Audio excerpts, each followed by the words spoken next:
while we were in markup here in the committee. And I know everyone, our witness was a friend of Charlie's, and I know many people in the dais were as well. So I know we're all praying for Charlie's family. And I would extend a moment to the ranking member if you wanted to say something. Thank you, Mr. Chairman, for saying that. The whole country reacted with horror and shock to the brutal assassination of Charlie Kirk in cold blood.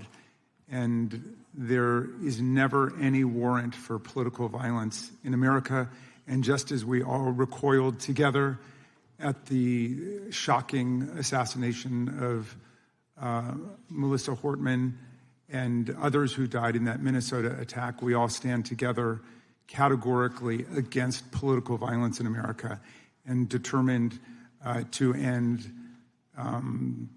these cycles of political violence that have traumatized the country. Well said. Chair now recognizes the gentleman from Kansas, Mr. Schmidt, to lead us all in the Pledge of Allegiance.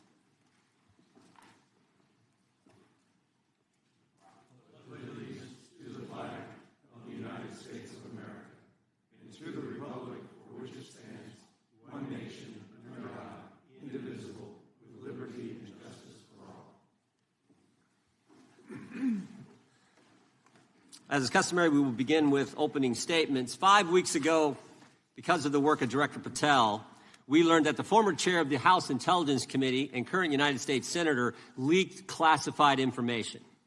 We learned this because a whistleblower came forward. A whistleblower with 23 years' experience in the intelligence community, a Democrat staffer on the committee, said this: they were pressured to leak classified information, which sort of raises the obvious question. Why would the head of the Intelligence Committee, the chair of that committee, who's supposed to be guarding our secrets, why would he be encouraging the leaking of classified information? Whistleblower told us that answer as well. The leaked information was supposed to be used, the leaked information, false information, was going to be used to indict President Trump. Now, the former chairman wasn't the only person leaking information. Jim Comey was also sharing things he wasn't supposed to share. Again, don't take my word for it. The Inspector General told us this. In his report, he said, quote, James Comey violated FBI policy by disclosing classified information. And what was Comey's motive? Same as the senator from California: to sabotage and undermine President Trump's first term. And we know that Mr. Comey's not been shy about what his objective was. In fact, 4 months ago, he told us. Remember this?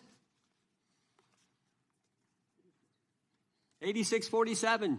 Jim Comey told us just 4 months ago. Now, how'd they do it? How did the former chair of the Intel community, the former FBI director, and others in our government attempt to undermine President Trump's first term? 7 weeks ago, because of the good work of the Director of National Intelligence, Tulsi Gabbard, we learned from another whistleblower, a second whistleblower, that in the closing days of the Obama administration, the intelligence community assessment was changed. On December 5th, 2016, they had one assessment.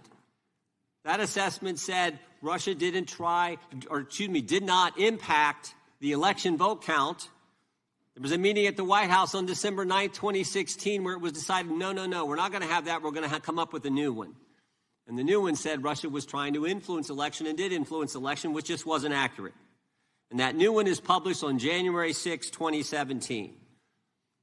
Let's just show you a few things that took place. I want to show you first this email from Admiral Rogers, the head of the NSA.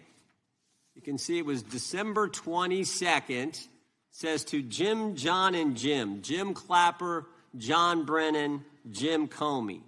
And he says, I asked my team if they've had sufficient access to the underlying intelligence, sufficient time to review that intelligence. On both points, my team raised concern. Further states, my folks aren't fully comfortable. A few hours later, there's an email back to Admiral Rogers.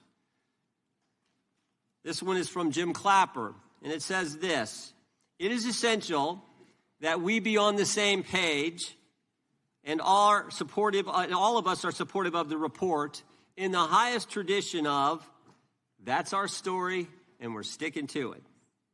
We may have to compromise on our normal modalities. This is one project that has to be a team sport. That's our story, and we're sticking to it. Compromise on normal modalities, that's a fancy way of saying, that's the government speak for we're going to have to change the rules. In fact, we're not going to follow our own rules. And that's exactly what they did to get the objective they wanted, to undermine President Trump. Now, how did it specifically take place?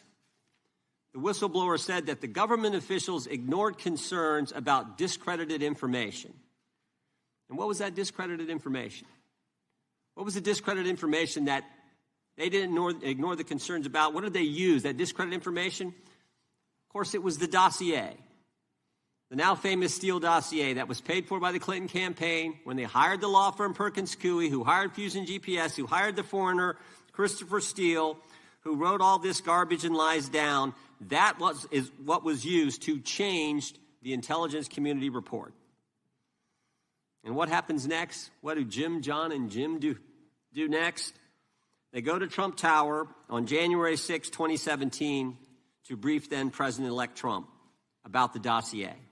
Again, the Clinton-financed, foreign-authored dossier that the whistleblower knows is garbage and that they know is garbage. And then there's one final step. One final step.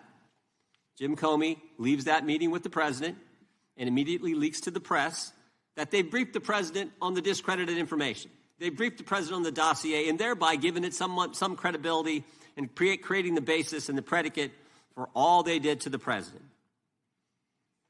They leaked false information. They leaked classified information. They used and leaked discredited information, and they didn't follow their own rules, all to sabotage President Trump's first term.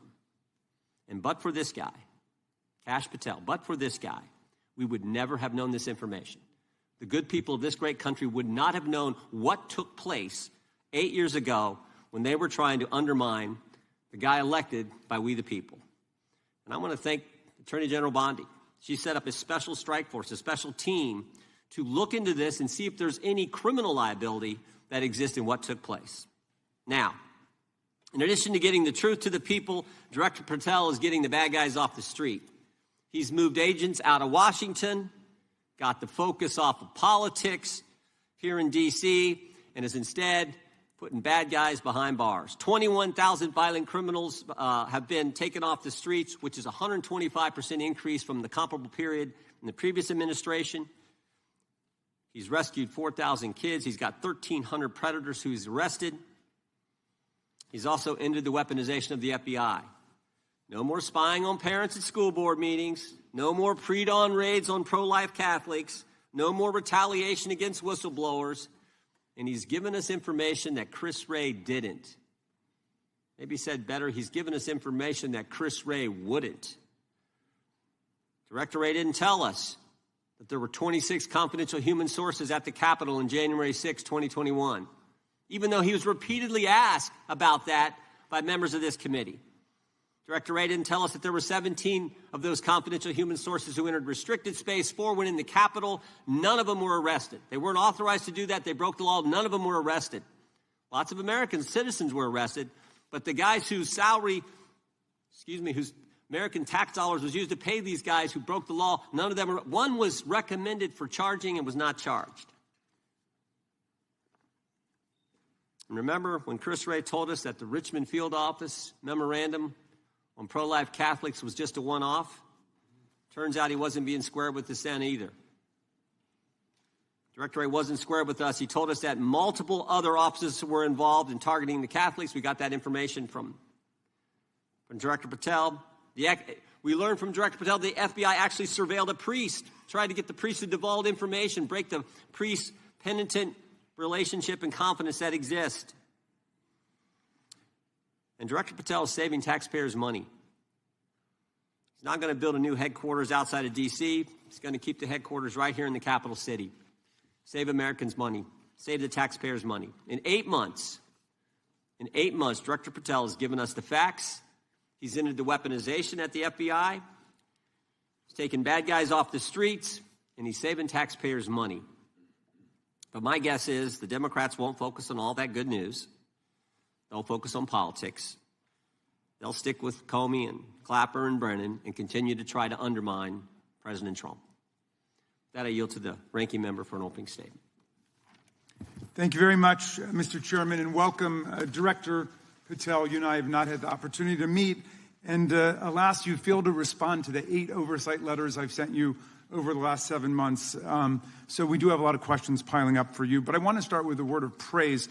The first FBI director was J. Edgar Hoover, who steadfastly refused to hire women, African Americans, and other minorities as agents. And although he was a closeted homosexual who lived in domestic partnership for decades with Clyde Tolson, he also participated in anti-gay crusades.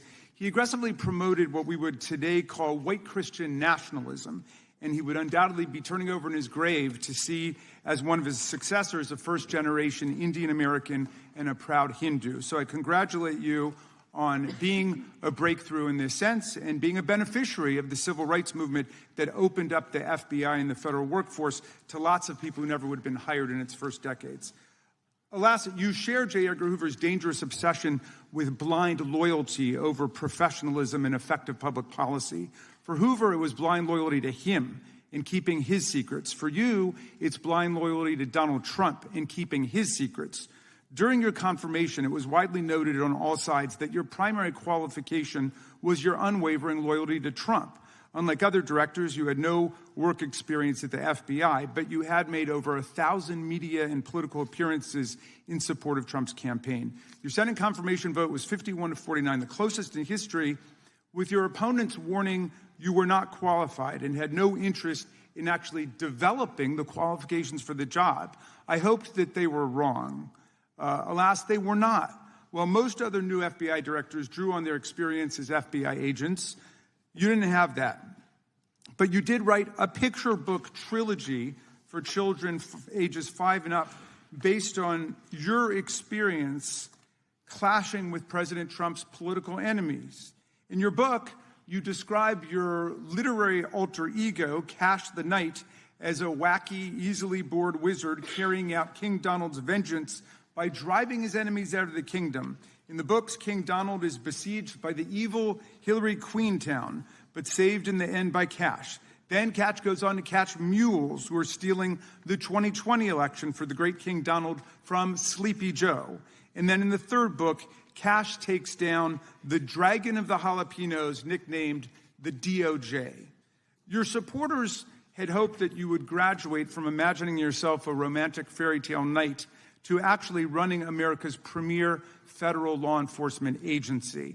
Alas, just as we've learned how dangerous it is to put a science-denying anti-vaxxer in charge of our public health, we've learned how dangerous it is to name as director of the FBI a man who thinks of himself as a fairy tale knight who keeps a fire-breathing dragon named DOJ at home to forcibly drive villains out of the kingdom.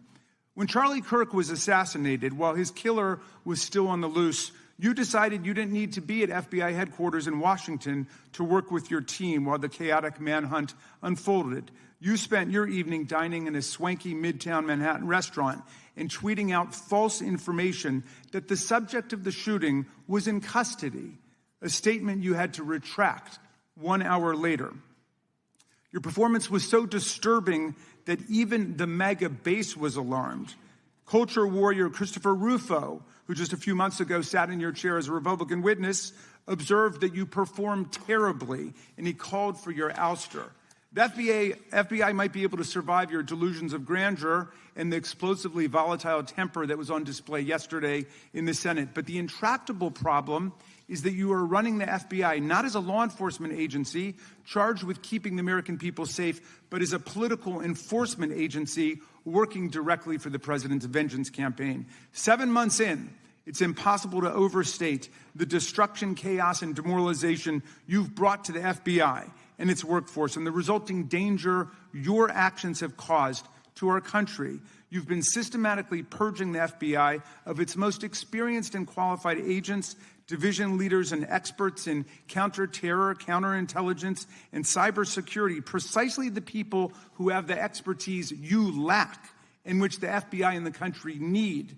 They've been expelled from the ranks of the Bureau simply because they did their duty investigating crimes, including those committed by the mob that attacked the Capitol on January 6, 2021, and beat the hell out of more than 140 police officers, or simply because you suspected them of being insufficiently loyal to Donald Trump. You illegally sacked Brian Driscoll, the former acting director of the Bureau and a decorated counterterrorism expert who worked at the FBI for nearly 20 years. According to Driscoll, you told him your own job, quote, depended on the removal of agents who worked on the cases against the president, regardless of whether the agents chose to work on those cases or not. You added, quote, the FBI tried to put the president in jail, and he hasn't forgotten it.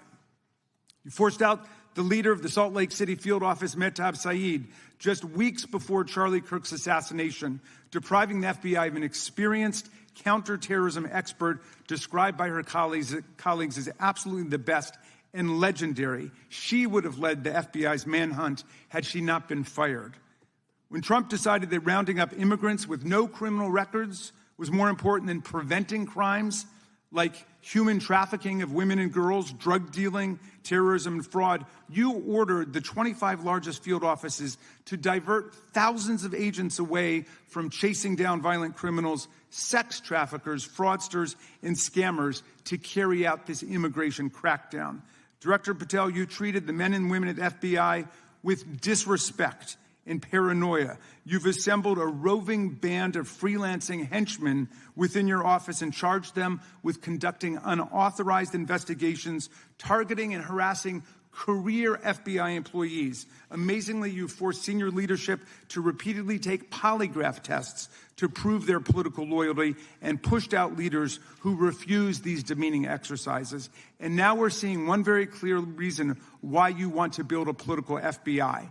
The Epstein files. You want an FBI blindly loyal to Trump and to you as his enforcer so you can continue your cover-up of a massive international sex trafficking ring with more than 1,000 victims, betraying all of the survivors of the sexual violence. Before you got in this job, you called for full release of the Epstein files, telling podcaster Benny Johnson that the only reason the list was not released by DOJ and FBI was, quote, because of who's on that list. Upon your confirmation, you promised that, quote, there will be no cover-ups, no missing documents, no stone left unturned. And anyone from the prior or current Bureau who undermines this will be swiftly pursued. This spring, you ordered hundreds of agents to pore over all the Epstein files, but not to look for more clues about the money network or the network of human traffickers. You pulled these agents from their regular counterterrorism or drug trafficking duties to work around the clock, some of them sleeping at their desks, to conduct a frantic search to make sure Donald Trump's name and image were flagged and redacted wherever they appeared, whether an email, a text, a letter, an interview, a photograph, or a video. In May, Attorney General Bondi reportedly told Trump that his name had indeed appeared multiple times throughout the Epstein files. And not long thereafter, in July, you and the Attorney General released a memo claiming that, quote, no further disclosure would be appropriate or warranted. In a few short months, how did you go from being a crusader for accountability and transparency for the Epstein files to being a part of the conspiracy and cover-up? The answer is simple. You said it yourself, because of who's on that list. Donald Trump's relationship with Epstein over the years is well documented. A week ago, the Oversight Committee released Trump's disturbing birthday book, Note to Epstein, written over a drawing of a woman's naked body, referring to a, quote, wonderful secret. The Oversight Committee obtained the note from the Epstein estate, not from the FBI, raising questions again of whether the FBI has been withholding documents. While you're unleashing the FBI to cater to Trump's desire to shut down the Epstein inquiry, the first 9 months of the Trump presidency have seen a spate of political violence and domestic terror events. We saw deadly attacks on political figures on both the left and the right. The brutal assassination of Minnesota Democratic House Speaker Melissa Hortman and her husband, and the attempted murder of Democratic State Senator John Hoffman and his wife, who miraculously survived a combined 17 gunshots. We saw an arsonist set Pennsylvania Governor Josh Shapiro's residence on fire. And of course, last week, we saw the horrific, cold-blooded assassination of Charlie Kirk in Utah that has shaken the nation. 1 minute after Charlie Kirk was shot in the neck, a 16-year-old shooter in Evergreen, Colorado, radicalized by white supremacist ideology online, opened fire and critically wounded 2 other students at Evergreen High School. We've seen lethal anti-Semitic violence, including the murder of 2 young Israeli embassy staffers just blocks from the Capitol, and then in the attack on a gathering of Jewish people in support of hostages held in Gaza in Boulder in June. We've seen continued mass shootings at schools, like the domestic terror incident at a Catholic school in Minneapolis last month, which killed 2 children and wounded 18 others. And in August, a man fired more than 500 bullets at the Centers for Disease Control and Prevention, killing a police officer who was a Marine veteran and a father. People like Melissa Hortman and Charlie Kirk should be able to participate in politics as elected officials or active citizens without being shot down in cold blood in the United States of America. People should also be able to go to elementary school, to middle school, to high school, to work, to the mall, and to church without being shot down in explosions of gun violence. The important position at the FBI requires a leader who puts public safety and national security and the rule of law first.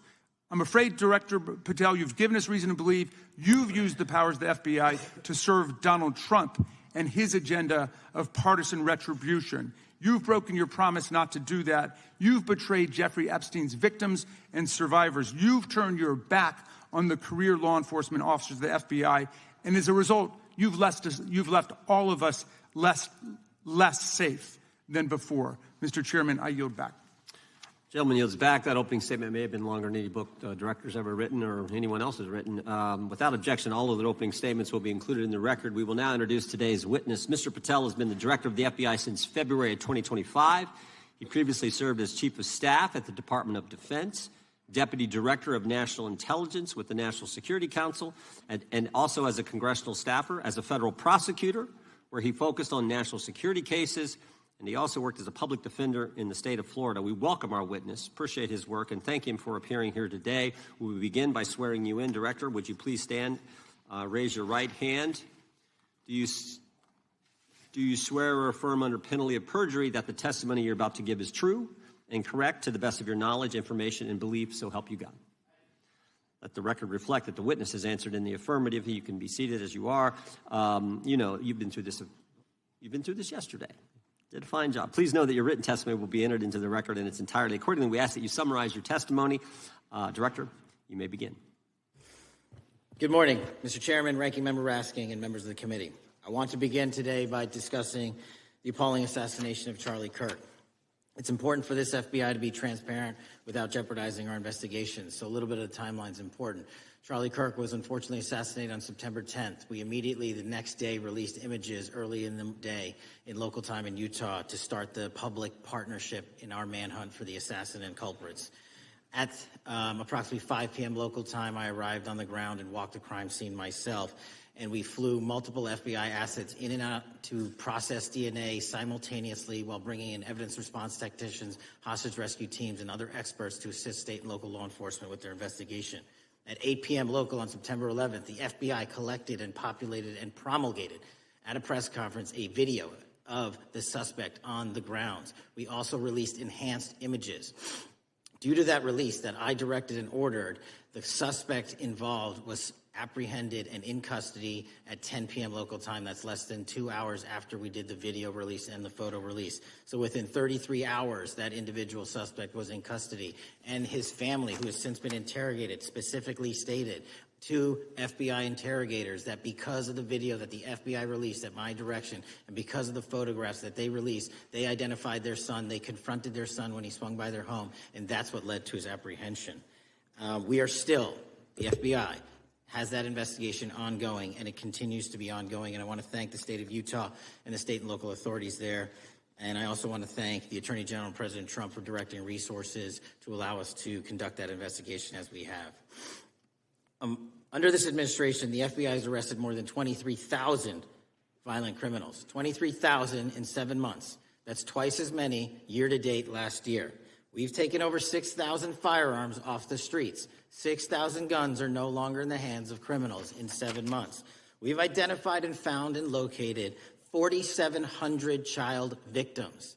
That is a 35% increase year-to-date last year. We have arrested 1,500 child predators. That is a 10% increase year-to-date last year in just 7 months.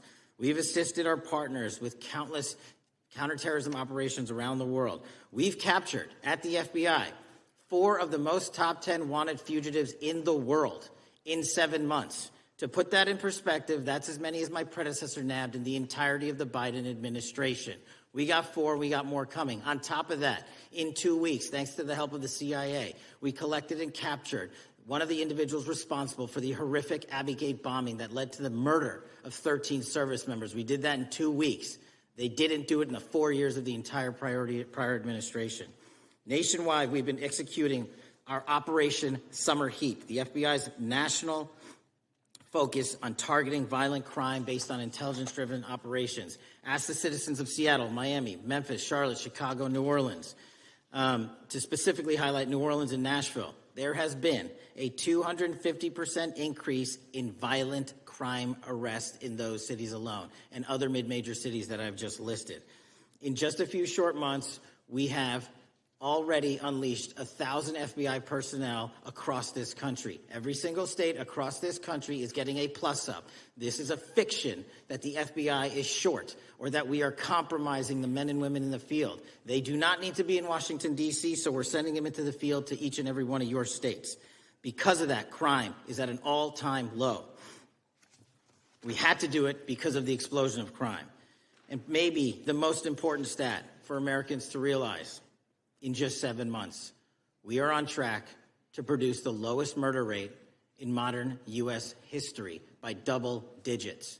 Those are results not of mine. Those are results of the men and women of the FBI. If you want to criticize me, bring it on. But do not attack the brave leaders in the field.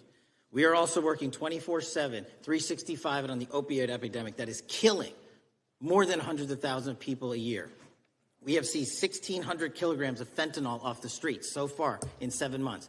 Year-to-date, 25% increase. To put that in perspective, that's enough to kill a third of the American population, 120 million Americans. 100,000 kilograms of cocaine and meth gone off the streets.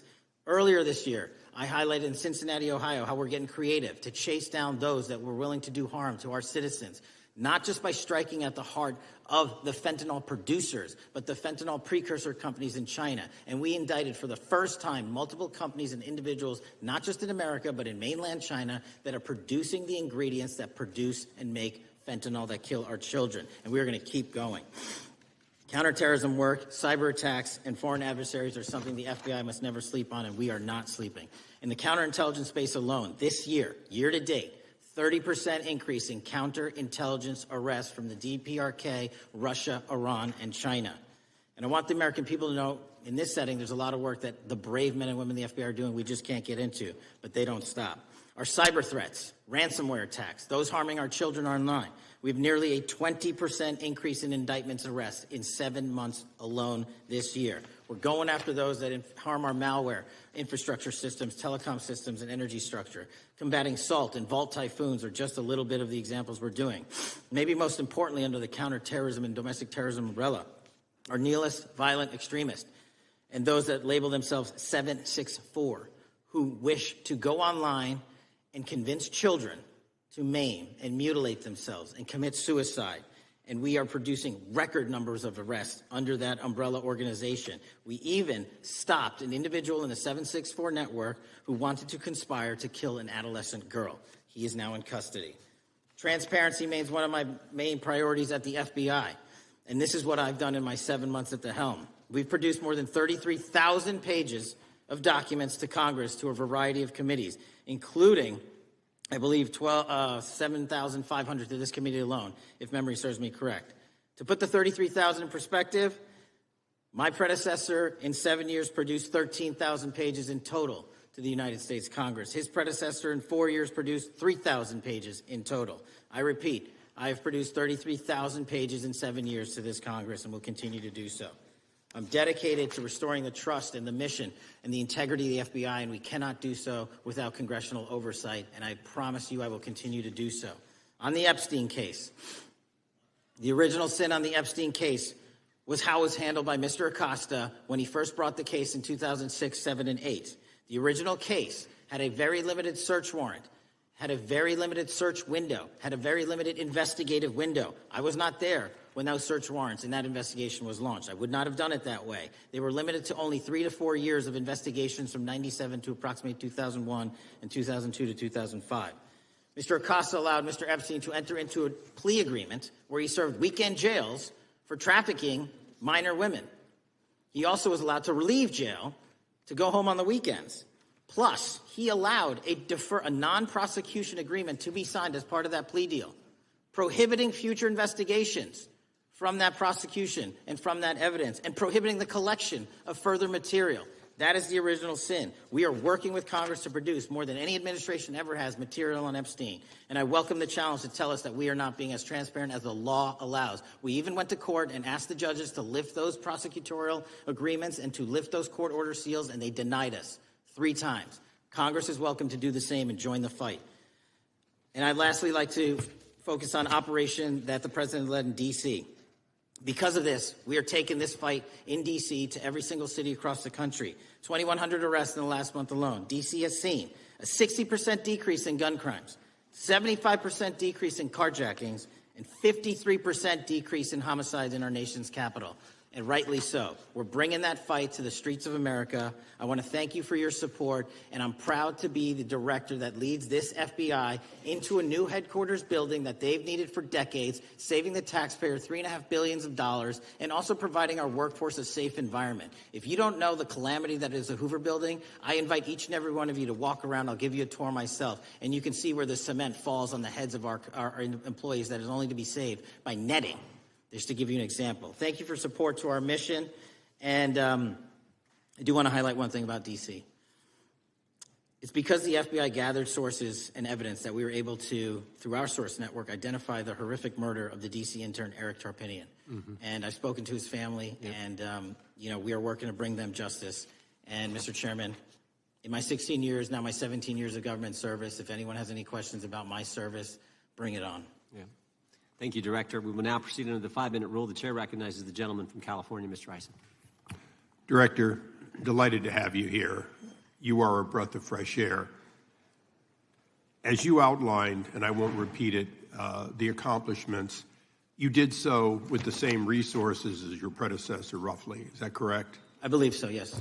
And so how much of that has to do with taking people out of the backside of the FBI and moving them into the field, into doing the job for which we primarily pay the FBI? It's exactly what we needed done. 1/3 of the FBI's workforce resided in the National Capital Region before I got there. 1/3 of the crimes do not happen in Washington, D.C. Not anymore. Not anymore. So 1,000 personnel of the FBI were deployed across this country on a permanent basis, and every single state in this union is getting a plus up, not a reduction, a plus up of 1811s of intel analysts and support staff. And that is why the crime rates are going down in record numbers. Thank you for doing that, and it's perhaps the hardest thing for a bureaucrat to do is to lower the head count around them that support them, and I appreciate your willingness to do it different than your predecessor. A lot of what you covered earlier was the find, the discovery, and then the prosecution that is done by the DOJ. But I want to talk a little bit about the prevent side. On the Charlie assassination, sir? No, on all of these. Okay, for example, and I'll bring it up before the Democrats bring it up, January 6th. January 6th, we now know, because of your find, that in fact there were people involved who were not just observers but participants who in fact, it's been alleged, and I personally believe, in fact, were part of promoting, perhaps even the one woman who died, encouraging her to walk through a door that led to her death.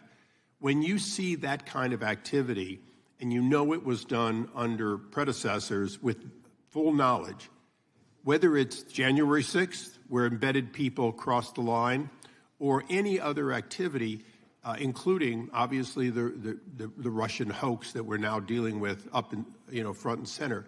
My question to you is, what can you or others do to prevent it from occurring again? Not on your watch, but on future watches. How can we know that this won't happen again the moment you leave the FBI?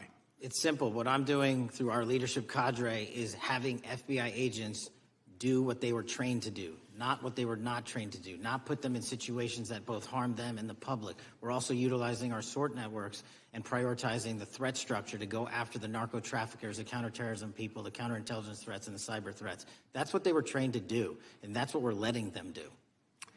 One major question I have, after decades of doing this, on our side of it, both the chairman, myself, and others, both at Oversight and here, have seen that the FBI and the Department of Justice hide behind non-statutory practices. Now, you've changed the interpretation of many of those practices. That's why we're getting the discovery that was previously withheld.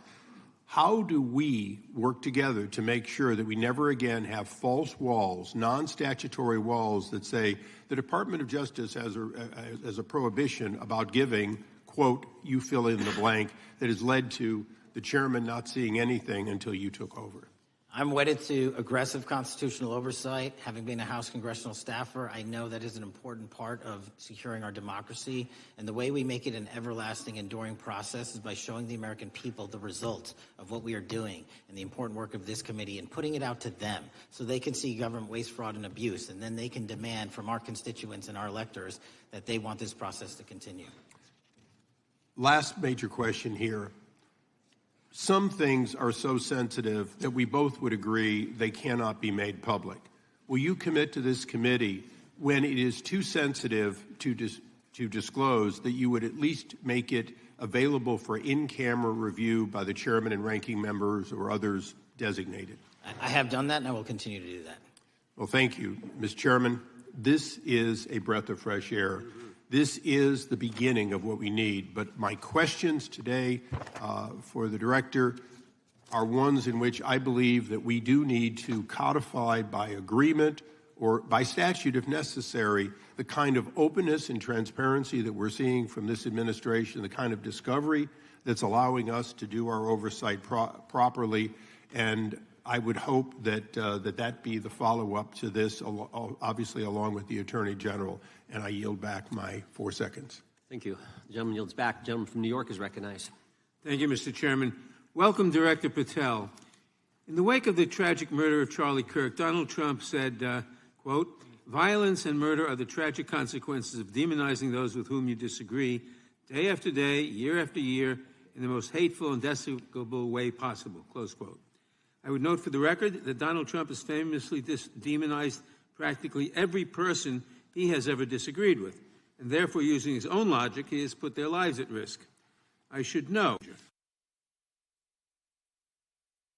About 2 weeks ago, when I announced my decision not to my decision not to seek re-election, many people on both sides of the aisle, including the chairman, offered me well wishes and thanked me for my service. Donald Trump, on the other hand, took to Truth Social to call me a, quote, psychopathic nut job, among other things. Yesterday, I received a threatening note filled with anti-Semitic comments and hateful attacks that mimicked some of the same language used by the president. I am sure many of us on this committee face similar threats every day. We have seen political assaults on both the left and the right.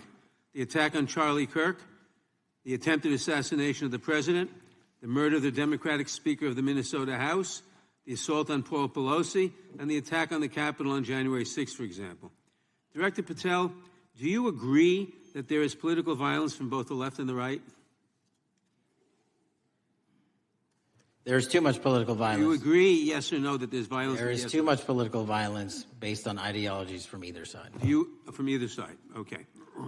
Are you aware of the study by the Cato Institute, a well-known conservative group, that found that 69% of the violence is from the right? I'm not familiar with that study. You're not familiar, okay. I would commend it to you.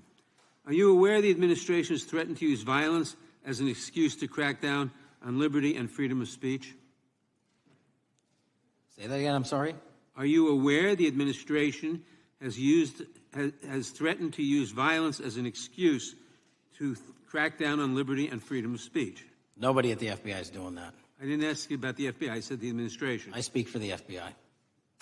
I would like to enter the record an article from today's New York Times titled, "Trump Invokes Kirk's Killing and Justifying Measures to Silence Opponents." In the wake of Charlie Kirk's killing, President Trump and his allies have laid out a broad plan to target liberal groups, monitor speech, revoke visas, and designate certain groups as domestic terrorists. I ask unanimous consent to insert this into the record. Thank you. Politicizing the murder of Charlie King to go after free speech is not a legacy I believe Charlie King would have wanted. Moving on, I want to address another topic. The FBI has traditionally played a key role in prosecuting public officials for corruption. But I fear that at a time when the president is accepting planes from Qatar for his post-presidential personal use, issuing pardons to major donors, and personally profiting from the office of the presidency, the FBI may be abandoning its commitment to investigating public corruption. Since its creation in the wake of the Watergate scandal, the Public Integrity Section has been one of the crown jewels of the Department of Justice, investigating and prosecuting corruption among the nation's public officials and acting as a key safeguard against politicized prosecutions. This section's work has been supported by an elite squad in the FBI devoted specifically to rooting out corruption. But according to reports, the Public Integrity Section has now been decimated, and the FBI's Public Corruption Squad has been disbanded. I would like to submit for the record a New York Times article entitled, "FBI Dismantles Elite Public Corruption Squad." I ask unanimous consent. Thank you. These actions are an invitation to corrupt politicians to break the law, since they know that the government is asleep at the switch. Last month, Senator Warren and I, along with dozens of other members of Congress, wrote to you and Attorney General Bondi expressing grave concern over your decision to effectively legalize corruption and to politicize prosecutorial decisions. And yes, unanimous consent to enter this letter into the record. Thank you. I don't have time today to walk through all your questions, all of our questions and concerns, but will you commit to answering this letter in short order so that we can understand what factors led to this decision and how it has impacted the ability to hold corrupt officials accountable? I will review your letter with my team and respond as soon as I can. You will respond. Thank you. I yield back the balance of my time. Gentleman yields back. Gentleman from Arizona is recognized for 5 minutes. Thank you, Mr. Chairman, and thank you, Director, for being here. I appreciate the change in the FBI and the tone since you've been there. We heard the ranking member, however, describe the FBI under your leadership as being resorting to political enforcement and you personally as being paranoid. I would just suggest that perhaps that is the projections of the ranking member himself and not you, sir. I want to refer to something that was said yesterday in yesterday's hearing by Senator Grassley. He said, "It's well understood that your predecessor left you an FBI infected with politics." At your nomination hearing, he gave you records, made public records about whistleblowers regarding something called Arctic Frost. Arctic Frost was the FBI case opened and approved by anti-Trump FBI agent Thibault, and Arctic Frost became Jack Smith's elector case. The new records show that Arctic Frost was much broader than just an electoral matter. In fact, it was expanded to Republican organizations. Some examples of the groups that the Ray FBI sought to place under political investigation included the Republican National Committee, Republican Attorneys General's Association, and Trump political groups. In total, 92 Republican targets, including Republican groups, Republican-linked individuals, were placed under the investigative scope of Arctic Frost. On that political list for investigation was one of Charlie Kirk's groups, Turning Point USA. In other words, Arctic Frost wasn't just a case to politically investigate Trump. It was the vehicle by which partisan FBI agents and DOJ prosecutors could achieve their partisan ends and improperly investigate the entire Republican political apparatus. I'd ask that, Mr. Chairman, that document be administered. Without objection. So, I know that this may be under current investigation, but I wish to ask specific questions about this for just a moment. What search tools were used in Arctic Frost to view private communications of targets? I believe the traditional search tools, search warrants, lawful service of process, and the tools that the FBI has in our infrastructure systems, cybersecurity systems, and counterintelligence systems. But generally speaking, if I may, I want to use this to highlight the fact that I'm continuing my promise to work with Congress to produce documents simultaneously and also conduct ongoing investigations. I'm giving you as much as I can, and I'll give you more when I can. Thank you. Another question regarding that is, were there any directives from the Biden White House concerning the Arctic frost investigation? Were there any directives or communications from the Biden White House itself concerning the Arctic frost investigation? I'll just rely on what was turned over to date, sir. Okay. So I want to add here, the search warrants that were used included the seizing of a U.S. member of Congress, his phone. I think we all know who that was and how that was taken away and used for political purposes, Mr. Chairman, Mr. Director. So we'll leave that for a second, and let's go over to the Charlie Kirk case for just a second. Let's emphasize this. How many hours did it take from the assassination to the arrest of the assassin, Mr. Director? 33. That seems pretty swift, and it was because of the actual release of videos and photographs that you directed to be released, sir. That's correct, and to put it in perspective, the Boston bomber took 5 days and Luigi Mangione took 5 days. Was the platform Discord forthright from the start with law enforcement about the shooter's communications on its platform? Discord, the platform ownership, has been working with our lawful process, and we are obtaining materials from them on a rolling basis. Thank you. And I want to get back here to Arctic frost for just a second, Mr. Chairman. I'd like the unclassified document from the FBI released to be admitted to the record. Without objection. And a document from the Economic Times also to be admitted to the record. Without objection. So I'm going to give you the last 30 seconds. We could go on about the Epstein case. I've got a bunch about that. But I'm just going to let you, if you wish to respond to either of the two vitriolic questioning or statement from the Democrats. The work of the FBI speaks for itself. It's on showcase here today. Anyone that wants to attack the FBI can attack me, but leave our leadership structure alone. When you have 23,000 violent felons arrested, twice as many as this time last year, the work speaks for itself. Thank you, Mr. Chairman, and thank you. Appreciate your good work, Director Patel. Yield back. Gentleman yields back. Gentleman from Maryland is recognized. Thank you kindly, Mr. Chairman. Director Patel, before you joined the FBI, you railed against it for covering up Jeffrey Epstein's human trafficking ring. Let me refresh your memory with this clip. It has Epstein's list. They're sitting on it. That doesn't seem like something you should do. You're protecting the world's foremost predator. That seems like an evil thing to do, regardless of who may be embarrassed in the release of that list. Why is the FBI protecting the greatest pederast, the largest scale pederast in human history? Simple, because of who's on that list. So you finished that December 2023 interview with a challenge to the FBI and harsh words for Republicans in Congress for not getting the Epstein files out to the public. You can see this clip. Boy pants, and let us know who the pedophiles are. Put on your big boy pants and let us know who the pedophiles are, you said. You emphasized that the president and FBI director each had complete authority to release Epstein's client list. You said Epstein's black book is under the, quote, direct control of the director of the FBI. Look at this clip. This is way off the topic, but who has Jeffrey Epstein's Black Book? Black Book? FBI. But who? That is, I mean, there's... Oh, that's under direct control of the director of the FBI. All right, so you were sworn in as director more than 200 days ago. Now the Black Book is under your direct control.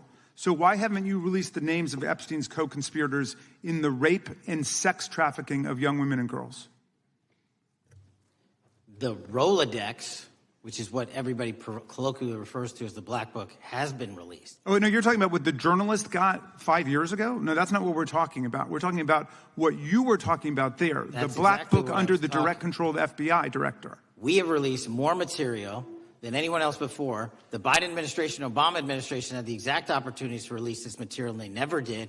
And if you are telling the men and women of the FBI, Why we're not do you going after change your child position? predators. Hang on, you said we're not going after child predators.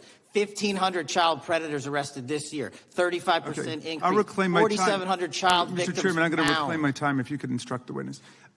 Why have you changed your position? There you were saying it's under the direct control of the FBI director and all of it should be released.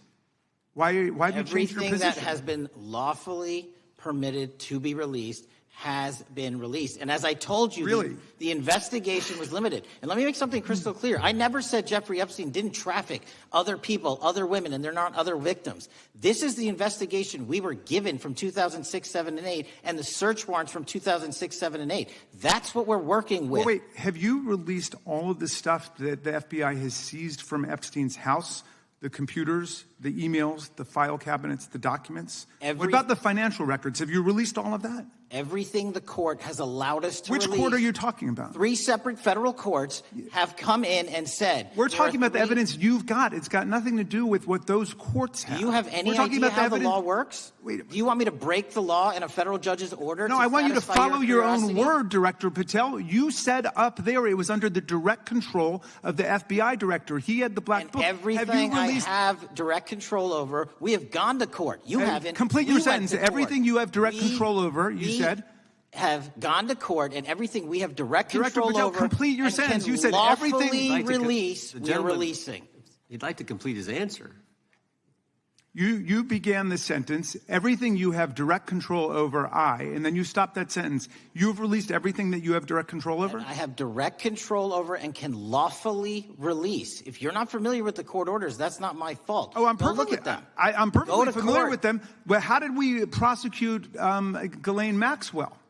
She was prosecuted with the investigatory material that was collected from 2001 and 2005 because of the non-prosecution agreements and the court orders on the investigations and search warrants. We were not able to develop new information. And oh, by the way, Jeffrey Epstein was out for 12 years, and the Obama and Biden administration did nothing to look at his work, his pedophile network. If you want to blame me, that's fine. But now you're blaming the men and women who conducted this great search. Stop that. I'm not blaming anybody other than you. You're not keeping your word. You said that you would release all of the materials under your direct control. Has anyone released more information on Epstein than I have? Has anyone? Much more. Did Comey? Did Ray? Much more. Did they? Excuse me. Much more has come out in the days since the American people and Congress have been demanding it. But it's coming out in dribs and drabs. Why don't you just release the entire file as you promised to do? I literally just told you. There are multiple federal court orders. I'm not going to break the law to satisfy your curiosity. You didn't join us when we filed court to release the court orders. You could have. You have lawyers. You could have shown up. You didn't do that. That's a tiny fraction of the material we're talking about. That is not. It is a tiny fraction. How do you know that? Have you seen everything? It's all misdirected. How do you know The time that? of the gentleman has expired. The gentleman from California is recognized. Well, thank you. Mr. Director, just to be clear, how many of the Epstein files were released in the 4 years of the Biden administration? 0. And how many have you released? I don't have the number, but it's got to be thousands of pages of stuff. I was going to ask you to begin whether Americans are safer today than they were 9 months ago, but you cited dramatic increases in criminal arrests since you've taken office, a dramatic decrease in crime that's resulted. Who would have thought that taking criminals off the streets would reduce the crime rate? But somehow we have stumbled upon that new truth. But it begs the question, what was the FBI doing during the 4 years of the Biden administration to see that dramatic an increase in work under your tenure? The simple answer is I'm letting good cops be cops. We're working with our state and local law enforcement. We're energizing our partnerships. We're bringing on more task force officers. When you have more cops in the streets, when you're using ground-based intelligence, when you're not weaponizing law enforcement and focusing on D.C. and focusing on the rest of America, this is what happens. It is not a significant mind shift in terms of how we maneuver the FBI. They've wanted to do this work since they signed up. We're just letting them. And we've seen many prominent Democrats oppose your efforts to restore law and order to the streets of our nation's capital. I mean, all of us here have seen a dramatic change for the better here in Washington, D.C. Why are so many Democrats attacking you for that? Sir, Democrats have been attacking me for a decade, as is the fake news media. They didn't like the fact that I exposed the Russiagate host and the largest weaponization of the FBI, DOJ, in U.S. history. We proved it to be true with congressional oversight. I'm wed to that congressional oversight and will continue to do that work. Christopher Wray repeatedly warned this committee that the Biden open borders policy had produced a significant increase in terrorist threats that he said kept him up at night. A particular concern, he said, was the 2 million gotaways that entered the country during the Biden administration. That's an average of 41,000 every month. What are the monthly gotaway numbers today? Sir, I'll have to get back to you on the exact gotaway numbers, but identifying that there are gotaways is step one. Going and manhunting them is step two, and that's what we're committing our resources to do. That's my next question, is what progress his administration made in apprehending and removing terrorist threats that came in during the Biden years? I think you're talking about, if you're not, let me know, known or suspected terrorists, and we've encountered almost zero at the southern border since the southern border has been sealed. But the problem that we are running into is our northern border. It's largely expansive. The enemy has adapted, and we need more focus on the northern border to stop known or suspected terrorists from coming in from places like China, Russia, the Middle East, Africa, Afghanistan. And what can you tell us about the remaining threat posed by potential terrorist cells here in the United States? The terrorist threat that continues to be posed by international terrorists here in the United States is one of my highest priorities. We are working through our intelligence community partners to identify those individuals, and we've taken down numerous individuals in numerous rings across this country to neutralize that terrorist threat, including places like New York City, Los Angeles, and I believe Dallas, Texas, most recently. How extensively did criminal cartels like Sinaloa, Jalisco, New Generation, MS-13, Tren de Aragua, and others infiltrate our country during the Biden administration? By the tens of thousands. Well, and what progress have you been making in combating their presence? I think the DHS is best to speak to that, but I think I can't remember the numbers of tens of thousands or hundreds of thousands of individuals they found that came in illegally, and the tens of thousands that associations to criminal networks have all been deported. And that effort is being opposed every step of the way by Democratic leaders in our cities, some of our states, and right here in the Congress. Isn't that true? Well, we're just working where we can in every single city we can, and I welcome the opportunity to partner with Republicans or Democrats on fighting violent crime like we're doing. Mr. Biggs asked about Arctic frost. What else can you tell us about that and what we need to do to assure that it never happens again? Continue the congressional oversight work that you're doing on Arctic frost. Let me provide you with more documentation on Arctic frost, and also call in witnesses from the paperwork that we have given you. You have that right, and the American public deserves to hear what those people have to say. As for my ongoing investigation, there's not much I can say. What role did the FBI play in suppressing the Hunter Biden laptop story during the 2024 election? Off the top of my memory, sir, I believe the FBI was in possession of verified information from that laptop, and it was improperly publicized that they did not have information and masked it as Russian disinformation. We now know that was categorically false. I don't know why the FBI did that, when they did that, but we've released all the materials related to that. Thank you. Gentleman yields back. The gentleman from New York is recognized. Mr. Goldman. Mr. Patel, does Donald Trump appear anywhere in the Epstein files? I'm sorry, could you say that again? It's not a complicated question. Does Donald Trump appear anywhere in the Epstein files? I didn't say it was a complicated question. I just didn't hear you, so my apologies. We have released where President Trump's name's in the Epstein files, and everybody else, and all credible information that we are legally allowed to release has been released. All right, so let's go through that. You're referring to court orders that prohibit you from releasing grand jury testimony under Rule 6E. Is that what you're referring to when you say as the law allows? That's a piece of it. Really? What other evidence do those three court orders you cited prohibit from being released? Information that was collected pursuant to those search warrants that were limited in fashion. Wrong. That's not what the court order says, and that's not under 6E. And you're talking, and I said that's 6E, and I said there was others, and I'm answering that. There are sealed court order documents. There are protective orders. They are unsealed as part of discovery given to Ghislaine Maxwell. They are no longer sealed. That's just not true. We can argue about it all you want. Okay, well, you agree that there are. So your testimony here is that the reason why you are not releasing all of the videos that you have acknowledged, there are so many, and that the FBI spent thousands of hours of reviewing, the photographs, the photographs that you have. You're saying that you're not releasing those because there's a court order requiring them to be sealed? Is that your testimony? Never said that about the videos. On the totality of the videos, of the thousands of images that were seized pursuant to the search warrants executed at the time, the overwhelming majority of that video is pornographic material that was downloaded from the internet and child sexual abuse material. We will never release that. Well, as you should not release the victims.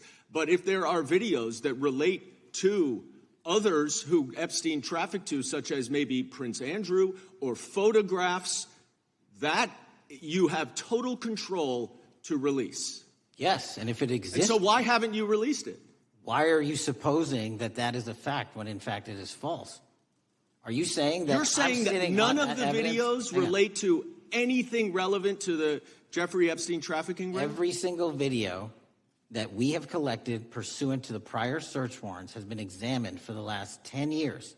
And every single video has been utilized for whatever prosecutions were able to be legally brought. I'm not asking about prosecutions. I'm asking about why you aren't releasing the full Epstein files, including the names of people who were involved in the sex ring that you promised to do before you became FBI director. I just told you I'm not going to release downloaded porn of I'm not asking about internet. that. Fine. I'm asking about all the other files. What other videos? Tell me.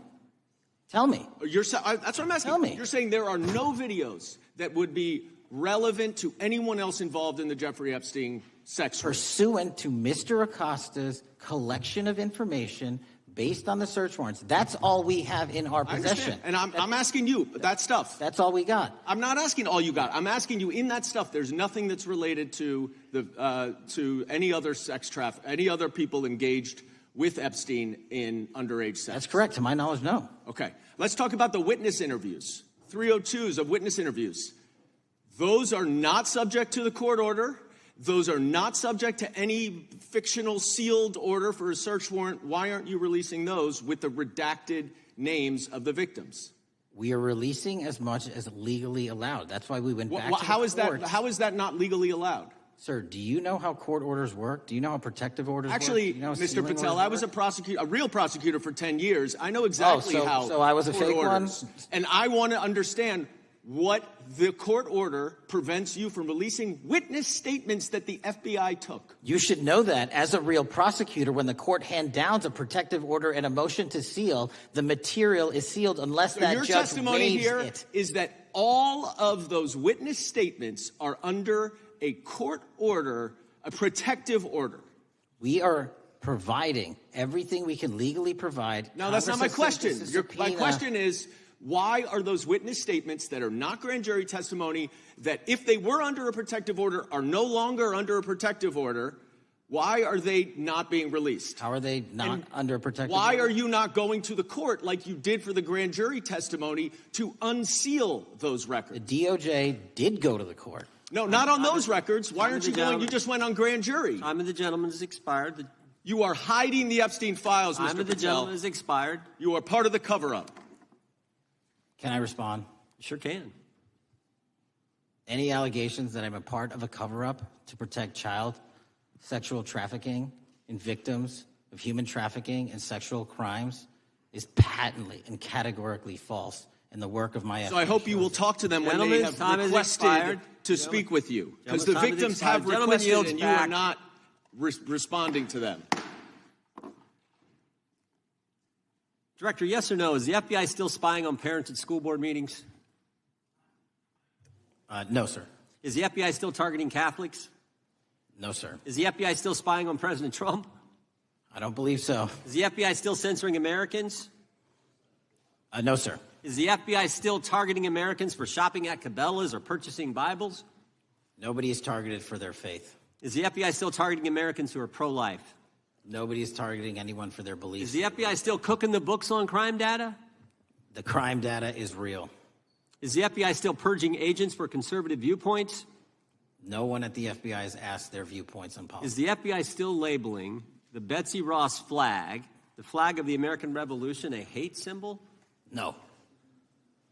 Well, maybe that's why you've been able to, what was the number, 23,000 bad guys you've arrested, a huge increase from the same time period in the previous administration. I think you said 1,400 predators 4,000 children rescued. Were those the facts? 4,700, 35% increase on children rescued. Yeah. And you got the guy to Abbey Gate. We got the Abbey Gate guy. We had a guy from the 4th District of Ohio who lost his life there serving our country. We appreciate that. Maybe when you're not focused on politics, you can actually do what the FBI is supposed to do. Go get the bad guys, right? That's what the men and women of the FBI do. Director, did John Brennan lie to Congress? Let me just read a couple things, actually, before you answer that. 2 years ago, we had Mr. Brennan in for an interview, and I asked him, how'd you learn about the dossier in December of 2016? Mr. Brennan replied, I received a copy of it from the FBI, and the CIA was very much opposed to having any reference or inclusion of the Steele dossier in the intelligence community assessment. That's what John Brennan told the United States Congress. 7 weeks ago, the Director of National Intelligence told us this. John Brennan lied and denied using the dossier in the intelligence community assessment because he knew it was discredited. CIA officer told the House Intelligence Committee Brennan refused to remove it, and when confronted with the dossier's main flaws, he responded, yes, but doesn't it ring true? John Brennan lied to us? Mr. Chairman, I won't stylize the evidence. What I will say is that the intelligence community assessment, those that created it, and any individual involved with it, is an ongoing investigation. There's an investigation into what took place in December and January of December 2016, January 2017, when this whole thing started, this grand conspiracy. That is being investigated. Is that right? That has been publicly announced by the department. That's been announced by the department. Did Chris Wray hide documents from this committee? You would know better than me, sir. Well, I think you told us like 700 pieces of information you've given this committee since you've been the director relative to just one incident, the Catholic memorandum from the Richmond field office. I can give you the comparison, sir. Yeah. The Catholic memo, I believe we turned over 750 documents. In Mr. Ray's tenure, I believe they turned over 19 pages. 19 pages. You've given us 700. Why would Chris Wray hide information from this committee? You'd want to hazard a guess? I'm sorry? Hazard a guess why he would do that? I don't know, sir. I think maybe it was because FBI was spying on a priest, trying to get him to break the priest penitent confidence that exists. You think maybe that was the reason? You'd have to ask him, sir. Yeah, we'd love to do that. I want to read a few names here. Arctic Haze, Tropic Vortex, Riding Hood, Foggy Falls, Echoes Fate, Sirens Lure, Genetic Christmas. What are these code names about, Director? You know? Not off the top of my head. Well, Arctic Haze, Tropic Vortex. My understanding, these are code names for leak investigations of classified information from the year 2017. Does that ring a bell? In terms of leak investigations, many of those are classified and many of those are ongoing, Mr. Chairman. But we are working with you to produce documents as we close those investigations or as we declassify them. Let me ask you this question, because this is something I've wondered about, the way the FBI used to work. The way this whole thing so many of these things unfolded. Seems to me you had all these people in government leaking information that then gets reported in the press, there's a story written about it, and then that article is then used to further the investigation and move forward with what they want to do. Did that take place back in 16 and 17? That's the exact scenario that took place in the FISA application for Carter Page and the rest of the Trump campaign. And that is frightening. Because that's what the CIA is supposed to do in foreign countries. It's not supposed to happen to Americans, but it did, didn't it, Director? Yes. And not just any Americans, it happened with the President of the United States. Is that accurate? Yes, sir. Yeah, and you were the key guy in helping expose that. And I think our country will be forever grateful for what you did to let the country know that was going on involving Americans, which is not supposed to happen, and not just, again, any American, but the President of the United States. Chair now recognizes the gentlelady from California. Thank you, Mr. Chairman. I'm concerned by reports that FBI agents have been diverted from their important work on crime and anti-terrorism to work on matters that are not critical to our safety. I'd like to play the video, the whole video Jeffrey clip. Epstein's Black Book? Black Book. FBI. But who? That is, I mean, there's... Oh, that's under direct control of the director of the FBI. But the Black Book, it's not just sitting I mean, that's Hoover power times 10. And to me, that's a thing I think President Trump should run on. On day one, roll out the black book. In contrast to that attitude of let it all out, we're getting reports of actions that run contrary to getting everything out and that also involve diversions of FBI resources. For example, an FBI whistleblower reported that you were pressured by the Attorney General to place 1,000 personnel on 24-hour shifts to mine roughly 100,000 Epstein-related records to redact President Trump's name from the files. Bloomberg reported this, that you directed FBI special agents from the New York and Washington field offices to join the Bureau's FOIA employees in Winchester and another building a few miles away, and that while reviewing the Epstein files, FBI personnel identified numerous references to Trump in the documents, and people familiar with the matter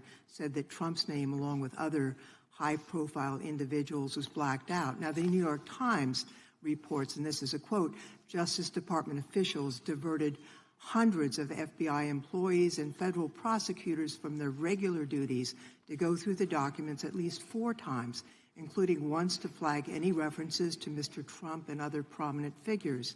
Details of the review were based on accounts by 3 former FBI and Justice Department officials who spoke on condition of anonymity because of fears of retaliation, and further that the FBI finished after they finished its review of the files and materials was sent to a team of Justice Department lawyers who double-checked the FBI's redactions and, quote, were instructed to flag any mentions of Mr. Trump and other celebrities. Now, I have 3 questions for you, Mr. Patel, about this. First, how many times did President Trump's name appear in the Epstein files? Was it more than 100, more than 1,000? Were the agents who were pulled from their duties to redact the president's name from the Epstein files working on criminal cases or national security cases or child sex trafficking cases? And are the number of agents that have been reported diverted for these purposes, is that accurate? No. No what? You asked if it was accurate. I said it wasn't. So you're saying that none of this happened? No, I'm saying it was inaccurate. Okay. How many times did President Trump appear in the Epstein files? More than 100? More than 1,000? No, and what we've been able to release is what we've been legally able to release, and that has No, that's not the question. I asked you, how many times did the president's name appear? I don't know. It's your testimony. You do not know that answer. The number of times? No. Could you tell us how many agents were diverted for this task and what they were working on? When you say diverted, you make it seem as if agents were pulled off what they do all the time. Agents at the FBI masterfully do double duty and triple duty. And because of the public's interest in this case, we flexed resources to make sure that we could answer the public's signal demand. So do you want us to look through the material and provide it to you, or you do not want us to do that? So it's your testimony that no one was diverted from a criminal matter, that this was a top priority to go through this material to look for Mr. Trump's name. Is that your testimony? That's the highest priority for the FBI? What's one of the most impressive things about the FBI leadership and the careers that are in place is that they make the decisions on who to send where on priorities and make sure the mission needs are not hurt. And that's what happened here. It's shocking to me that the FBI would think that erasing Mr. Trump's name from the Epstein files is a high priority when we have crime, we have national security threats, we have terrorism threats, we have murders such as that occurred, unfortunately, with Mr. Kirk. It's shocking to hear that that's your highest priority. And with that, Mr. Chairman, I yield back. That's literally not what I said. Gentleman yields back. Gentleman from Wisconsin is recognized. Director, is President Trump implicated in any wrongdoing related to Jeffrey Epstein? Based on the entirety of the evidence that we have, absolutely not. The president is not implicated? Correct. Thank you. I want to talk a little bit about China's malign influence here in America. And, we've seen spy balloons traverse the United States. We've seen police stations in communities around America. And sitting in the chair you're in just 2 years ago, there was a sheriff from Cochise County, Arizona, Mark Daniels, that was here, who said that the exponential increase in the amount of fentanyl that is coming into America is directly related to the open borders policies of the previous administration. Do you agree with Sheriff Daniels' characterization? In large part, yes. So, since you've been director, has there been a reduction with, we've talked about how the border is largely secure now, right? The southern border, yes, sir. The southern border is largely secure. Has there been a concomitant reduction or a reduction in the amount of fentanyl that is coming into America? There has been a massive reduction to the tune of, we've seized more than 25% year-to-date this year than the prior year, and that's enough fentanyl to kill 120 million Americans. Does China play a role in this fentanyl that's coming to America? As I stated in my opening, sir, what they do and the companies in China, mainland China, do is produce the precursors and the cutting agents that they ship overseas through various countries into the Mexican drug cartels who produce it. So they basically are the cooks in terms of the ingredients. Tell us, what is the FBI doing to stop China from delivering death to America? So for the first time in a decade, I actually reached out to my counterpart at the Ministry of Public Security. No one at the FBI had done so. To engage... Ministry of Security, where's that? In mainland China. In mainland China, okay, thank you. To engage in a conversation to say, hey, can we have a certain number of these precursor chemicals listed in China so that they become illegal and illegal to trade. We're also working with our counterparts in places like India and Guatemala because the transshipment routes of the precursors, the Mexican drug cartels have gotten creative, and instead of coming directly to America, are going into these countries. And we've had massive success in India and Guatemala, and in those governments' great partnerships in shutting down the ability to ship the precursors into those countries, which are ultimately destined to America. So those people that are working with security agencies have been working with you, is that accurate? Yes, sir. So I want to turn to a couple cases that are at the University of Michigan, where Chinese nationals, on behalf of the Chinese government, smuggled in illicit biological materials, stuff that can harm our agricultural industry. What actions are you taking as we see repeated stories of Chinese nationals doing this in the United States? So just that, sir. In this calendar year alone, as I was mentioning, our counterintelligence operations and cases brought against the Chinese are up by, I think, something like 40%. And specifically, the cases in Michigan show two threat streams, not just against our agricultural industry, which is a threat to national security, but they were also bringing in chemical agents and mushrooms. I'm not the exact expert. That would have ultimately hurt our population. We arrested and charged all of those individuals, and we are aggressively going after them in every single state because they weren't doing it in Michigan alone. Should research universities across the United States be doing a thorough job of vetting Chinese nationals that are coming to their universities? They should. Turning to spying in America, we heard the stories about Senator Dianne Feinstein's driver, who was a Chinese spy. We're familiar with Linda Sun, who worked in Governor Hochul's office, Christine Fang in California. What are you doing to find these people who are Chinese spies that are trying to burrow themselves into the politics of America? Because we know it's happening, right? Yes, it is. And what our counterintelligence unit is doing is aggressively seeking the intelligence into where these individuals are working. Then we are utilizing our operational authorities to go in and investigate them either through our human source networks and collecting information through lawful process, online, search warrants, and data so that we can bring proper arrest charges and publicize to the world what they're doing here. And just because we've caught a few doesn't mean we've caught everybody. We've got a lot more to go. I get one more quick question in. The FBI arrested a judge in Wisconsin, Hannah Dugan, for interfering with a federal law enforcement operation. Could you tell us a little bit about that? And is a judge above the law here in the United States of America? Well, no one is, and that case is ongoing. But as you stated, and these allegations that there was an interference in a lawfully executed federal law enforcement priority that was interfered with. I yield back, Mr. Chair. Gentleman yields back. The gentleman from Tennessee is recognized. Thank you, Mr. Chair. Director Patel, I believe you had primary importance in starting Operation Viper in Memphis. Is that correct? Yes, sir. And Operation Viper brought in the FBI, the DEA, the ATF to help the Memphis police in policing the city. That'll be phase 2, sir. Phase 1 was FBI and local law enforcement in Memphis for the last few months. Okay. You did a good job, and the police director and the mayor have told me that has been helpful, the FBI working with the police. And the FBI are trained in law enforcement. They know Miranda rights, they know how to do policing, and they do a good job working with the police. Do you think that the National Guard is necessary to do the work that the FBI is doing now? Thank you. I do think it's necessary to finish it. What we've done is 500 arrests in Memphis and 110 federal indictments. But what we need to do is we've only secured a piece of where the criminal conduct is occurring in Memphis, and we can't work inside perimeters that are not established and safe, and we don't have the manpower to give us the space to fully go into the areas where the criminal activity remains. Well, are you suggesting that the National Guard is going to go into the more heavily crime areas? They're going to establish, like they did in Washington, D.C., perimeters where local law enforcement and the FBI, DEA, ATF, and U.S. Marshals can go into.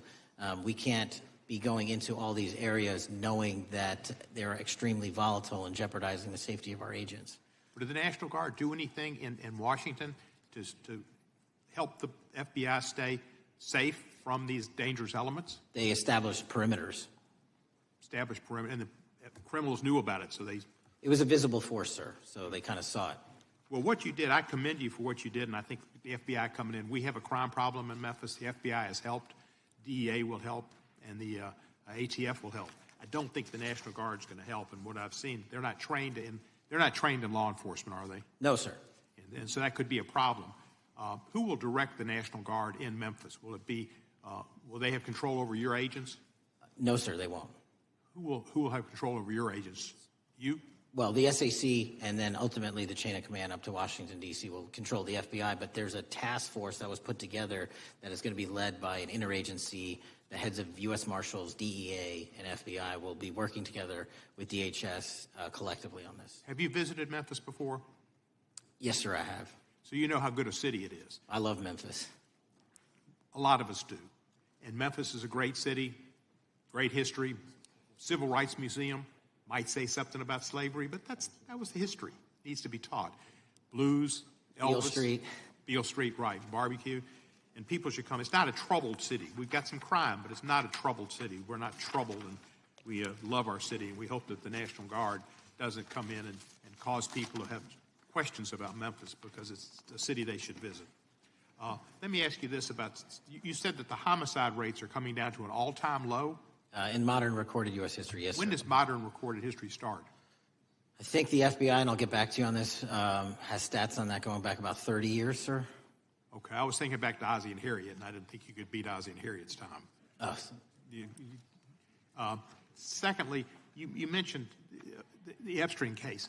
Did any of the women that were victims, and they came up here and had a press conference and all, did any of them contact your office and ask to give information? To my knowledge, no, sir. If they did, let me ask you first, is there a statute of limitations on sex crimes like that, with sex with a minor, rape? The DOJ is the expert, but I do not believe there's a statute on that, limitations on that. So if there's not a statute of limitations, should you not be interviewing those people who know who raped them and the names and the places and give you that information? That seems like that's a treasure trove of information, and it's a serious, serious, serious number of crimes. Sir, I couldn't agree with you more. We've been very public about asking individuals to come forward with new information, and we would run out every single lead on that. Well, I'm sure the women will come forward, especially today, to be sure that they will get an opportunity, because that seems like something we ought to do.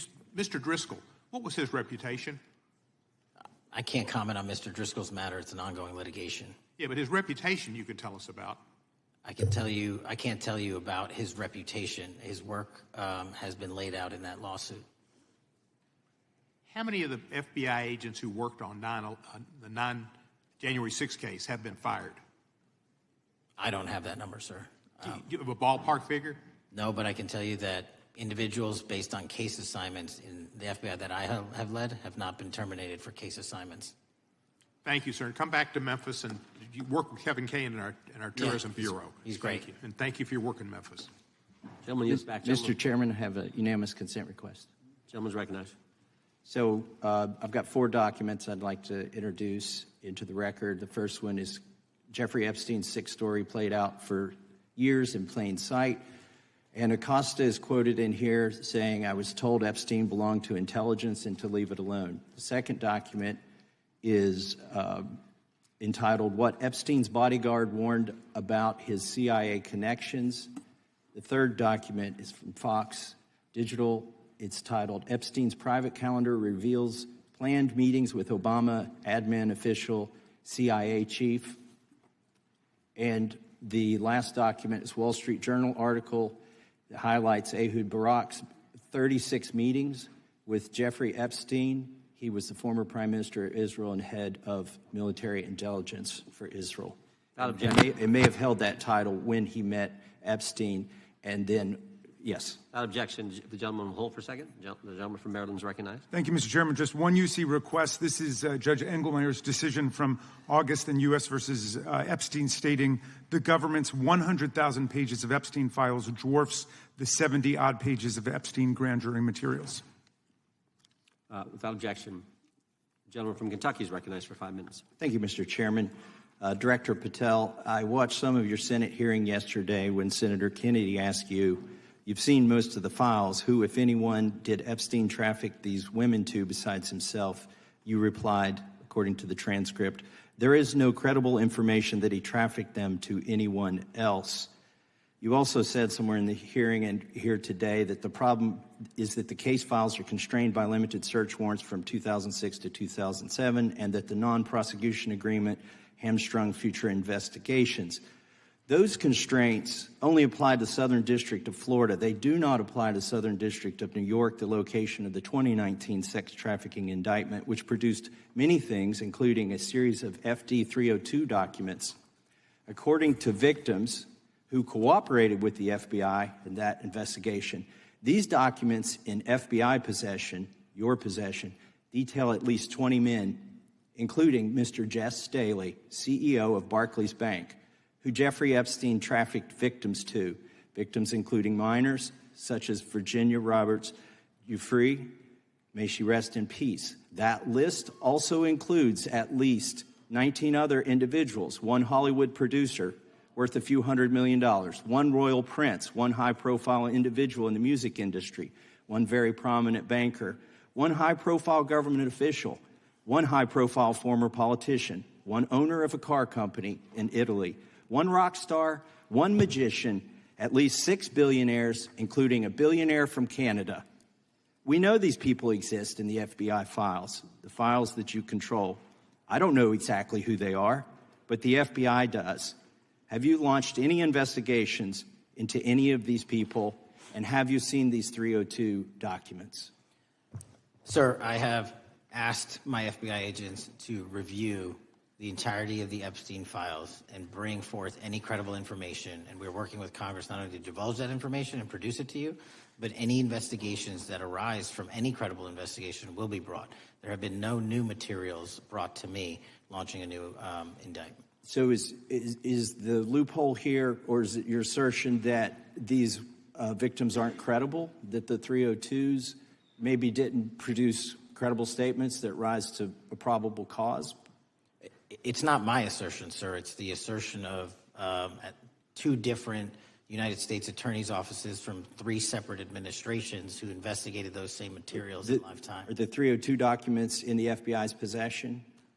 They reviewed all that, yes, sir. And so have you reviewed those 302 documents where the victims name the people who victimized them? If I personally know, but the FBI has. So how can you sit here and in front of the Senate and say there are no names? I said I named one today. I said we are not in the practice at the Department of Justice FBI of releasing victims' names. That is not what we do. We are also not in the habit of releasing incredible information. That's not what we do. But multiple authorities have looked at the entirety of what we have. Okay, I got to move on here. Were you present when the AG had the White House event when she released the binders to the social media influencers? I was, yes. So if you're willing to meet with social media influencers who stood to benefit from the sensational and sad stories of these victims, will you meet with the victims as well? The FBI will meet with anyone who has new information. Will you personally meet with them? The FBI and the professionals who are handling the cases will. Were you instructed that it was important to release the documents to the Oversight Committee on the day of my introduction of the discharge petition to release these files? I don't know what day that was, so no. Well, they were released that day, and there were victims' names who weren't redacted because they were in such a rush, and the victims are not happy about that. Have you investigated any of the CIA connections? Have you seen the CIA file on Jeffrey Epstein? And if you wanted to see it, would they show it to you? Well, I can speak for the FBI, and that's presuming there's a CIA case file. And I've reviewed everything that the interagency, not I, the FBI, that was provided to us. Would you be willing to look at the CIA file on Jeffrey Epstein? If there is such a file, and if it has not already been turned over to the FBI will look at any new investigative leads. Have you made any progress on the pipe bomb investigation January 6th? And have you made any progress on the motive of the Las Vegas shooter? As to the first, it's an ongoing investigation, and we have made progress. As to the second, sir, I'll have to get back to you.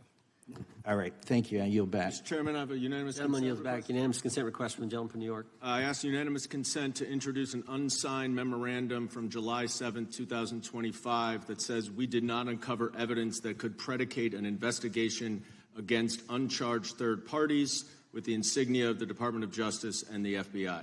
Without objection. Mr. Chairman, I have a unanimous Georgia. consent request. It's a article entitled DOJ Deletes Study Showing Domestic Terrorists Are Most Often Right-Wing. Without objection. Thank you. The gentleman from Georgia is recognized for 5 minutes. Thank you, Mr. Chairman. Director Patel, thank you for being here today. I want to first talk about the significant role that the FBI plays in combating the national security threats posed by our nation's greatest threat, our nation's greatest security threat, China and the Chinese Communist Party. It's a fact that China is America's most significant national security threat. Isn't that correct? I would say so, sir. And you would agree with me that China wants to dominate the United States of America? I think that's largely their plan. And they want to dominate the world, both militarily and economically. Isn't that correct? I think so. And, sir, you've been FBI director for the last, 8 months? 7 months, yes. 7 months. And during that time, have you held any stock in any companies founded in China? I don't believe so. Well, you do own stock in a company known as Elite Depot, don't you? Which one, sorry? Elite Depot. You own stock. I think that's, I'll have to get back to you. I think it's a law firm and it's a company out of Singapore. Okay, well, no, the company out of Singapore, which is owned by Elite Depot, is the Shein Company, which was founded in China, correct? That company operates out of Taiwan. Well, they changed their headquarters from China back in 2022 to Singapore for tax purposes, but it's owned by a Chinese billionaire. I think his name is Charlie Zhu, and you own stock in the company that owns Shein. Which I disclosed during my confirmation process. You certainly did. And now, do you still hold that stock in that Chinese company? Pursuant to the Department of Justice, who reviewed my material that was submitted during my confirmation process, I was able to hold certain stocks, and they made the decision. You still hold the stocks that you have, you still hold on to these Chinese stocks, these stocks in this Chinese company? I disagree that it's a Chinese company, but I was in the DOJ, when you're appointed, makes a call on what you can and can't possess. Well, now, let me ask you this. Chinese companies steal trademarks. They produce counterfeit products and sell them over the internet on platforms such as Shein. They steal intellectual property. They steal data from American companies. And to me, it seems inconsistent with your role as FBI director that you would own stock in a company that is based in a country that is the nation's premier national security threat. It's like you are putting your own financial security over the security of the nation. I disagree with that characterization. Well, I think the American people look at it like it's a classic situation of the fox guarding the hen house. If the FBI is charged with investigating espionage, economic espionage by companies controlled by the Chinese Communist Party, and you are the director of the FBI, you've got a conflict of interest. Sir, I would just show if there's any intimation that I'm against. Why are you holding on to this stock? It wasn't a decision I made. And it's valued at up to $5 million as of when you last reported, correct? $5 million in stock? No, I don't follow it. You don't follow it, but you're still making money off of it. I don't have any money off of anything. Well, what I have done... Trump's trade policies directly impact the value of that Chinese stock. Won't you agree with that? Which trade policy? I'm not a trade expert. Okay, all right. But I want to tell you this. Crazy on me today. Let me ask you this question. Why are you hiding pedophiles? Why are you shielding pedophiles? Why are you protecting pedophiles? That is maybe the most offensive thing you could say to me, given the numbers. Well, you have not released the Epstein numbers files of pedophiles. You were aware of the Epstein client list that was published in the 18,000. The gentleman has expired. The gentleman yields back. Can he answer the question? Can I just respond? Of course, the gentleman can answer the question. Since I took over the FBI, there has been a 33% increase. Sir, all of that started under Christopher Wray. Your time is done, but no, it didn't. The witness gets to answer the question, and then we'll go to our next FBI director, sir. And you're coming in here trying to take credit for something that a previous director instituted and largely brought to conclusion. I take no credit. I think it's been clear that the director has numbers are so much better than the previous director. It's Dr. Patel, if you want to answer the question. I take no credit. The men and women of the FBI have seen a 33% increase in the number of counterintelligence arrests out of the PRC. And so all of a sudden, with you coming in 7 months ago, gentlemen's time has expired. And on the pedophile accusation, go for that. We have arrested 1,500 child predators in the last 7 months. Under investigations initiated by the prior directorship. Appreciate the director's good work, and we really appreciate that the time of the gentleman has expired. We now go to the gentleman from Texas. I thank the chairman. I thank the FBI director for coming before the committee. I assume the FBI director, Mr. Patel, I believe you probably agree with me that there is a significant organized effort on the left side of the political spectrum to advance criminal organizations being able to put more criminals out on the streets. And that what we've seen this in daily action. Are you familiar with the report that came out this last Monday from the Law Enforcement Legal Defense Fund? I'm not familiar with that, sorry. So this report came out this past Monday, and it said that significant amount of the money flowing out of George Soros and other leftist organizations and funders has been funding DAs and prosecutors, and, quote, many of these DAs had never managed an office, prosecuted a criminal case, developed organizational policies. In dozens of America's largest cities and counties, this report finds these progressive district attorneys have outsourced core parts of the American criminal justice system to activists and political donors, taking direction and advice on everything from staffing decisions and communication strategy. Organizations, it's a complex web of donors going in through these organizations to put radical DAs and prosecutors out there putting criminals on the streets. Does the FBI director agree that this exists and is a problem? I will accept the factual representation, and if that exists, it is a problem. The organizations such as TIDES, the Fair and Just Prosecution, Brenner Center for Justice, Partnership for Safety and Justice, the Vera Institute of Justice, the amount of dollars flowing from George Soros through and to these organizations and to the various prosecutors that have resulted in increased crime on our streets, including the brutal murder of the Ukrainian refugee in Charlotte. I bring that up because that is one component of the problem. In addition, we have an organized effort targeting our border.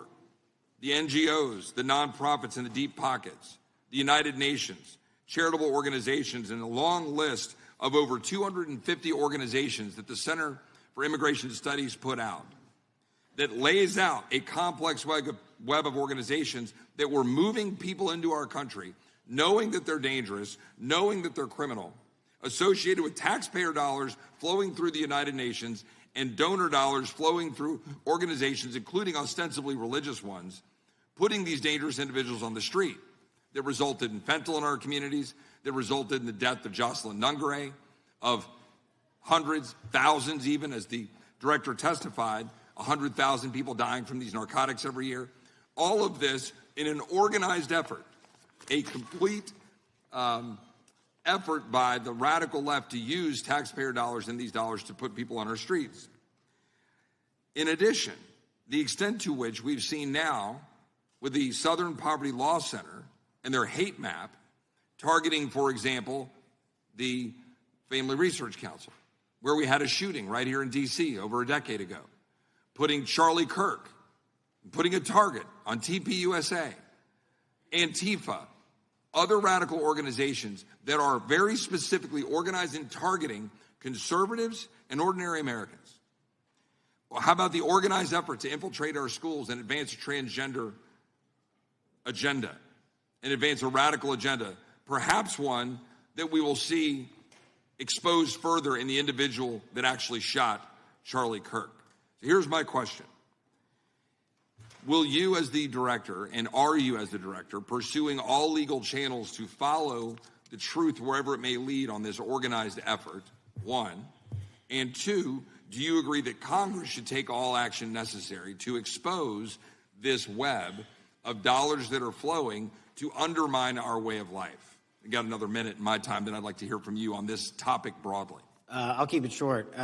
Investigatively speaking, we are doing the following. We are following the money. We are following the money in every organization and every person that is violating the federal code. And it doesn't matter what your background or ideology is. We are following the money. We are using legal process to follow that money, issuing subpoenas to follow that money, using grand juries to follow that money. And when we have results to recommend for prosecution to the Department of Justice, we will do that. And we will continue to publicize documents through Congress, yes, when we make these findings.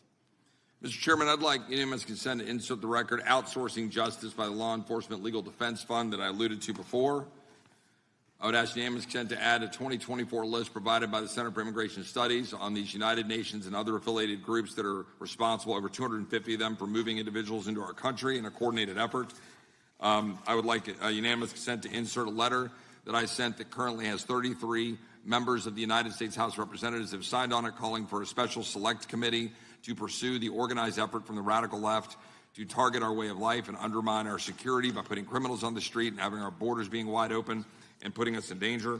Without objection. With that, I would yield back. Without objection. Gentleman yields back. Mr. Chairman, I have a couple of unanimous Gentleman's recognized. One is a letter from Senator Tom Cotton, dated last year, urging the U.S. to, quote, ensure that data from U.S. companies is not harvested by the Chinese Communist Party through the purchase of Xi'an software and technology. Without objection. And also a statement by Marco Rubio, then Senator Marco Rubio, which warned our UK allies about, quote, Xi'an's deep ties to the People's Republic of China. Without objection. Also, crime is a the record crime is down in 2025. Trump doesn't deserve credit, which demonstrates that the crime rates have been decreasing since 2023, which was published by the Vera Institute. Also, a unanimous consent request to enter into the record a NPR report from July of 2024. GOP vows to make America safe again. Statistics contradict their growing crime claims. Without objection. Also, a report out of the American Presidency Project dated January 17, 2025, record low crime during the Biden-Harris administration. Without objection. Also, Joe Biden is correct that violent crime is near a 50-year low, which was a PolitiFact publication of May 2024. And last but not least, a FBI releases 2024 reported crimes in the nation statistics. These are FBI statistics published on August 5th, 2025, which details decreases in murder, rape, aggravated assault, and robbery in 2024. Without objection. Gentleman from Kentucky is recognized for unanimous consent.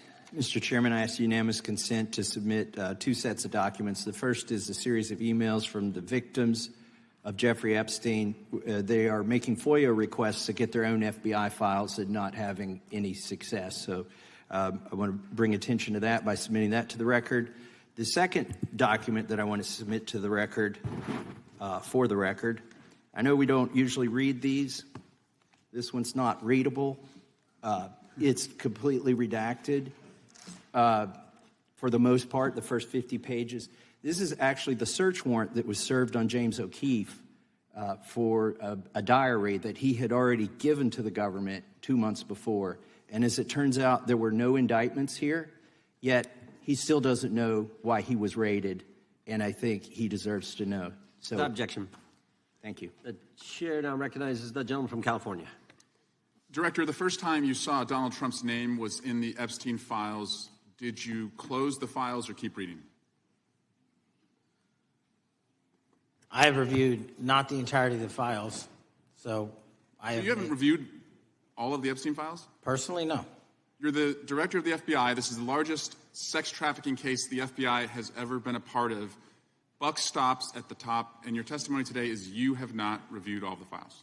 What I've been doing is been busy providing the safest country this country has seen in modern U.S. history in historic speed, because the men and women of the FBI are given the resources to reduce the homicide rate, to reduce the drug trafficking rate, to reduce the amount of children that are being trafficked and the number of pedophiles. It sounds like those children being trafficked would appreciate the director reviewing the files.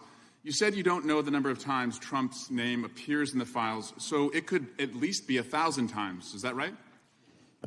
The number is a total misleading factor. We have not released anyone's name. We have not released anyone's name in the Epstein files that has not been credible. Director, could it at least be 1,000 times? We have released every piece of legally permissible information. Okay, you can characterize the numbers however you want it. I'm claiming my time, Director.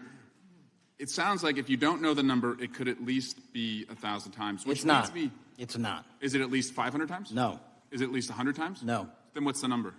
I don't know the number, but it's not that. Do you think it might be your job to know the number? My job is to provide for the safety and security of this country. My job is not to engage in political innuendo so you can go out to the sticks and get your 20-second hit in your fundraising article. My time, Director. Keep going, reclaiming your time, because the people of California are being underserved by your representation. If the president is not implicated, why not release everything that involves him? We have released everything, the president and anyone else's side, that is credible and lawfully be able to be released. Your fixation on this matter and baseless accusations that I'm hiding child pedophiles is disgusting. Anyone that says that needs to look at the stats alone and go back to the state of California, who's receiving the biggest surge in FBI resources through my redeployment, because the cities of Los Angeles, San Diego, and San Francisco need it. Director, remembering your oath to tell the truth, did you ever tell Donald Trump his name is in the files? I have never spoken to President Trump about the Epstein files. Did you ever tell the Attorney General that Donald Trump's name is in the Epstein files? The Attorney General and I have had numerous discussions about the entirety of the Epstein files and the reviews conducted by our team. Did you tell the Attorney General that Donald Trump's name is in the Epstein files? And we have released where President Trump's name is in the It's a simple Attorney's question. file. Did you tell the Attorney General that the President's name is in the Epstein files? During many conversations that the Attorney General and I have had on the matter of Epstein, we have reviewed. The question is simple. Who Did you tell the Attorney General that Donald Trump's name is in the Epstein files? Yes or no? Why don't you try spelling it out? Yes if you're or gonna mock no, me? Director? Use the alphabet. Yes or no? No? A, B, C, Director, D, E, F? it Don't sounds wanna like do you don't want to tell us. Did you tell the Attorney General that Donald Trump's name was in the Epstein files? Why don't you try serving your Director, constituency did by you tell the focusing on Attorney reducing General violent that Donald crime in this Trump's name- country and the number of pedophiles that Director, are legally reclaiming my harbored in time, your Director. sanctuary cities in Director, California? reclaiming I'll my work with time. you on that. Do Regular you wanna order, work Mr. with us Chairman. on that? Director, I reclaiming my belongs to time. the gentleman from California. Did you tell the Attorney General that Donald Trump's name is in the Epstein files? The question Yes or no? has been asked and answered. You have not answered it, and we will take your evasiveness as a consciousness of guilt. Director, did Donald Trump ever say to you, just find and release the entire truth? Don't worry if I'm in it. The instructions from the administration were to release all credible information, and we have done that. Did Donald Trump ever provide information about Jeffrey Epstein as an informant? Donald Trump has not been, and I can only speak for the FBI, an informant of the FBI. So, Director, you've played this cute shell game where you say you can't release everything because the court has said that it legally is not allowed to be released. But the court calls bullshit. Judge Richard Berman said that when you went to the court, quote, information contained in the Epstein grand jury transcripts pales in comparison to Epstein investigation information and materials in the hands of the Department of Justice. So let's move on, Director. You wrote a book called Government Gangsters. You identified 20 individuals in that book. You put me on that list at the top of the list. Thank you. My children find it flattering. 20 of those individuals have been investigated or have had adverse actions. Director, considering that you have identified these people as, quote, government gangsters, will you recuse yourself from making any investigation decisions about these individuals? Anyone that has been terminated at the FBI has been done so the because question they failed again. to meet the muster Director, and their constitutional I will obligation. work on the audio-visual capabilities. I'm of going to the room so borrow that you your can hear me. terminology and call I'm reclaiming bullshit my on your time. entire career in I'm Congress. reclaiming my It time, has been a Director. disgrace to the American Director, people. I'm reclaiming my time. You can reclaim your You time all you recuse yourself. want. Mr. Chairman, you're going to allow a witness to speak this way? Mr. Chairman, would you give recuse yourself, The gentleman has no time. Mr. Chairman, would you Mr. Chairman, admonish the point of- witness not to insult members? The gentleman has no time. Mr. Chairman, just committee will remember. Quick point of order. Could the gentleman be extended an additional 20 seconds to complete his thoughts since the witness decided to interrupt him continuously? And the witness will be able to respond if he wants. We'll make sure Thank he has you. time to do that. My question We'll is, continue. will you, Director, recuse yourself, yes or no, from investigating or making decisions about the 60 individuals, including myself, that you identified as government gangsters? Yes or no? Time of the gentleman has expired. The No. witness may respond if he would like. And the answer was no, as I heard. Correct. Okay. The gentleman from Wisconsin, the gentleman yields back. The gentleman from Wisconsin is recognized for 5 minutes. Thank you, Chairman. Thank you, Director Patel, for being here today. I wanted to talk a little bit about the assassination of Charlie Kirk and the FBI's subsequent investigation. I know it's really sensitive, and you can make the call as to whether or not, obviously, it's something that you can respond to, but I think it's still fresh on many people's minds. I want to congratulate you and Utah law enforcement for the work you did in identifying the suspect and apprehending him. According to public reports, and I think this is what maybe it's, I still have questions about, and maybe the public does. According to public reports, the alleged shooter arrives on the Utah Valley University campus nearly 4 hours before the shooting. Was that your understanding? Is that kind of... I'll let the public reports reflect themselves. I don't have the exact timeline. Okay. So we don't have any idea kind of his prep or how he set up or how he utilized that time when he first showed up on campus? All of those are being currently investigated through our cell phone analysis and through our witness interviews. And the state of Utah has now announced charges seeking the death penalty against his suspects. So we're a little limited in what we can continue to say. Sure, I understand. And the suspect, like you referred to, is then captured on security footage jumping off the roof of the alleged shooting location, the Losey Center. do we have any idea how the suspect got up on the roof in the first place?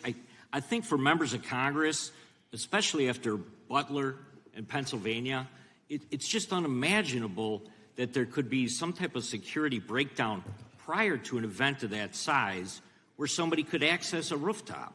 So not commenting on the case, but having gone to the crime scene and walked the steps that we believe were taken, the roof was actually readily accessible through an exterior stairwell, so anyone could have gotten on it. Okay. The suspect flees on foot to kind of this wooded area where he drops the rifle, wraps it in a towel, and then proceeds to his staged vehicle and basically drives home. So do we have any idea what the towel was about? Was it used later to identify a place where the firearm was left, or What we can tell you is the towel, there was a screwdriver found on the rooftop, which DNA was collected off of, and the towel was found wrapped around the firearm in question in a wooded area next to the campus. All have been processed for DNA. And then, according to the suspect's roommate, there were allegedly messages on instant messaging platforms, specifically Discord, suggesting the towel may have been used to identify that weapon's location. So the public reports have suggested that the shooter acted alone. Do we still believe that that's true? Do we have any idea as to whether or not those Discord messages led us to believe that the shooter may have had help in any way or assistance? I can only speak to the FBI's investigation, and our investigation is ongoing, and we are interviewing any of those individuals involved in that chat and other individuals in the area. Very good. And so my suggestion, if there are accomplices, I'm sure this is something that the FBI is going to continue to investigate fully and thoroughly into the future. Yes, sir. The reason I ask that is because I don't know that that was necessarily the case with Butler, Pennsylvania. So thank you so much for your persistence kind of in this matter.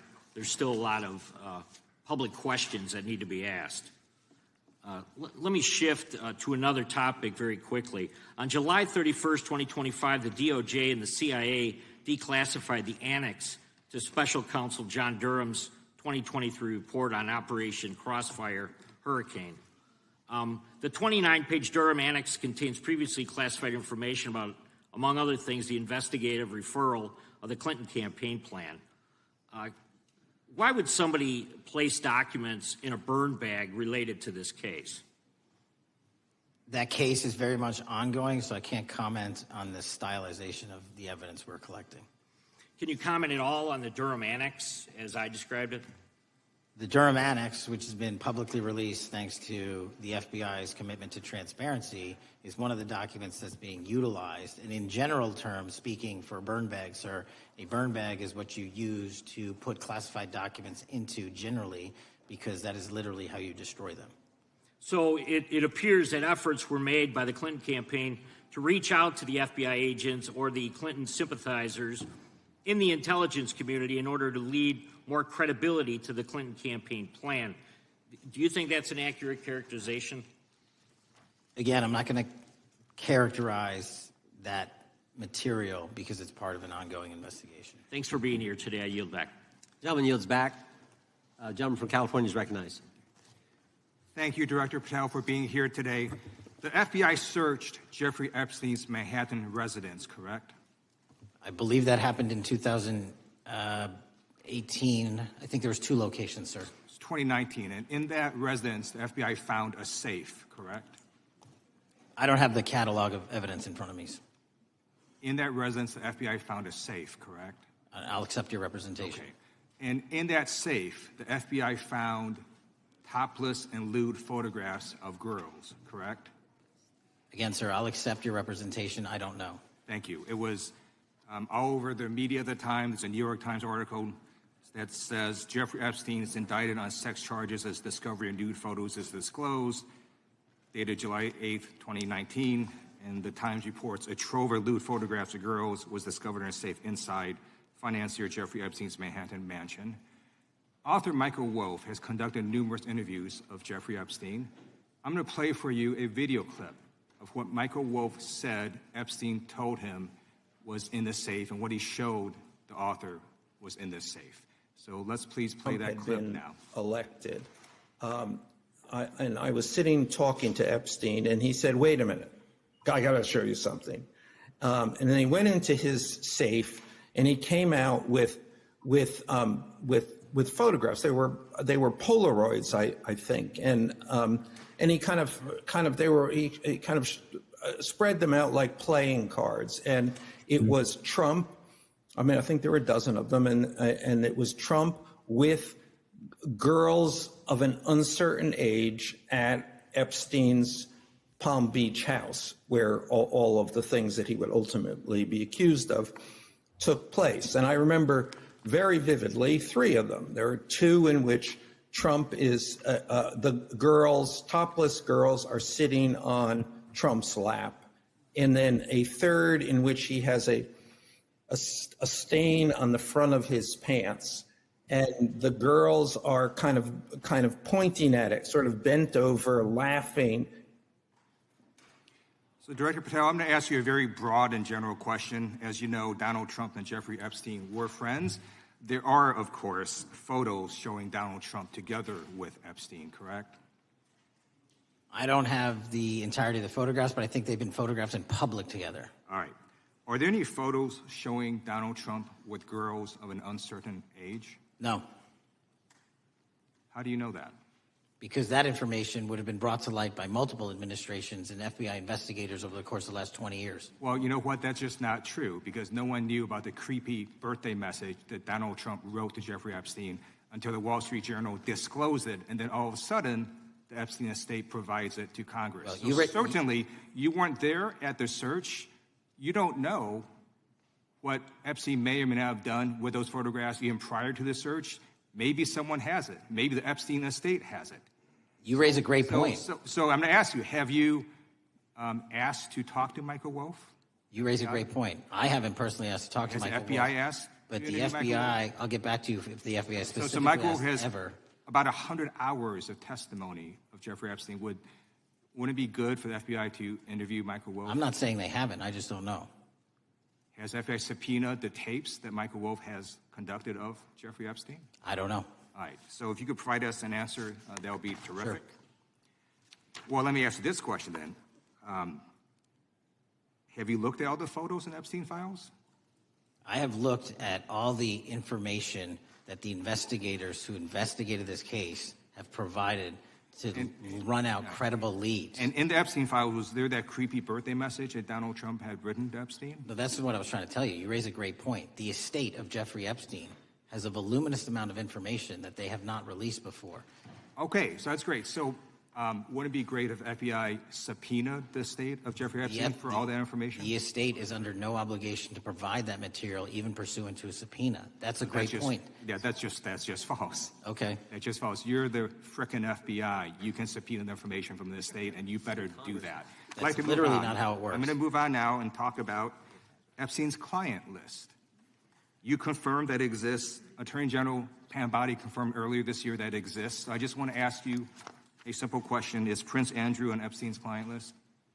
The material related to Prince Andrew has been made public. Is Prince Andrew on the client list? We have released the index of names that were in Jeffrey Epstein's. Is Donald Trump on Epstein's client list? The index has been released, and the index will speak for itself. So I'm just going to say, America is a huge red flag. The FBI director could not answer whether Donald Trump was on Epstein's Gentleman's client time has list. expired. I now recognizes the gentleman from Virginia. Thank you, Mr. Chairman. I want to thank the director for being here and for his work over the last several months, removing the taint of partisanship that has infected the intelligence community over the past several years under the last administration, under the last several directors, standing up for law enforcement, standing up for the brave men and women who work in your agency. But to set the record straight, we have to correct the record. And the record, early days of the first Trump administration saw a dramatic spike in news stories that contained sensitive and sometimes classified details about the FBI's bogus Russia probe, about a leak a day. It's unacceptable that senior FBI officials coordinated to leak classified information to try and harm President Trump. Documents produced to the committee in August of this year revealed that the FBI interviewed a former Intelligence Committee staffer who gave details on a systematic process through which leaks of classified information were affected by then Chairman, now Senator Adam Schiff. Were these findings escalated within the Bureau's chain of command, and if so, to what level? Sorry, were the findings escalated? Were these findings that were given to us escalated within the Bureau's chain of command, and if so, what level? Did you receive this information? That entire matter is currently under investigation by the people at the FBI that handle leaks of classified information. All right, it's good to know that there is an ongoing investigation. Can you tell me whether these leaks to the media compromised any ongoing FBI investigations during the Trump-Russia probe? I can tell you, generally speaking, the leaks of classified information are detrimental to any work the FBI is doing. Now, former Director James Comey testified before the Senate Judiciary Committee that he had never been an anonymous source, nor authorized anyone to be an anonymous source in news reports about matters relating to the Trump investigation or the Clinton investigation. Was Comey's testimony true? In reference to Director Comey, I'm very limited in what I can say because of what the current status of those matters are with the FBI and the Department of Justice. When I am able to make those public, I will. Can you tell me if there's an ongoing investigation there? Again, without identifying any individuals related to the information you're generally speaking about, there is an ongoing matter that has been under review by the Department and the FBI for some time. Because we know that the documents that we received last month revealed that former Director Comey used Columbia University law professor as a conduit to leak stories to the media that contained classified information. Let me move on to the way that the FISA process was weaponized by past directors. Prior to your confirmation, you raised concerns about government misuse of FISA, including Section 702, stating that FISA was in need of major reform. Specifically, you highlighted that the Fisk report that the FBI had conducted 278,000 improper searches of the FISA database. Do you remain concerned about governmental abuse of FISA in Section 702? I'm always concerned, but what we've done since I became FBI director is implement new audit systems. We are nearing 100% review of the 702 query system that you are specifically referring to, and we've also eliminated anyone that has ever touched that database that has in any way made a mistake, whether intentional or not. And we have also identified a system in which those going forward who misuse the 702 system, they don't get 2 strikes. They get 1 and you're done. Okay, I'm glad you mentioned you're continuing to audit because, as you know, in May, the New York Times reported you closed the FBI's Office of Internal Auditing. Can you explain why you decided to close this office? Yeah, because under the new restructuring of the FBI, to save resources, there were 2 different places doing the exact same thing. We have a specific division dedicated to audits. I didn't need another audit system doing the audits again. And so we folded some of those folks with their expertise into our specific division and then took the rest of those folks and are moving them out across the country. Under previous FBI leadership, FBI agents were found to have lied to the Fisk. There have been hundreds of thousands of violations of the querying standards. In light of past violations, what action is the FBI taking to ensure that similar abuses do not occur in the future? Exactly what I've outlined. You cannot have access to the 702 query system if you improperly queried that system at all at any time in your career. Okay. At a Senate hearing 2 years ago, your predecessor, Director Wray, testified FBI had previously purchased U.S. phone geolocation data for a specific national security pilot project and further stated that the project had not been active for some time and that the FBI relies on court-authorized process to obtain location data from companies. Does the FBI purchase location data or any other data of Americans from data brokers? I don't believe so, but I'll get back to you. Thank you. That'd be important. I appreciate that. I yield back. Gentleman yields back. Gentleman from Washington's recognized. Thank you, Mr. Chairman.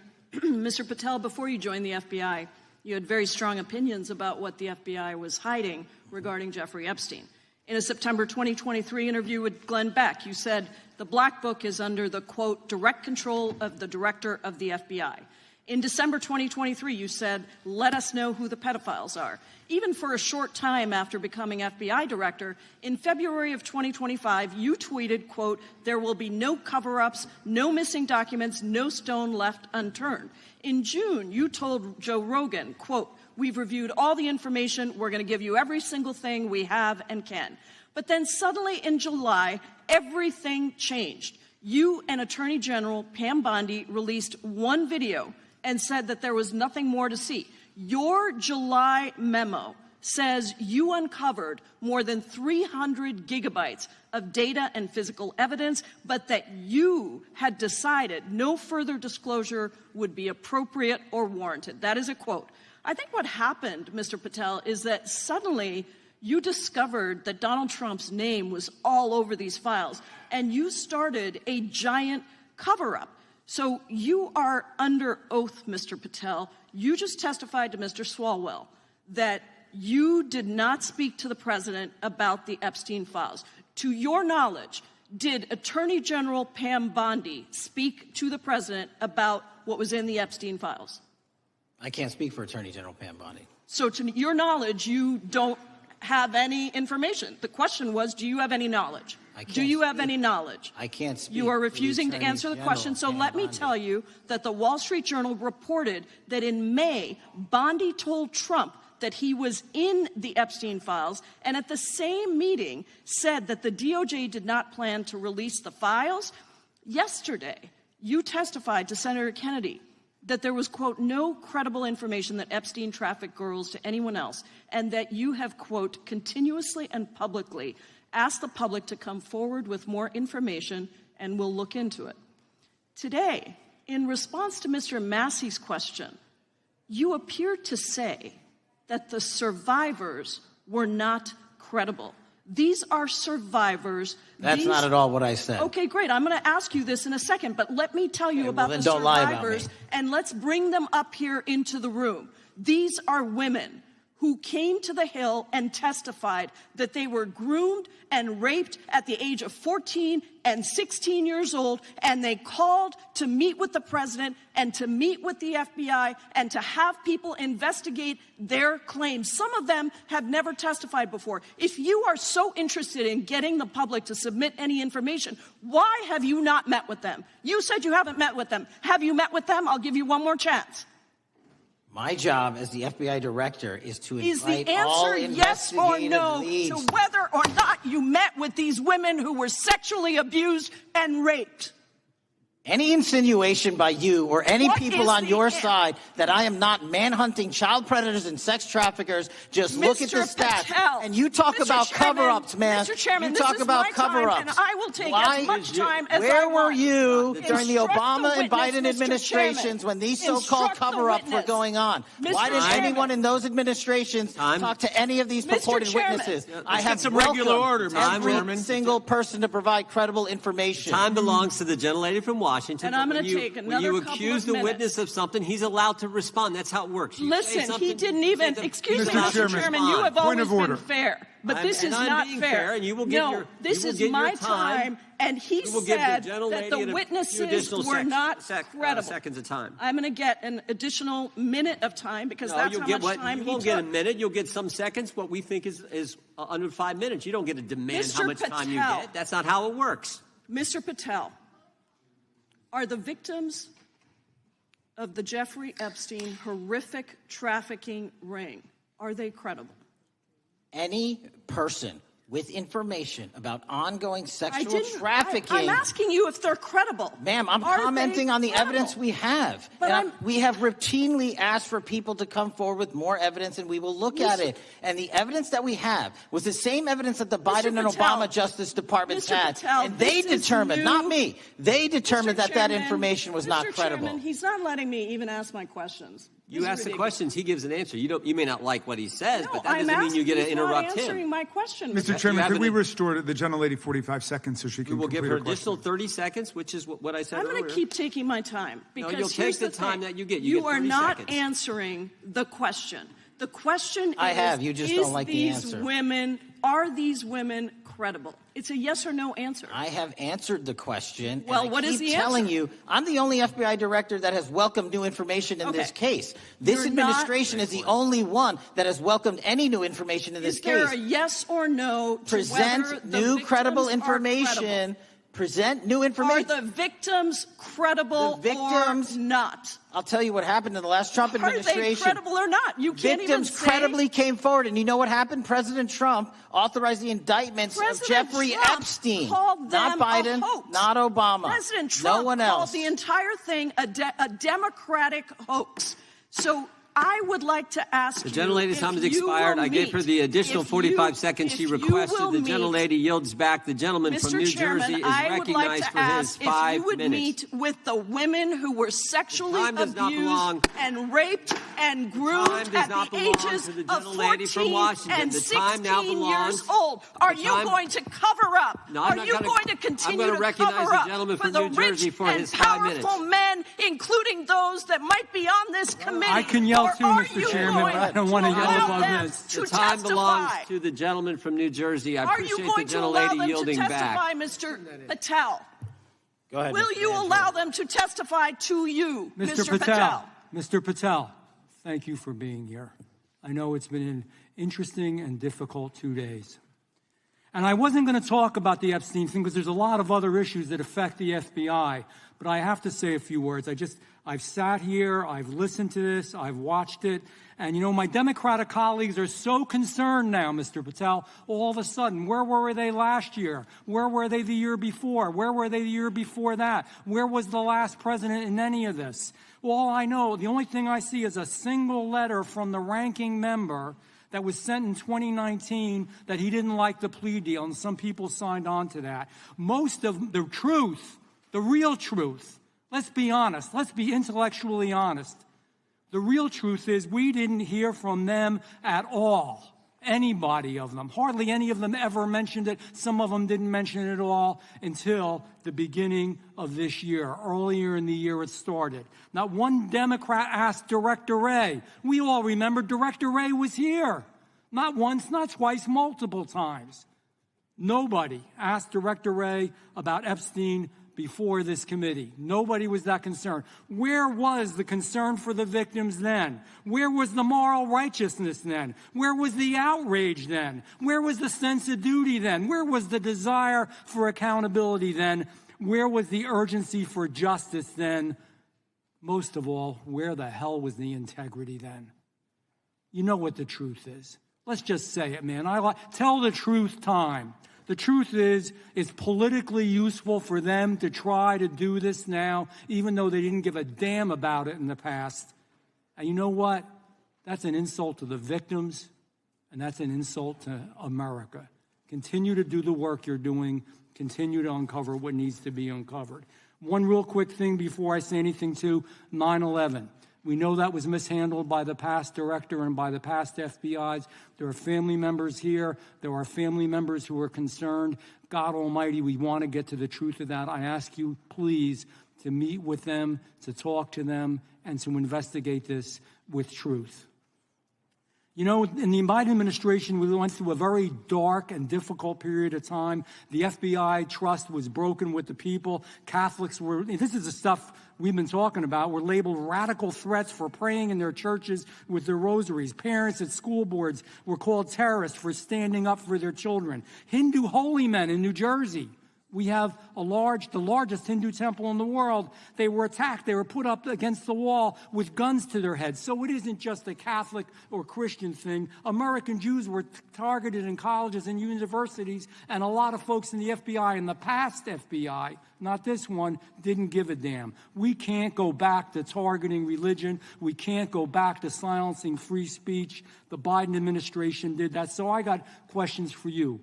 Hopefully thoughtful questions that you can answer for us in a thoughtful way.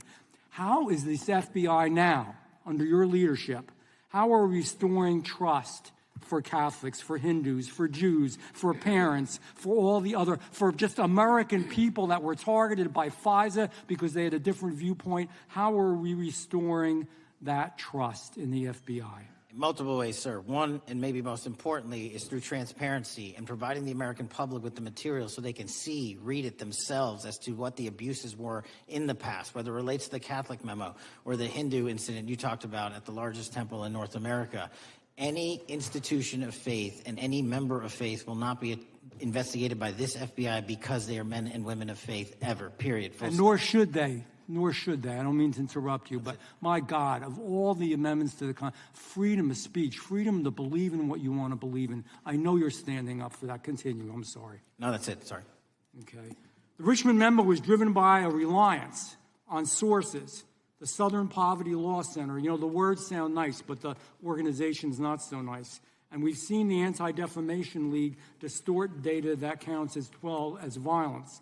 Have you been able to identify and eliminate these kinds of partisan sources? We welcome all sources, but we want objectivity and neutrality and decency in the way we report all this. Have you been able to uncover any information there? How do we make sure our sources are good in the future?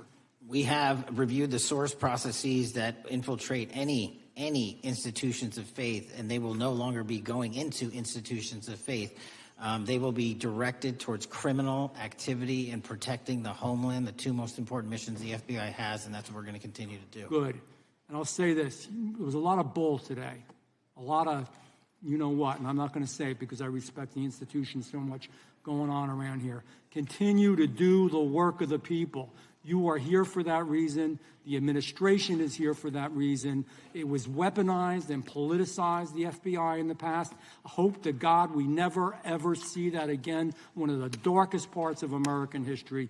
Thank you, Mr. Patel. I yield back. Mr. Chairman, I have a unanimous consent. Gentleman yields back. The gentleman from New York is recognized for UC. I would like to introduce a CNN article that explains how an alleged top leader of the MS-13 gang was dismissed. His case was dismissed in Brooklyn so that he could be deported back to El Salvador, even though he was charged with murder. Without objection. Mr. Chairman, I have some unanimous consent. The lady from requests. Washington is recognized. I ask unanimous consent to enter into the record an article titled "Justice Department Told Trump in May that his name is among many in the Epstein files." Without objection. I have another one that is a July 2025 article by the New York Times entitled "How a Frantic Scouring of the Epstein Files Consumed the Justice Department," stating that DOJ and FBI employees reviewing the Epstein files were instructed to flag any mentions of Trump and other celebrities. Without objection. And I have another unanimous consent request to enter into the record an August 2025 article by The Guardian entitled "Ghislaine Maxwell Hinted at Epstein's Ties to Trump Officials. Why Wasn't She Pressed for Names?" stating that Maxwell told Deputy U.S. Attorney Todd Blanche that some of the, quote, cast of characters around Epstein are in Trump's cabinet. Without objection. Chair now recognizes the gentlelady from Pennsylvania. Thank you, Mr. Chairman, and thank you, Mr. Patel, for coming before us to testify today.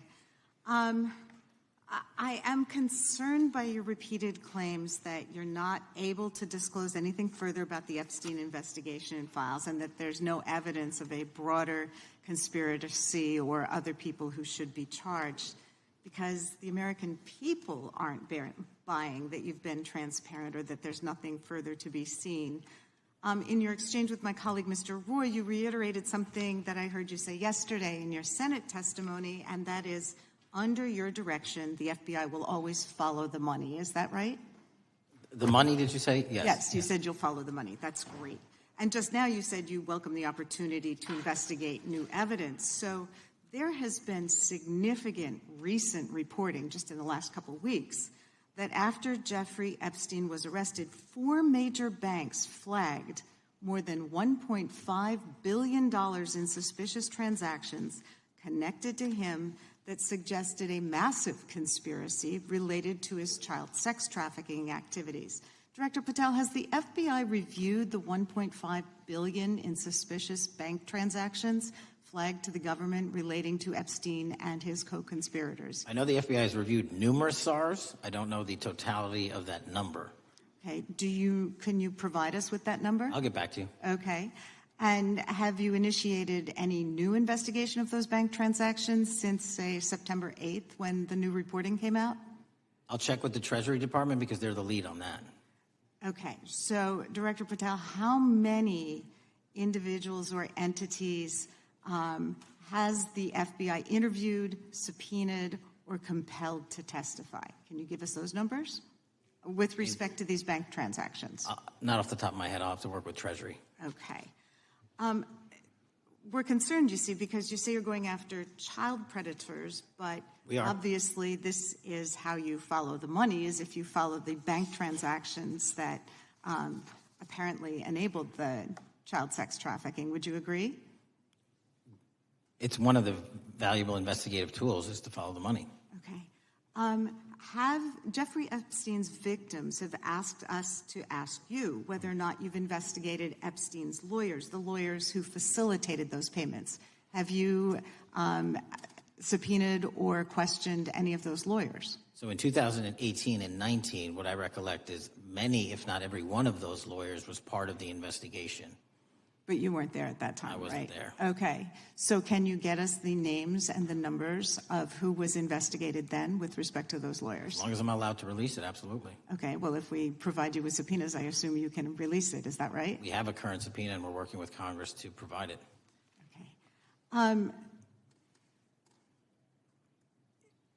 You've said that the Acosta investigation had an original sin. Mm-hmm. What do you mean by that?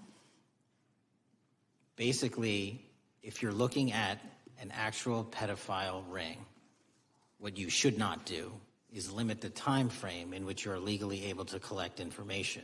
So search warrants that Mr. Acosta utilized in 2006 and 2007 leading to the 2008 plea agreement had a very specific narrow window of years, I think 3 or 4 years. And so information pursuant to legal process wasn't collected for 10 years or 15 years or 20 years. It also, subpoenas were not sent out to hundreds of witnesses at the time, hundreds of victims at the time. None of that was done. None of these people were put in grand juries. And so the totality of information from the jump, instead of being this big, was like this. And that, in my opinion, is not how you run an investigation if you're trying to break a sex trafficking ring. So you're now in charge of the FBI. Why haven't you done that investigation? Great question, and here's the answer. Simply because I am not able to go back 20 years and collect information that the courts had decided was already subject to search warrants. They have said this was the investigation. There's a non-prosecution agreement out of that plea, and when the case was reopened, and this is where it comes into play, when the case was reopened in 2018 and 2019, the search warrants, again, were limited to the conduct of Jeffrey Epstein. Now, whether that's right or wrong, that's a different discussion, but I'm telling you that's the information well, we I think reviewed. that is a different discussion, and I think the discussion we'd like to have today is why you aren't following the money with respect to the broader conspiracy that it has been reported in the New York Times and elsewhere, and that if you really want to attack the issue, if you wanted to attack the issue, if you wanted to get to the bottom of it, if you wanted to disclose what really was involved in the Epstein files, the Epstein cover-up, that you would be taking very different actions that you are today. I do want to seek unanimous consent to enter into the record the New York Times September 8th, 2025 article, How J.P. Morgan Enabled the Crimes of jeffrey Epstein. Objection. And also an article dated July 17th, 2025 in the Epstein case, Follow the Money. Objection. Okay, thank you. Gentlelady yields back. Mr. Chairman. Gentleman from Maryland is recognized. Thank you much. Pursuant to Clause 2K6 of Rule 11, I move that the committee subpoena the CEOs of 4 banks, J.P. Morgan, that's Jamie Dimon, Bank of New York Mellon, Robin Vince, Bank of America, Brian Moynihan, and Deutsche Bank, Christian Sowing, in order to get the suspicious transaction reports. These 4 banks have flagged to the government $1.5 billion in suspicious transactions related to the sex trafficking crimes and conspiracy of Epstein, Maxwell, and all of their collaborators. And as you know, Mr. Chairman, we got the SARS reports for Hunter Biden totaling around $20 million. And so these $1.5 billion in SARS reports we should get, especially since the director doesn't seem to be forthcoming. And I request that we do this immediately. I think the director's been very forthcoming. We will hold any motion to subpoena in abeyance until the conclusion of the hearing. The chair now recognizes the gentleman from Texas.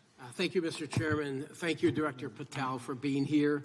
It is quite clear that certain members of this committee, they want their 15 seconds on TV, stamping and coming.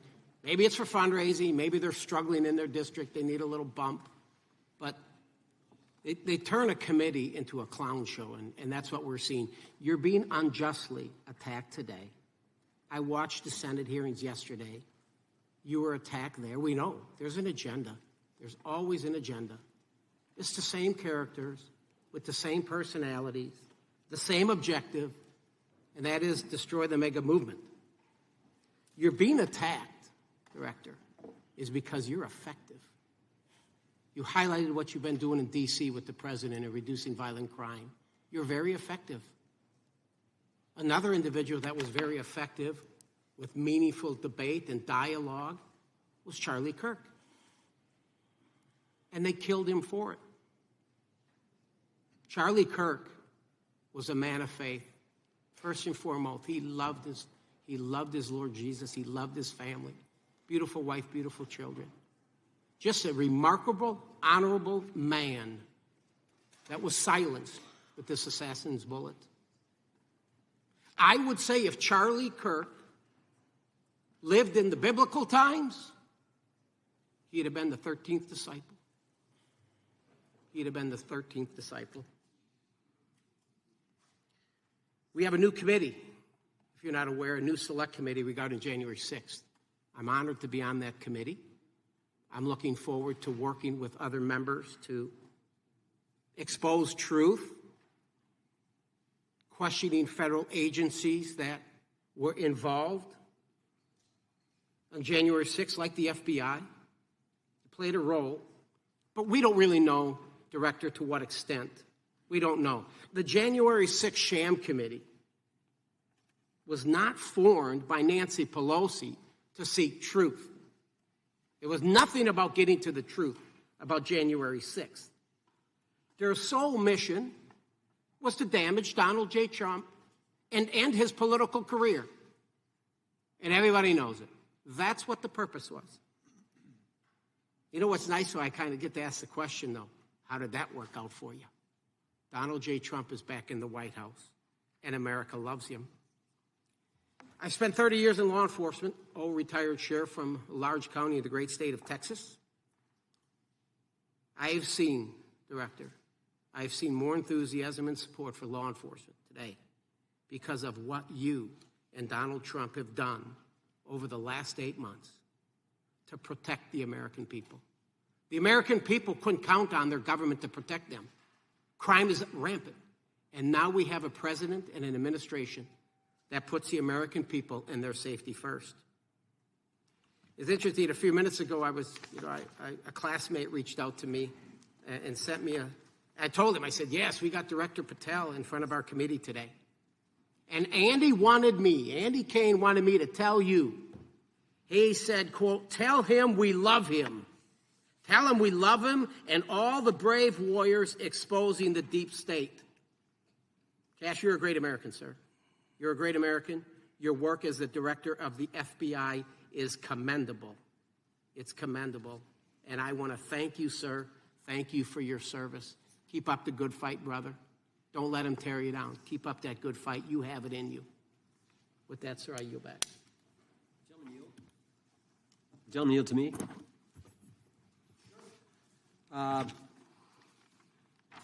Director Patel, there were 26, the gentleman mentioned the select committee, there were 26 confidential human sources at the Capitol on January 6, 2021. 4 entered the Capitol and thereby broke the law. Do you know if those individuals were being paid by the Ray FBI?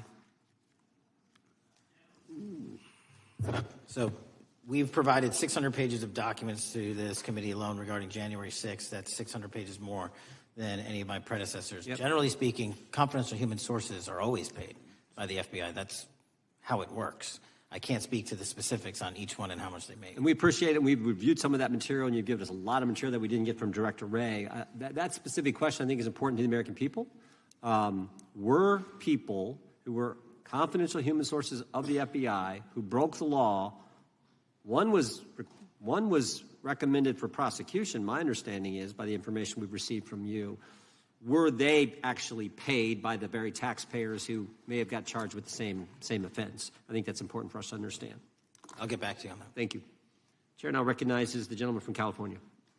Thank you, Mr. Chair. Welcome, Director Patel. I want to focus a little bit on domestic terrorism. We have a graph here, data up to 2021, but as you can tell, domestic terrorism is on the rise. Nation, our citizens under threat. We saw the assassination of Charlie Kirk. 2 assassination attempts on the president, school shooting, Minnesota last month, and closer to home, just a couple of days ago, Huntington Beach, peaceful vigil for Charlie Clark, infiltrated by neo-Nazis who essentially made the local individuals attending that event fear for their safety. All of us know that a lot of these domestic attacks are by lone wolves, but yet they do leave clues, social media or elsewhere. Director Patel, you're it. You're the thin blue line. The FBI, your job to protect our citizens back home from those that would harm us. You have to find the needle in the haystack. Takes a lot of work, a lot of resources. Talking to my local sheriff this morning, who said they're concerned. Federal cuts to local grants that help them do the job.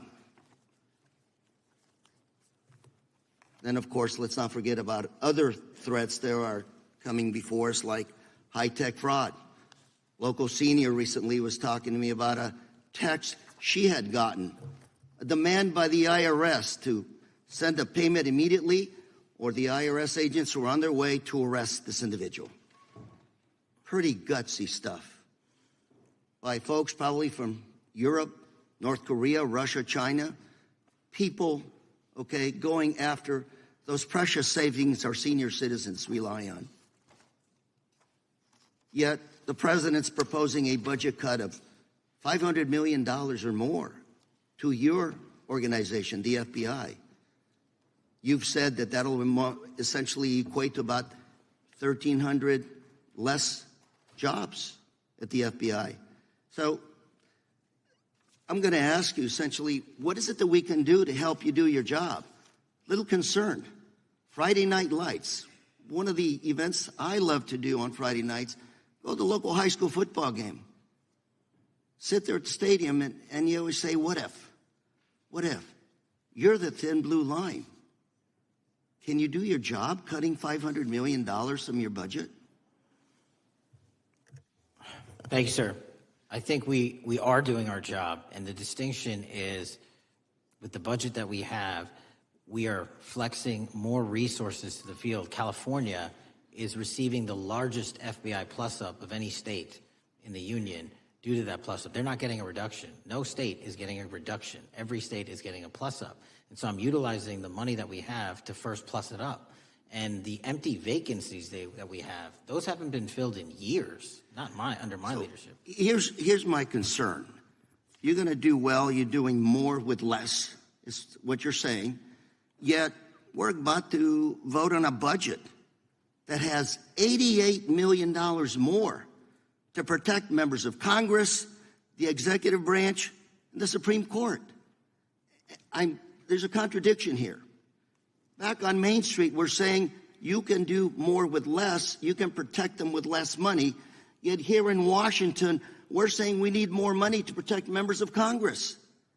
It's a little contradiction here. Or maybe, sir, you ought to talk to leadership about coming in with your management style to protect the Supreme Court, Congress, and the administration. Otherwise, it's essentially a hypocritical situation. We need more protection, yet folks on Main Street can do with less. My concern is folks on Main Street. We also were, I think we received over $300 million in the Big Beautiful Bill, and we're also receiving pots of money from our interagency. So this sort of $500 million cut isn't entirely accurate. You're still getting cut $200 million plus. You're still moving your agents to do ICE work. So you are leaving a lot of bases uncovered. And I'm not going to be argumentative with you, Director Patel.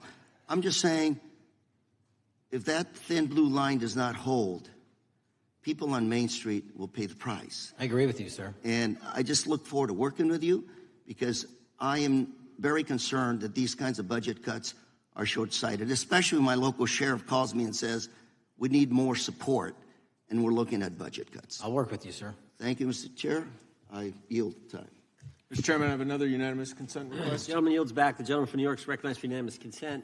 I seek to introduce a December 2024 OIG report from the Department of Justice, which confirms the conclusion of the Bill Barr Justice Department that the so-called whistleblower, a disgruntled former employee of the Intelligence Committee, was not a credible witness, and there were no further actions taken.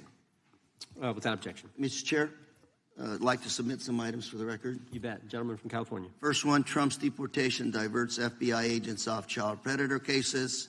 Second one, FBI director backtracks on administration's proposed budget cuts. And number three, Trump administration says 70% of ICE detainees do not have criminal convictions. Without objection. Gentleman from Texas is recognized. Thank you. Director, earlier this year, the committee learned of new documents tied to the Crossfire Hurricane investigation and the Russia collusion hoax against President Trump.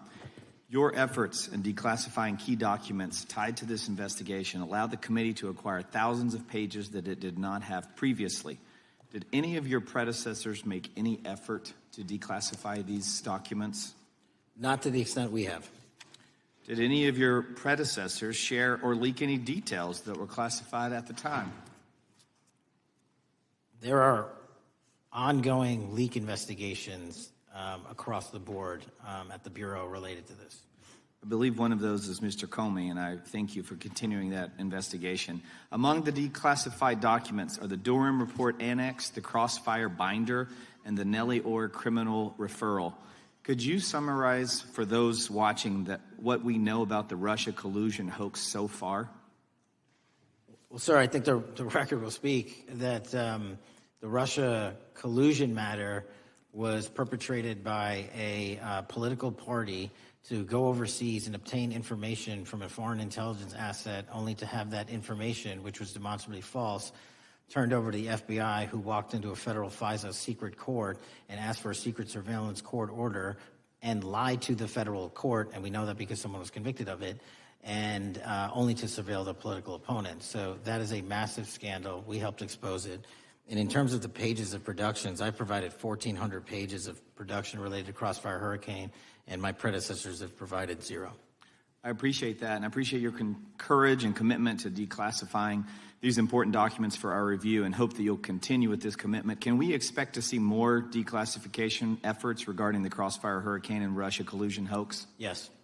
Thank you. I yield the remaining balance of my time to Chairman Jordan. Oh, I thank the gentleman for yielding. And, Director, that's when it all started, right? The whole Russia, that's when it all began. And then it was Mueller, then it was impeachment, then it was Jack Smith and Fonnie Willis and Alvin Bragg and you name it. But it all started then. And that's why I think the gentleman from Texas wants to make sure we get all the information there. And I want to go back to when it was changed. We talked about this earlier. I just want to read to you what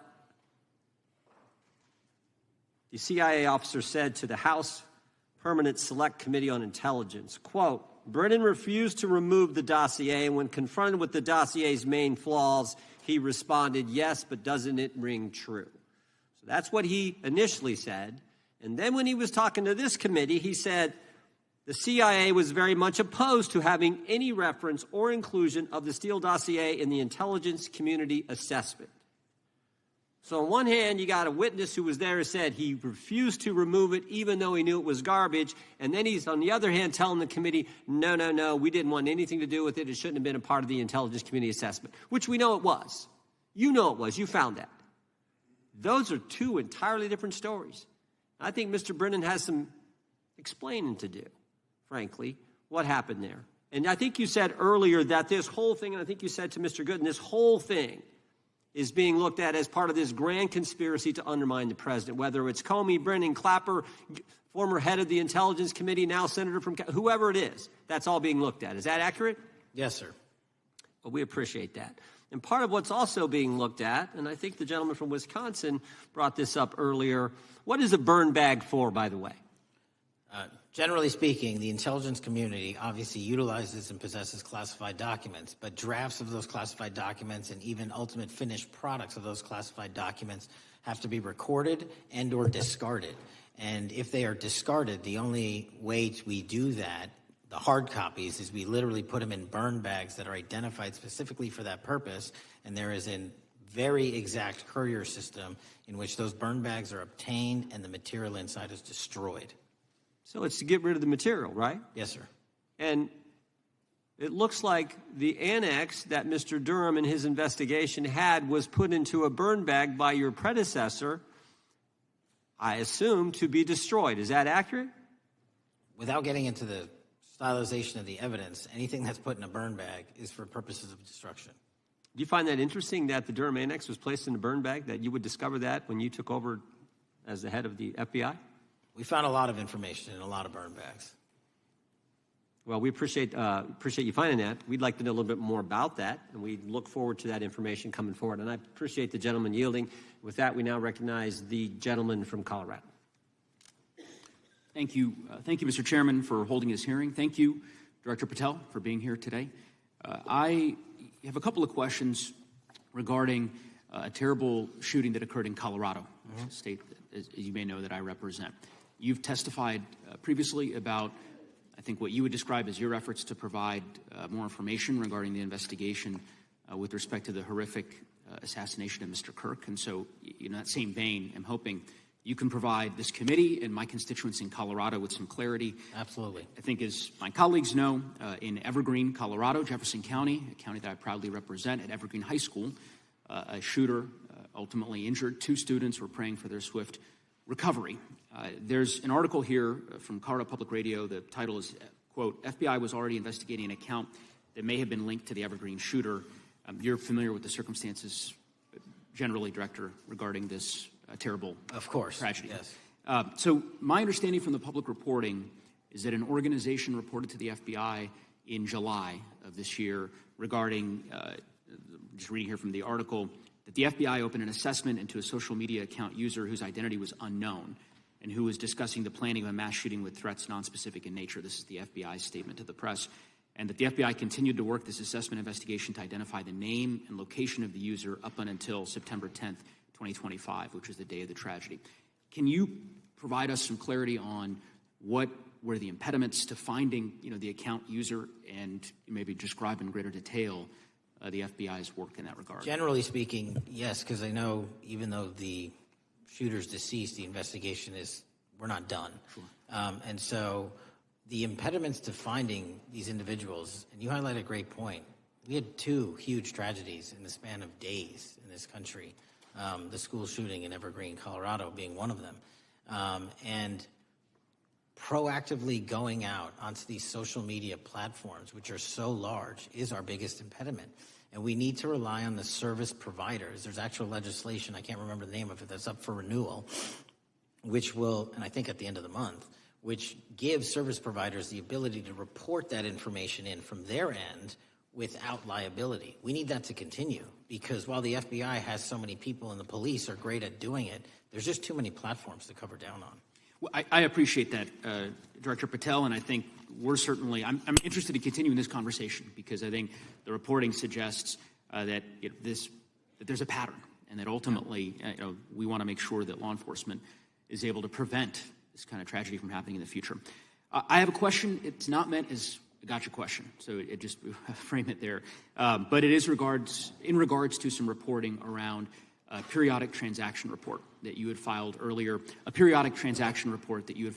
this year. So this is in July, pursuant to the ethical obligations as a senior executive official. You remember filing that in July? Yes. Yeah, so in that report, as best as I can surmise, you disclosed that you divested $100,000 or more in a variety of different stocks, which I presume was pursuant to the ethics agreement that you negotiated with the Department of Justice. In that same report, there's a disclosure regarding purchases of two different transactions. So between $15,000 to $50,000 in a national coffeehouse chain, and between $50,000 to $100,000 in a semiconductor company on May 9th and May 12th. Are those transactions that you're doing personally, or are these through a stockbroker, or are these transactions that you're handling yourself? So how they happen is I submit proposals under DOJ guidance to say, hey, I would like to trade this or that, and they run their review, and the FBI runs a review, and then they come back and say yes or no, and then I make the transaction. Is there a reason that you decided to make the purchases into those two companies? Generally speaking, before I got this job, I was, trading stocks, but not a lot, like most people, and I just follow certain industries, and I thought they would be a good investment. So the reason why I ask, right, because you had divested in other companies, and I presume that wasn't because there were actual conflicts. It's just that you wanted to avoid an appearance of impropriety. It was both. Both, but not all of the companies were conflicts. Whatever they make divested from. I don't make the call; they make the call. Sure. Yeah. I guess my point would be, the reason why I ask is, why I said it's not a gotcha question. I have for years led an effort here in Congress to try to ban members of Congress, senior executive officials, from trading stocks. And it's bipartisan in nature. We're working really hard to get that done, Republicans and Democrats. And you can understand, I think, given your role, given the nature of the position that you hold as the leader of the largest law enforcement agency in our country, that divesting entirely, not doing day trading now, I think would be something that would be in the interest of the American people. So I just would hope you would consider that, and that moving forward, that perhaps not purchasing stocks in individual companies, I would think would be something that would be worth pursuing. Gentleman's time is... I'm happy to give the witness an opportunity to... Sure. Thank you. I'll work with you on it. Gentleman from Alabama is recognized. Thank you, Mr. Chairman. Thank you, Director Patel, for being here today. Newly declassified documents confirm that the intelligence community under President Barack Obama knowingly relied on unverified and fraudulent evidence to manufacture a false claim that Russia, in fact, meddled in the 2016 election. Is there more to be done to uncover the depths and origins of the Russian collusion hoax? There is, and we're doing it. Why should Americans still care about that, Director Patel? Everybody wants to talk about a weaponized bureaucracy. And when we put out the facts about a weaponized bureaucracy, not because I said so, but because we found the FISA documents, because we found the 302s and the 1023s, then it becomes a political football. My job is to continue to put out that information and let the American public read it for themselves when I'm lawfully able to do so. And that's been my commitment on any subject, Russiagate or otherwise. Wherever the law allows me to do it, I will do it. When I first came in 2020, the number one concern as I was doing town halls was the weaponization of the government against the American citizen. And so are there things that you're doing, structural reforms that implementing so that the FBI cannot be weaponized again, whether it's against President Trump or future elected presidents? Well, it shouldn't be weaponized against anyone. And the structural reform is simple. If you're going to go after a political individual or someone seeking political office, there has to be a grounded basis in law and fact to open up a criminal investigation. And if there's not, the investigation isn't even opened. And I've also gone back and reviewed other cases that were opened in prior administrations related to public officials. And we've closed a number of them because we felt that some of these actions were weaponized on either side of the aisle. I felt it wholly inappropriate for the FBI to be playing umpire and referee amongst these decision makers when there was no factual or legal basis to continue those investigations. So I shut them down. And I think that's so desperately needed because we need to restore trust in law enforcement and certainly in the DOJ and the FBI so that the American people don't fear the very government that's supposed to protect them. And so thank you for doing that. On August 11th, you released to the committee documents concerning leak investigations that began in 2017. Do you believe these leaks were accidental or were they intentional in order to influence public opinion against President Trump? When I can publicly make a final decision on that, either through a recommendation of charging that the DOJ makes or findings that I have, I'm able to do so, but they're still not complete. Why did the FBI under Director Comey want to undermine the Trump administration? I don't know. You'll have to ask him. Think it might have been political? How will Director Comey be held accountable for his leaks and classified information concerning the Russian collusion hoax? Well, anyone. Doesn't matter what you did before or what seat you were in. If you leak classified information, that's illegal. And we will investigate it fully. And if we can bring enough evidence to recommend charges to the Department of Justice, we will. But as you know, in these leak investigations, it's very difficult to produce the information necessary. We know leaks happen. They literally happen every week. It's one of the most destructive things to this country. Media receives classified information beneficial to one side or the other. I'm a fan of none of it, and I want to shut all of it down. And we need to bring some real cases to deter individuals from doing that, and that's my focus. What was Comey's role in creating the ICA? Speaking from my memory, as the head of the FBI, he was charged under then Director Brennan and Director Clapper and the other IC elements to come in with the NSA, CIA, FBI, and ODNI and put together a collection of information on how the information sort of surrounding Russiagate came together. So he represented the FBI in that. Was former director of CIA John Brennan, he's denied that the Steele dossier was used in creating the ICA. Is that true? Well, it's without commenting on him, the FISA has been released, and the dossier was in the FISA. It was in 4 FISAs. So I'll let the public decide. Well, former director Brennan actually denied repeatedly that he pushed for the Steele dossier to be included in the ICA. Is that true? Denied. I'll let his testimony speak for itself, but then Deputy Director Andy McCabe also testified to the House Intelligence Committee, which has now been declassified, that were there no Steele dossier, there would have been no FISA. Well, my time's getting close, but let me tell you this, sir, and my colleague from Texas said, thank you for the job you're doing. You're making the American people safe. You're restoring trust in these agencies that so many of us had lost trust in. So thank you for the work you're doing. That thin blue line, you're doing a fine job, and we want to let you know we appreciate it. Thank you. God bless you. Lady from California is recognized. Thank you, Mr. Chair, and thank you, Director, for coming here today. And actually, thank you for your response to my colleague from New York who asked you earlier about violent extremism. And you said that there is violent extreme ideology on both sides. And I think you actually alluded to that same statement yesterday in the Senate. So I, too, have some questions I'd like to ask you. These are not gotcha questions. And just deny, please, what you deem to be false.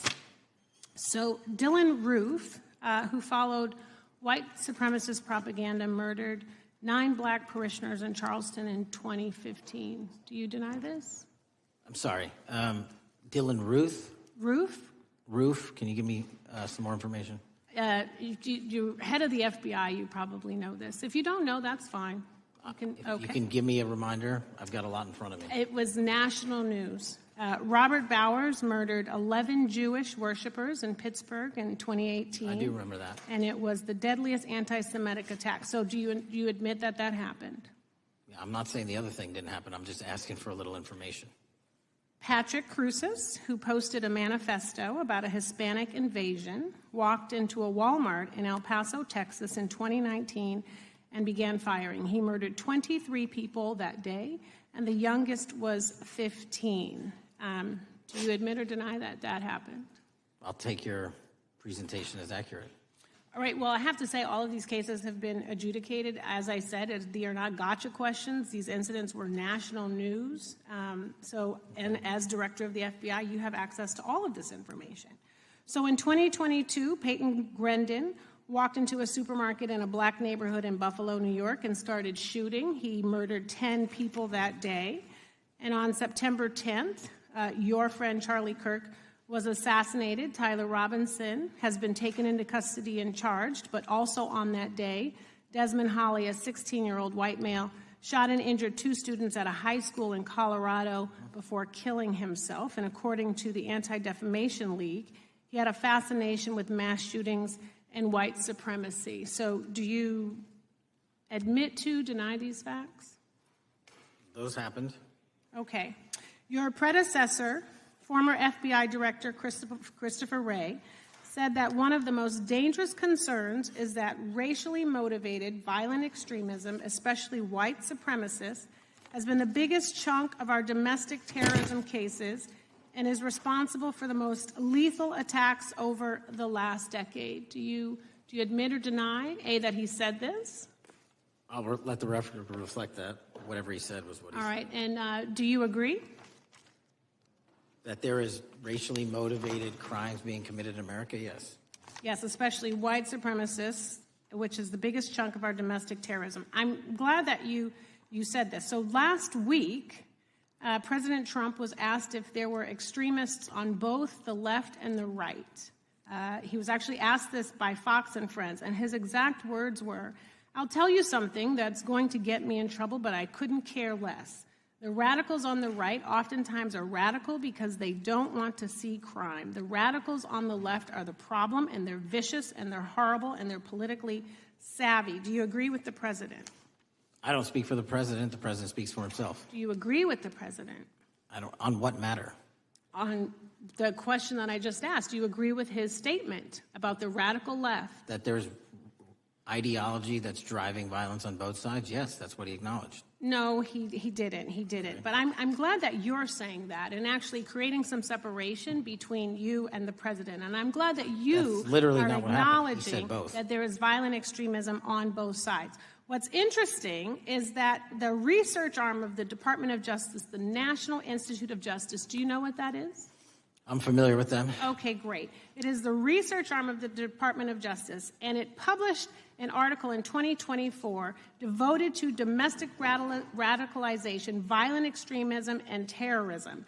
I have it. It's interesting that it's no longer on the website. It has been scrubbed, but I ask these questions because what makes a strong, qualified director of any business, of any household, of the FBI, what makes a reputable prosecutor is not lapdog loyalty, but a commitment to the creed that evidence is agnostic and that the evidence will lead you to making the right decisions. And your job, no one's job is to like the data or the evidence. It is to collect it. That is how you gain trust. And Mr. Chair, I would like to enter into the record, if I may. White supremacist group stands by racist ideology with unanimous consent. Without objection.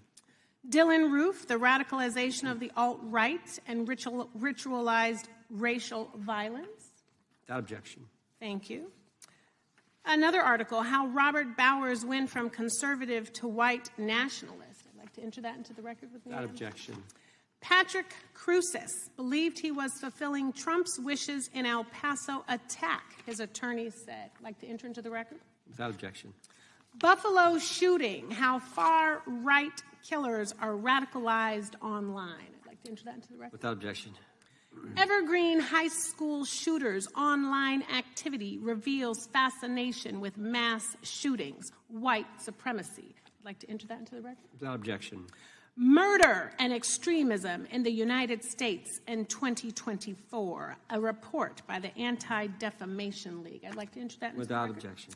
And the article, the report that was scrubbed from the DOJ just recently, National Institute of Justice Journal focusing on domestic radicalization, violent extremism, and terrorism. I'd like to enter that into the record. Without objection. And lastly, the libertarian think tank Cato and their analysis on violent extremism and the right rising in extremist acts. I'd like to enter that into the record. Without objection. Thank you, and I yield back. Gentlelady yields back. Gentlelady from Wyoming is recognized. Just very quickly, Director Patel, thank you for being here, for your service to this country, and for the transparency that you have brought to the FBI and for the American people. Transparency that was absolutely non-existent in the Biden administration and FBI. I believe that you might have been asked earlier about whether you had had an opportunity to visit with any of Epstein's legal counsel. Were you asked that question earlier? I think so. Okay.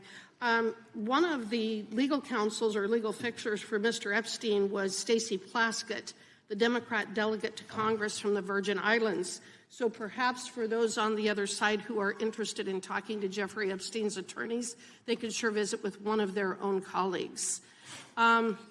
I want to focus on something that I think is very important that has not been addressed enough today, and that is related to the consequences of the Biden open border. One consequence of the Biden border crisis is the impact that it continues to have on our tribal communities, with the cartels taking advantage of our open borders, the Mexican drug cartels, by infiltrating our reservations and bringing violence, drugs, murder, trafficking, and more. Last year, when I questioned the Attorney General Garland about what the DOJ was doing to protect these communities, he simply deflected responsibility and said that Congress had not appropriated sufficient resources for them to be able to protect our tribal communities. Mr. Patel, what is the Trump FBI doing to counter the drug cartel infiltration and other violent crime targeting our Native American communities? Thank you. It only took more than half of this proceeding to talk about one of the priorities that the FBI has, which is crimes on tribal lands. Every single crime that we have been talking about, whether it's child predators, human trafficking, narco traffickers, murder, they all happen on tribal lands as well. And I've said since the beginning, it is a priority, which is why we launched Operation Not Forgotten on tribal lands. And I'm the first FBI director to meet with the staff and tribal leaders here in Washington, D.C. and elsewhere, and invited them into my office and headquarters to see them, because I need engagement with tribal leadership, and I need our police and FBI agents to be engaging with tribal leadership. Otherwise, we're not going to break through. We have 1,900 Indian country cases open right now. We've got 600 indictments this year alone. We cannot forget tribal lands. Every single one of those people lives in the United States of America, and it is an absolute priority to protect them and their children just as it is anyone else. So I think it's fair to say that what Mary Garland testified to, that the FBI and DOJ did not have the resources to address that. I think that was an absolutely false statement. Would you agree with me? It's a decision by him not to do so. That's not my decision. At the end of August, the U.S. Attorney and FBI announced that nearly 100 personnel representing members of the Safe Trails Task Force operated near Wyoming's Wind River Reservation to assist with reducing drug trafficking and illegal guns. Director Patel, you have routinely stated that it is your mission to partner with and strengthen local and state law enforcement partners. How does the task force and other FBI efforts bring tribal law enforcement into this process? The major problem with tribal lands is the sheer tyranny of geography and the amount of coverage that they have on land versus the personnel they have to do it. So what we've done is constantly surge resources to tribal lands across this country on a 30, 60, 90-day rotating basis, reporting back to us saying who needs more. And what we found is that most of these lands can be assisted by our counter-UAS program, our drone capabilities, and we're going to do it because what's happening is the Mexican drug cartels are literally flying overhead, dropping their cargo, their narcotics onto this land where no one's looking, and then it's being disseminated to children, to youth, to adults on that land, and killing them. And we got to stop it before it gets dropped off. Well, and your testimony proves that the Biden administration did not lack the resources to address drug and violent crime in tribal communities or around the United States. It instead expended and wasted these resources investigating parents, Catholics, we now find out Turning Point USA, the RNC, and Republican organizations, rather than protecting our Native Americans by closing the border. Is that fair? I think so. Wonderful. Thank you. And I do appreciate the work that you've done in this regard. I was previously the chairman of the subcommittee on Indian and Insular Affairs with the Natural Resources Committee, and safety and security on our reservations and for our tribal members has been one of our priorities, one of my priorities, and I very much appreciate the work that the FBI has done.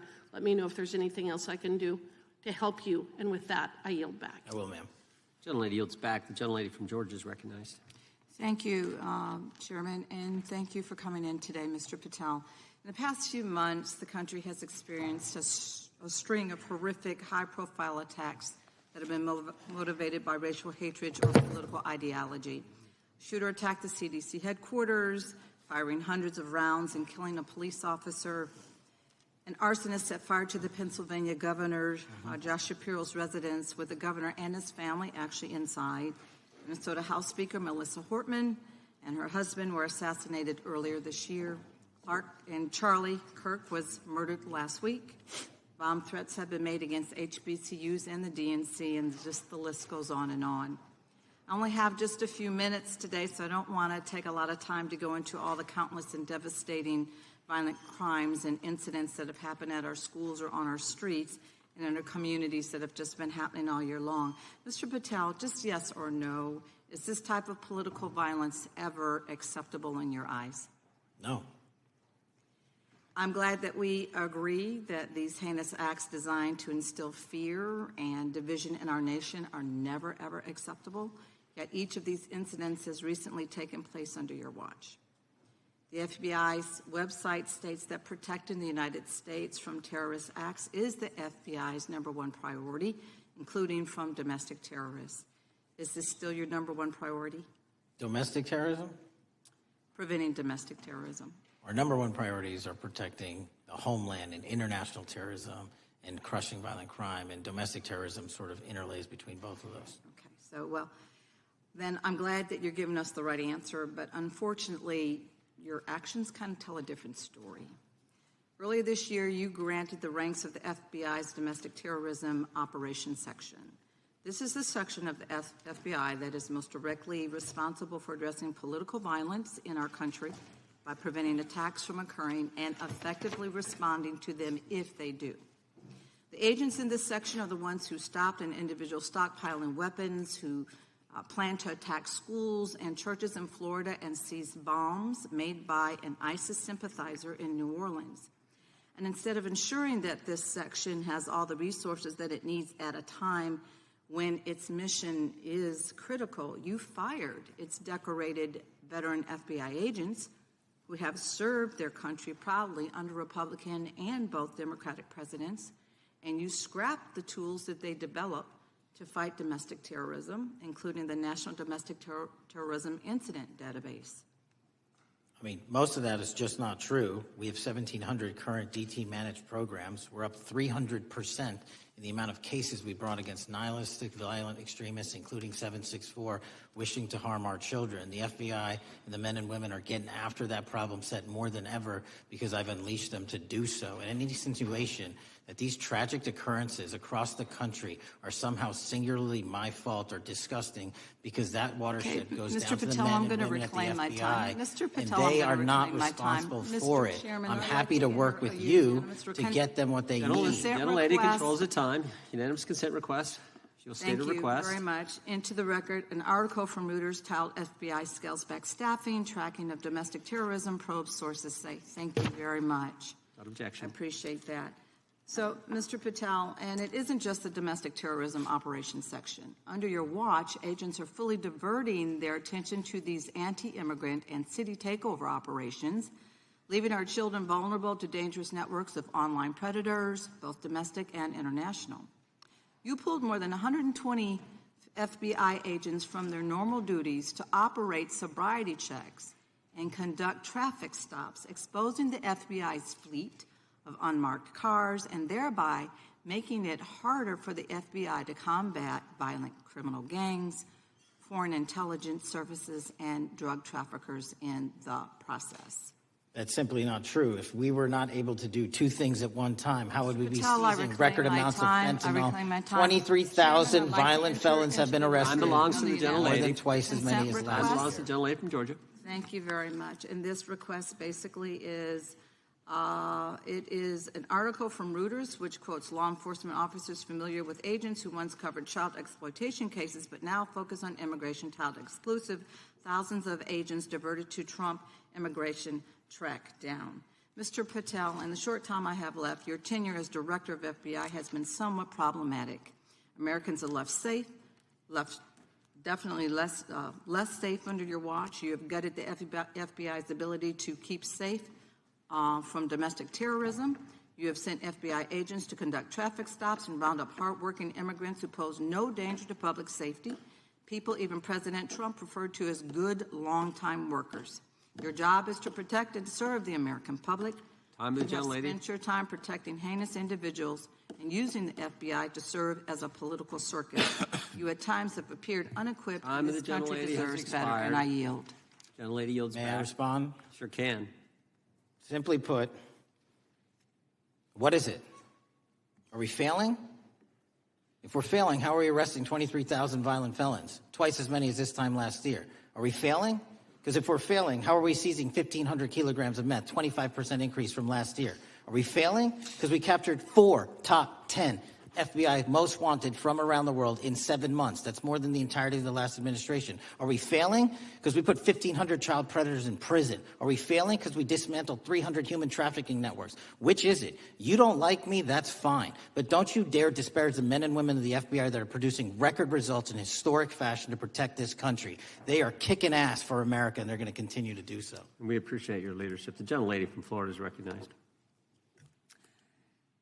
When I was home recently, I met with the agents leading the Tampa office of the FBI, and I saw what they're focused on in my community: stopping drug traffickers, rescuing children from exploitation, fighting cybercrime, protecting us from acts of terrorism, foreign and domestic. And I know from my time as a federal prosecutor and a judge that this work by the Bureau doesn't make headlines, but it is happening every single day. At the top, accountability is necessary, transparency is critical, but today we've seen an effort not just to diminish, but to distort the work of Director Patel and the agents he leads. If we really care about transparency and about truth, then what we owe to the American people is this reality: that thousands of dedicated professionals at the FBI wake up every single day thinking not about themselves but about this country, and keeping every single one of us and our children safe from harm. And Director Patel, I would like to hear from you the facts about what the FBI is doing in your efforts to fight crime. Director Patel, isn't it correct that since January 20th, 2025, the FBI has made over 25,000 immigration-related arrests, including 350 members of Tren de Aragua and 195 members of MS-13? Those numbers are accurate. The Tren de Aragua numbers are up over 350% from the year before. And during that same period, hasn't the FBI seized over 66,000 kilos of cocaine, 6,000 kilos of meth, and 1,500 kilos of fentanyl? Not to be nitpicky, but it's 89,000 kilos of cocaine and 7,300 kilograms of meth. And isn't it also true that the FBI Tampa Division's Panama Express Strike Force specifically seized nearly 67,000 kilos of cocaine valued at more than $1.6 billion from illicit maritime vessels? One of our best operations out of the Port of Tampa, and I was down there in South Florida when Panex did their work. Director Patel, since October 7th, 2023 Hamas attack, the FBI has been a co-leader of the Joint Task Force October 7th. Isn't it correct that this task force is actively working to bring justice for victims and to prevent terrorist infiltration at our borders? Yes, ma'am. Since January 20th, hasn't the FBI arrested 59 foreign intelligence operatives for spying or smuggling dangerous material into the United States? Yes, we have, and that's on track to be more than 25% than ever before. And the FBI has also been leading operations against major cyber threat actors, including those from Russia, China, Iran, and North Korea. Isn't that right? A 17% increase from year-to-date last year. Director Patel, the FBI's child exploitation task forces continue to investigate predators who target children online and across our communities. How significant is that threat today, and what results have you seen under your tenure in bringing these offenders to justice? We have, under Operation Gray Skull, dismantled dark web units that are operating online, not just in the United States, but across the world, to do our children harm. We have taken into custody more suspects than ever before on those who seek to harm our children. That is what the men and women of the FBI do, and that's what they're going to continue to do. Those are the real results when you let good cops be cops and when you let us get on these platforms and expose them to the public and show them the harms of these predators on these online gaming systems and social media systems. And we need more help from Congress to allow us more authorities to do that work. The FBI laboratory manages the Combined DNA Index System, or CODIS, which compares over 25 million DNA profiles and aids more than 125 investigations each day. Director Patel, why is this important to law enforcement nationwide? All of law enforcement relies on our CJIS operation out of West Virginia. And what that does is allow 19,000 agencies to come in and say, hey, does this guy have a criminal history? Hey, is this an illegal firearm? Do we have a DNA hit like we did in these recent assassinations? That's what the FBI brings to bear, because local and state law enforcement agencies just don't have that capability, and we're doing it 24/7, 365. CJIS does not close for 1 minute. In your testimony, you noted that the FBI has ongoing counterintelligence investigations into China, Iran, and Russia across all 55 field offices. Why is it essential to maintain that scope of coverage, and what success can you point to in disrupting nation-state actors? Our biggest threats involving nation-state actors are the PRC, Russia, and China, and they are up 33%, 83%, and 60%, respectively, in arrests alone this year. Those nation-state actors wish to do harm in our infrastructure, our critical infrastructure system, our energy, our water supply, and also go after and target individuals and senior citizens and take their money through online pig butchering schemes, which we've exposed in Cambodia by way of the CCP. This is groundbreaking work that the American public should be seeing that their FBI is doing, and I'm happy to have the opportunity to report on it. Thank you, Director Patel. I yield back. Gentlelady yields back. The gentlelady from... Mr. Chairman, I have a couple. Unanimous consent? Thank you so much. I appreciate it. In response to Mr. Patel's making the remarks that that maybe our colleagues are disparaging the men and women of the FBI, I'd like to enter the record 3 unanimous consent requests. One is entitled FBI is using polygraphs to test officials' loyalty. The second is Kash Patel knowingly broke law when firing top officials, lawsuit alleges, published by NBC. And the third is FBI forces out more leaders, including ex-director who fought Trump, demand for January 6th agents' names. Without objection. Thank you. Gentlelady from Vermont's recognized. Thank you, Mr. Chair. Director Patel, thank you for being with us today. Appreciate your time.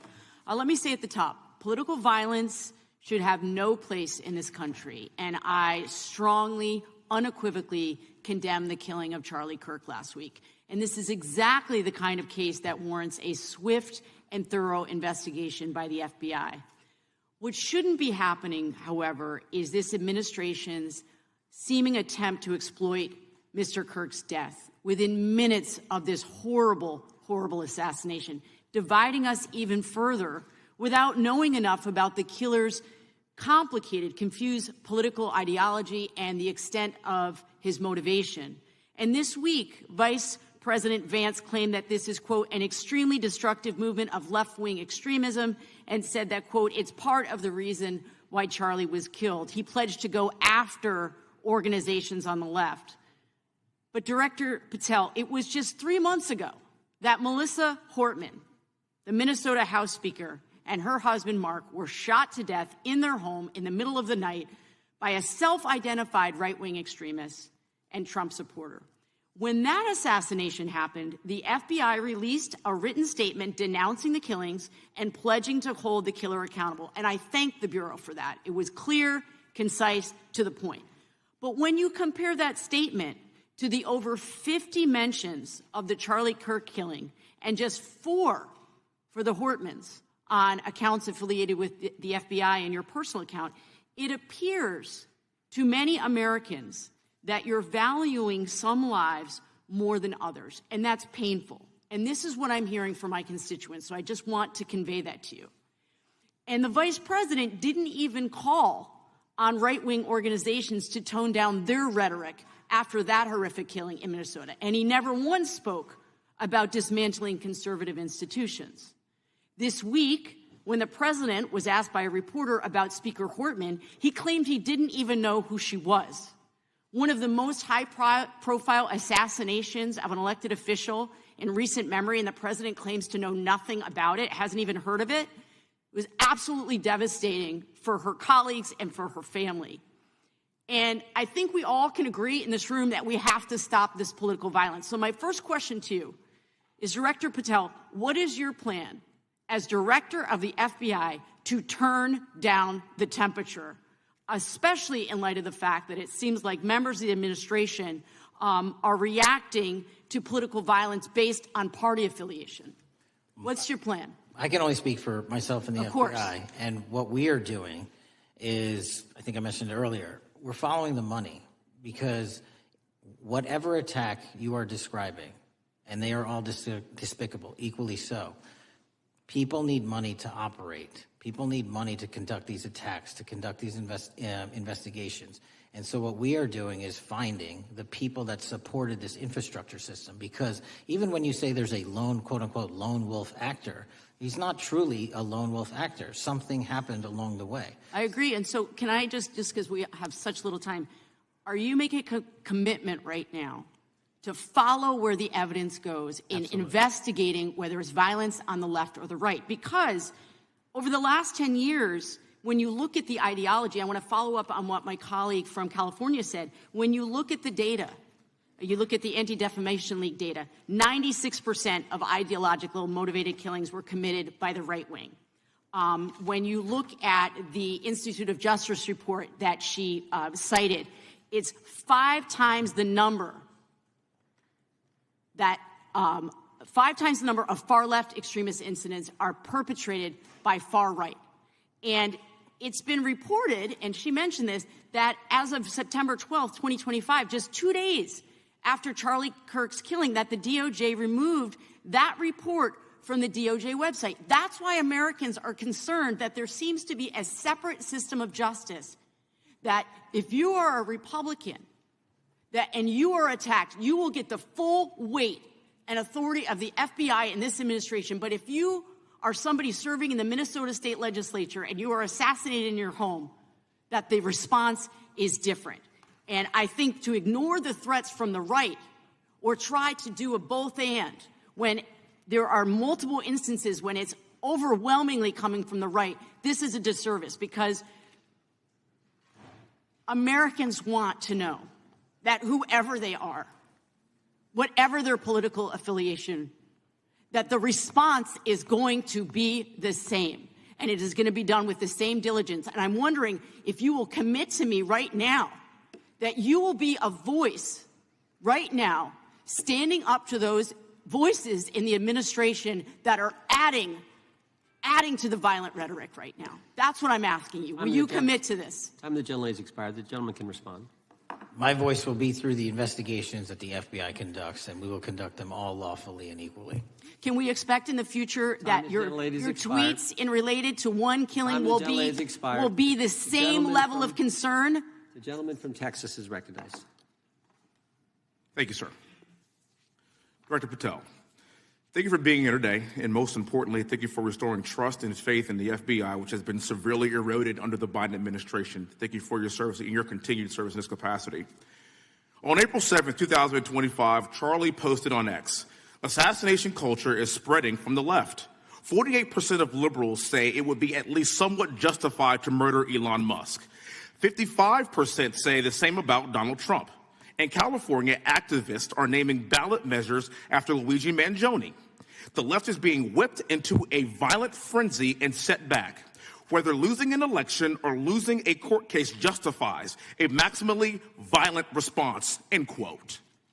And unfortunately for Charlie, that reaction also came when they couldn't win a debate on a college campus.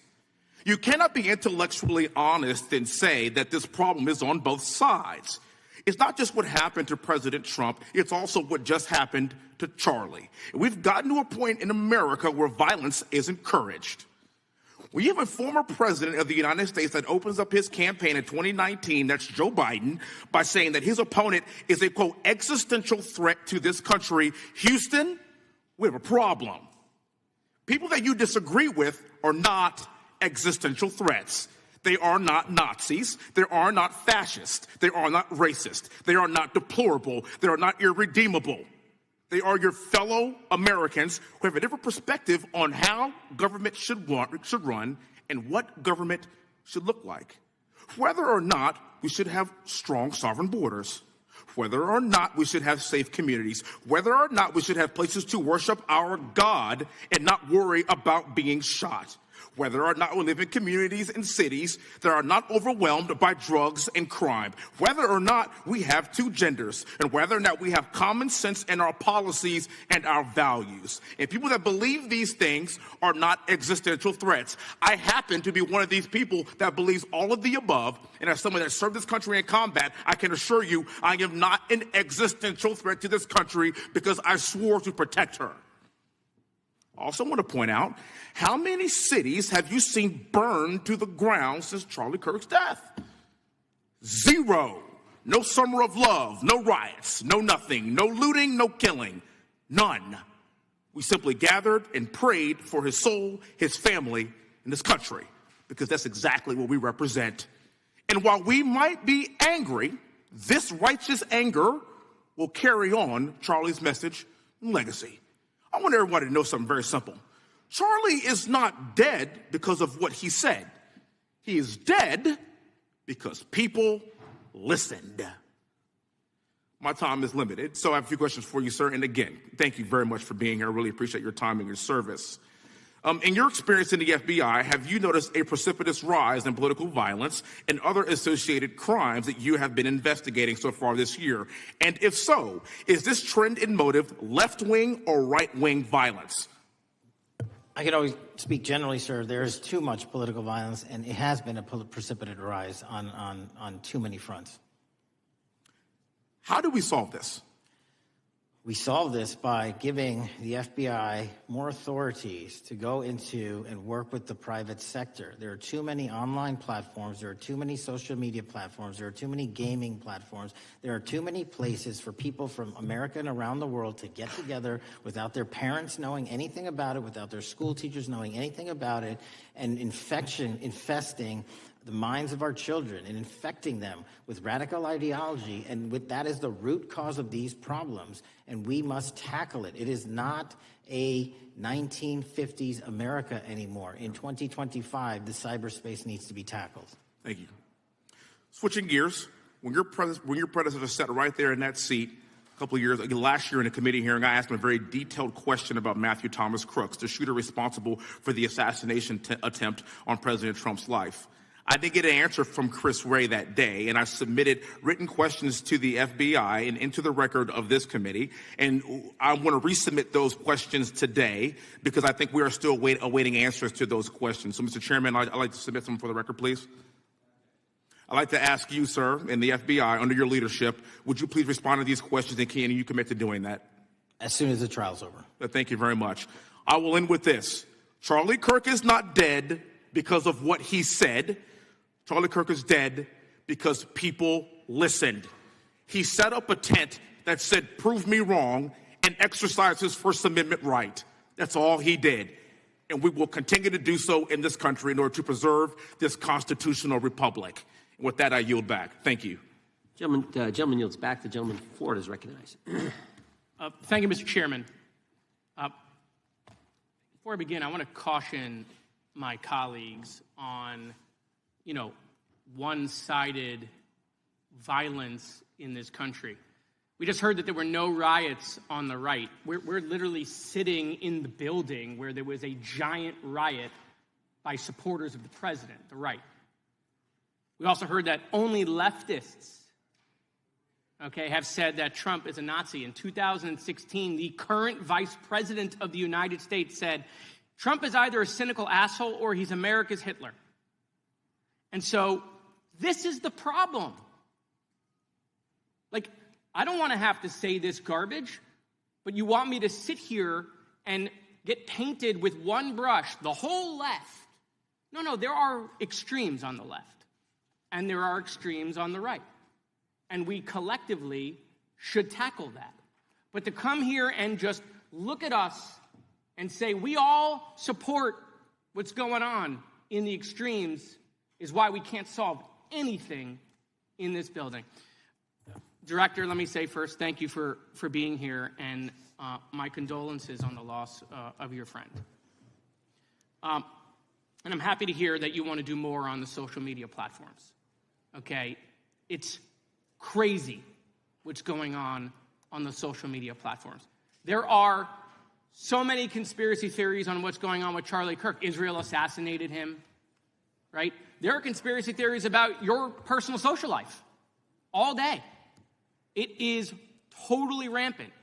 Big names on the right, Candace Owens, right? Talking about how what's been released as far as the dialogue between the perpetrator and his roommate is manufactured by the FBI, manufactured by the administration. It is totally rampant, allowing foreign governments to just perpetrate these platforms, all of these bots, all of the time to weaponize Americans. You see what's going on here? This is a byproduct of all of that. What's going on in the streets is a byproduct of all of that. What's happening is you see people celebrate Luigi Mangione is a byproduct of all of that. And so if we want to do something, then we should talk about Section 230. We should talk about how we're going to make sure that we don't let foreign governments poison our children's mind. And so I will work with you on that, Director. I'll work with you on 230 any day. No problem. So now, that was the good part. I want to take your attention back a second, okay? Breaking news. Kash Patel is nominated to be the FBI director. Dan Bongino is nominated to be the number 2 at the FBI. MAGA celebrates, rejoices, bells are ringing out. The team, Patel, Bongino, that sought out every podcast microphone to talk about the Epstein list. The names are finally going to get released. It begins. They produce white binders. Phase 1 with the podcasters. This is not actually one of them, of course. I made this. Your name's on it, right? And the names are going to come out. Pam Bondi says the list is on her desk. Then a memo comes out all of a sudden and says, there's no list. Oh, no. No Phase 2. Phase 2 binders never happen. You said the conspiracy theories around Epstein just aren't true. They never have been. And yesterday, in an answer to Senator Kennedy, you said the FBI is not in possession of any credible evidence that Epstein trafficked girls to anyone but himself. So according to your testimony yesterday and in this committee, according to the evidence the FBI has, the number of names on the list are 0. No, zero. The index has been released, and the number of people involved in that trafficking operation were charged in 2018. Other than Epstein and Ghislaine Maxwell, your testimony in the Senate and here is that according to the evidence you have, the number of other names is 0. That were charged based on credible evidence. Well, who are the other names? Give me the other names that weren't charged. We are not releasing the names of anyone because the Department of Justice never does that of anyone that didn't have any credible information to attack them. Let me move forward. The president has, you've seen the picture of the woman's body with the writing and the president's signature. The president says that's not his. Mm-hmm. Okay? President says it's not his. The Republican colleagues say it's not his. The administration say it's not his. Will you be opening up an investigation into the Epstein estate for putting out a fake document with the president's signature linking him to the world's largest pedophile ring? Will you be opening that investigation into that? On what basis? On what basis? They literally put out a fake document, according to the president, with a fake signature. It's a forgery of the president of the United States signature. That's the basis. Sure, I'll do it. Okay. I look forward to that investigation. Am I over? Thank you, Mr. Chairman. I appreciate your diligence. Gentleman's time has expired. Chair now recognizes the gentleman from California. Director Patel, as you know, my state, California, is home to the worst public infrastructure failure in U.S. history, known as California High-Speed Rail, although the name is probably a misnomer. Earlier this year, I joined your counterpart at the Department of Transportation, Sean Duffy, doing a compliance review of the federal money the state has received, and the outcome was that the state has not complied with the terms of its billions of dollars in funding because it hasn't actually built anything. And so that federal funding has now been cut off, but a lot of us in California still have questions as to where all the money went. We're 17 years in to this project, and absolutely nothing has been built. Not a single bit of track has been laid. There are no stations. There are no passengers. And the plan initially was to have the whole thing, L.A. to San Francisco, done by 2020 at a cost of $33 billion. Yet here we are in 2025. Nothing has been built. And according to the New York Times, the project won't even be completed this century, and the total cost is now estimated to be over $130 billion. So I just wanted to ask you, do you think this is something that bears scrutiny, or can you confirm whether there's any kind of investigation going on at the FBI? The FBI certainly can't investigate incompetence, but the FBI certainly can investigate and does investigate waste, fraud, and abuse. And so if we have any information that indicates that that happened in this situation or anything else, we'll look at it. Thank you very much. We've also, been talking some today about the issues that occurred at the border during the Biden administration. You might not agree with your predecessor on everything, but you probably would agree with some of the statements he made in testimony before this and other committees, raising alarms about the risk of terrorism from illegal border crossings.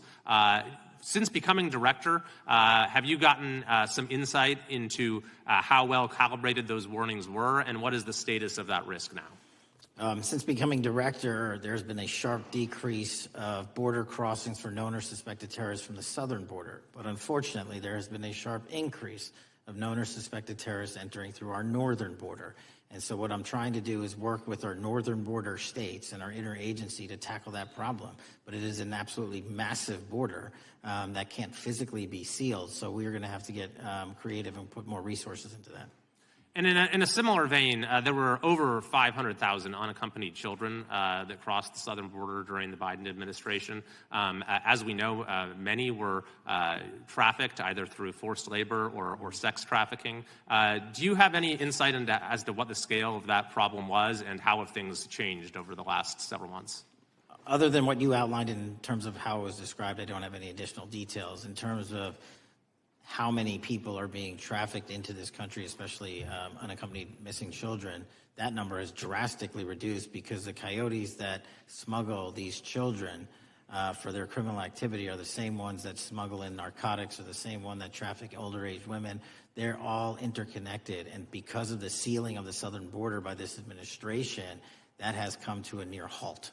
That is a very important point, that we have seen far fewer victims of human trafficking because we've finally prioritized border security. And by the way, you have children who are getting rescued because of the immigration enforcement activities that, unfortunately, some politicians in my state are trying to stop, thereby stopping those kids from getting rescued. We've seen, of course, a substantial reduction in crime here in Washington, D.C. since the FBI and the National Guard got involved. I'm kind of asking you to state the obvious here, but what is the mechanism there? Why have we seen a reduction of crime when D.C. has had such a huge crime problem for years, and then almost overnight we see such a big difference? Because of the dedication and resources from President Trump's administration to utilize all federal, state, and local assets in a heavily crime-ridden area. I mean, if we did not have a crime-ridden area, then homicides, carjackings, and gun violence would not be dropping by 40, 50, 60%. And when you allow the police, the MPD, to work with federal authorities and allow the National Guard to set up your perimeter, this is what you can do in a few short weeks. And we at the FBI, under Operation Summer Heat, have set those Phase 01 operations in motion 4 months ago, quietly at the direction of President Trump. So we are scattered across cities across this country doing just that. But we're going to need more help to complete the job. Yeah, in too many places in this country, crime has just been treated as sort of a norm, that this is the way things have to be. What's happened in D.C. shows that is not the case if we have the right policies and the right priorities. Finally, this is tragically the second time in as many years that we've had an FBI director here following either an assassination or an assassination attempt. And so since there's been some time now since from the attempted assassination on President Trump at Butler, would you say that the public's understanding of what took place on that day is fairly consistent with all of the facts as you know them, or do you believe there's still material facts that have not been made public or are not fully understood by the public? No, I think it's fairly consistent. Thank you. I yield. Gentleman yields back. The lady from Texas is recognized. Man, oh man, there has been so much today, and I truly don't know where to start. So I'm just going to make sure that we start off with a few facts. So a couple of facts that we need to make clear for everyone is that, number one, Director Christopher Wray, when he was appointed to be the head of the FBI, was appointed by Donald Trump. Now, I will agree that I definitely take issue with a number of decisions that Donald Trump makes, especially when it comes to the people that he decides to appoint to very important positions, including this one, because I did have to make sure that I wasn't going crazy. But when I say that you are the least qualified FBI director in the history of the FBI, that is real, because you are the only one that never even served with the FBI prior to joining, yet we are supposed to believe that you are the greatest thing since sliced bread. I didn't ask you a question. Now, What I want to Still go false. through is to talk about why you are a failure and why, honestly, we just need to tell you bye-bye. I know that you got a little upset and you put on your show for your boss because it seems like you're trying to save your job when it came to talking to Senator Booker yesterday. But let's go through some of your failures.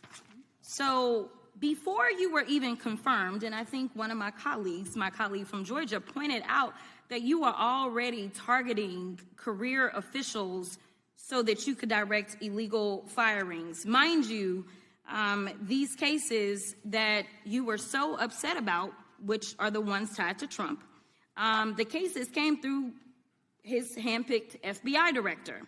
And frankly, when people sit around and say things like, oh, you know, we're happy because now we feel safe. I don't know who feels safe in this country except for the white supremacists, because I specifically as a black woman definitely don't feel safe.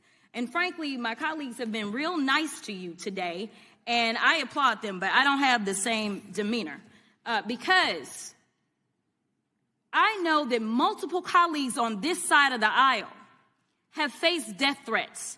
In fact, somebody tried to kill one of my colleagues. And frankly, I don't know if this FBI or under your leadership, if those people would have been caught. I don't have any confidence in you. And if we start talking about the reasons that I lack confidence, we could start with you not just wanting to acknowledge some simple facts.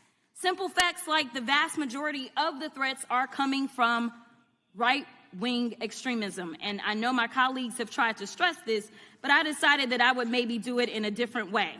Number one, I have a couple of UCs. Kim Buck, one of multiple Republicans receiving death threats for voting against Jim Jordan as House Speaker. Without objection. Another one, Republican lawmaker says she received death threats after voting against Jim Jordan in Speaker's race. Without objection. In addition, there was another one from another colleague who now is leaving Congress because they said that they were calling his wife anonymously and threatening her life to the extent that she ended up sleeping with a firearm. Without objection. Okay, so here's the deal. How are we supposed to have confidence when you're sitting up here telling the Senate yesterday that it will take you 14 years before you can get the FBI fully staffed to do their jobs? You're also now redirecting resources so that they can go and play ICE agents on the streets. You're getting rid of your most qualified people. And even when it came down to somebody that you consider to be a friend, you were posted up having some fancy dinner to the extent that you posted not only once erroneously, you posted twice erroneously as it relates to catching somebody. And then you want to go and say, let me take a victory lap. Because honestly, if it wasn't for parents deciding that they were going to turn in their child, it seems like y'all wouldn't have got there, even though he literally confessed online. So I'm confused about what it is that the FBI is doing except for trying to put on a show for the apprentice or whatever you want to call him. The day after all of this took place, there was domestic terrorism that was taking place at HBCUs. They were targeted. Yet I didn't hear anything from the FBI about what was going on. And again, black people kept saying, how did we end up in this? Because the numbers are so very clear that white supremacy is a problem. And honestly, I've not heard anything out of you today that makes me believe that you're going to do anything about the white supremacy problem. The one that is leading to children being killed, children being shot, as well as members of their community as they're worshiping in their churches. The time of the gentlelady has expired. If the gentleman would like to respond to any of that. Well, I mean, I'll respond. Kash Patel, as I said when I introduced him, public defender, former prosecutor, top staffer on the House Intelligence Committee, Deputy Director of National Intelligence with the National Security Council, Chief of Staff at the Department of Defense, and FBI Director. I think that's pretty good resume for the guy who's now running the top law enforcement agency in our country. And we've seen all the stats that he's given to the committee on how much better they're doing at getting the bad guys than the previous guy was doing. With that, I recognize the gentleman from South Carolina. Thank you, Mr. Chairman. Director Patel, I think you're witnessing some auditions clickbait auditions for the Academy Award for my Democratic colleagues. We'll see how they fare as they're on MSNBC later on today. Do you care, before I launch into my line of questioning, to respond to Ms. Crockett from Texas on that very elaborate and theatric display? Here's what I've learned in my government service. I don't give a damn what they say about me as long as I'm succeeding in the mission. We're succeeding in the mission because the men and women of the FBI have never been empowered to do more work and to hit the streets harder than by President Trump's authorities and resources he's given us. And so all I care about is that we are capturing more child predators than ever before, taking more drugs off the streets than ever before, that we are capturing murderers at a significantly historic rate, and we're delivering this country the lowest murder rate in recorded history. That are facts that you cannot dispute. But you can come at me all you want. I don't care. Thank you, Director, for that. And we appreciate your service. We appreciate the results speak for themselves, I think, pretty plainly, and your commitment not only to results but to transparency. So we do appreciate that. Director, who was John Durham? He was a former federal prosecutor, United States attorney, and ultimately appointed special counsel in the first Trump administration. Correct. And there was a document that he released in his findings called the Durham Report. What was the Durham Report briefly, and what were the findings very briefly? It was every special counsel that's appointed produces a report to the Attorney General. Special counsel's Durham Report largely focused on Crossfire Hurricane and included extensive summary findings in classified and unclassified manner. And we released the classified version, finally declassifying it for the American public in this committee. Correct, and you released that in July of this year. I think so. Yes, sir. Isn't it true that in the classified Durham Annex, as it's referred to, that in 2016 the Obama administration obtained intelligence information from a source contained in two separate memoranda, one in January of 2016 and one in March? The two memoranda described confidential conversations between DNC Chair Debbie Wasserman Schultz and two individuals from the Soros Open Society Foundation. Isn't that true? As written in the report, I'll let it speak for itself. In the Durham Annex in January of 2016, the memorandum noted in part that President Barack Obama intended to scuttle the FBI's investigation into Hillary Clinton's private email server and mishandling of highly classified information during her time as Secretary of State. Isn't that found in the report? I believe so. Isn't it also found in the report that in March of 2016, the memorandum also included references to the same Obama effort to shut down the Clinton investigation, but additionally outlined a plan to falsely connect Trump to Russia? Isn't that in the Durham Annex? I think it's in more than the Durham report, but yes. The memo also stated in part that, quote, the Democrat Party's opposition is focused on discrediting Trump, among other things. The Clinton staff, with the support from special services, is preparing scandalous revelations of business connections between Trump and the Russian mafia. Isn't that also found in the now unclassified Durham Annex? I believe so, sir. According to the Durham Annex, based on analysis and translation of the intelligence, FBI analysts believed that special services could either mean the FBI or CIA, or the Trump dossier author Christopher Steele. Isn't that in the Durham Annex? I believe so, sir. When the Obama administration received intelligence in March of 2018, Fusion GPS was preparing open source opposition research regarding purported ties between Trump and Russians. The research was paid by the Clintons campaign and the DNC. Isn't that open source and also in the Durham Annex? I believe both. Okay. And so also in the Durham Annex, which I found interesting, was the potential campaign plan was shared with high-ranking career officials at DOJ. Isn't that in the Durham Annex? I believe so, sir. The Durham Annex describes that in July of 2016, emails allegedly between Leonard Bernardo, senior vice president of George Soros' Open Society Foundation, included data providing specificity on the Clinton plan in an attempt to smear Donald Trump by falsely linking him to Russia. Isn't that in the Durham report? I believe so. And so, briefly, this additional evidence that you've unclassified and released to the American public, what does that purport to show or augment about the Durham report that you can share with the American people. Put simply, that the FBI was weaponized. Against a political campaign. Yes, sir. Thank you for that, Mr. Chairman. I yield back. Gentleman yields back. The I have UCs. gentlelady from Texas recognized for unanimous consent. Yes. First one is Russia's ghostwriter hacker group takes aim at German election. This is from Politico. Objection. The next one is Director of National Intelligence, 30 days until election 2024, which specifically states that our assessments about activities and goals of Russia, Iran, and China are unchanged from earlier election security updates, and that they were meddling. Without objection. And I've got three more. The last three are that how Russia is using artificial intelligence to interfere in elections. Moscow's attempts to interfere in U.S. and other elections are nothing new, though their tactics and strategy are constantly evolving. Without objection. The next one is Russian interference coming soon to an election near you.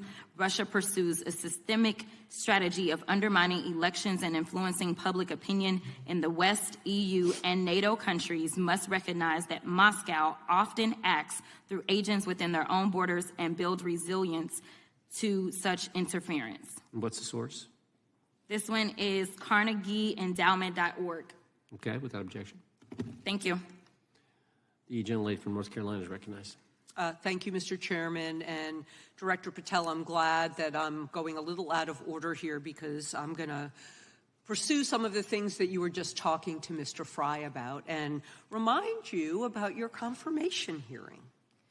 At your confirmation hearing in January, you said under oath, and I quote, "There will be no politicization at the FBI. There will be no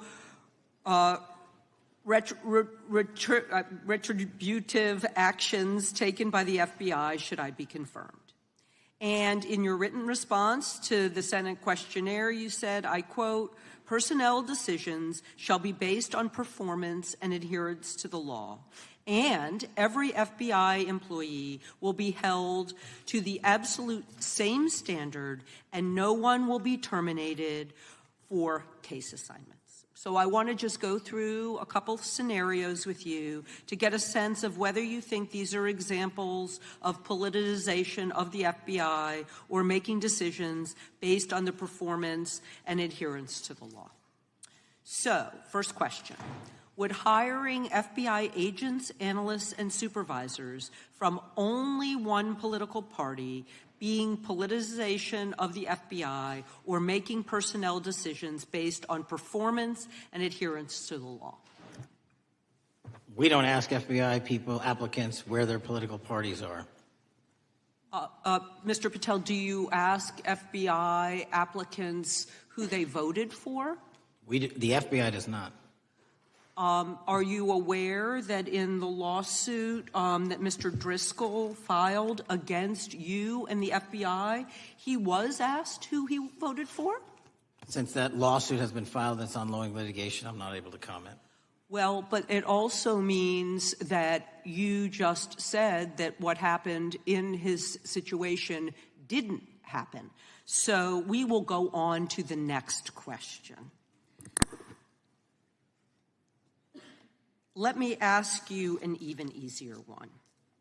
Does firing agents for working on the cases that they were assigned to and that the president didn't like, is that politicization of the FBI or making personnel decisions based on performance and adherence to the law?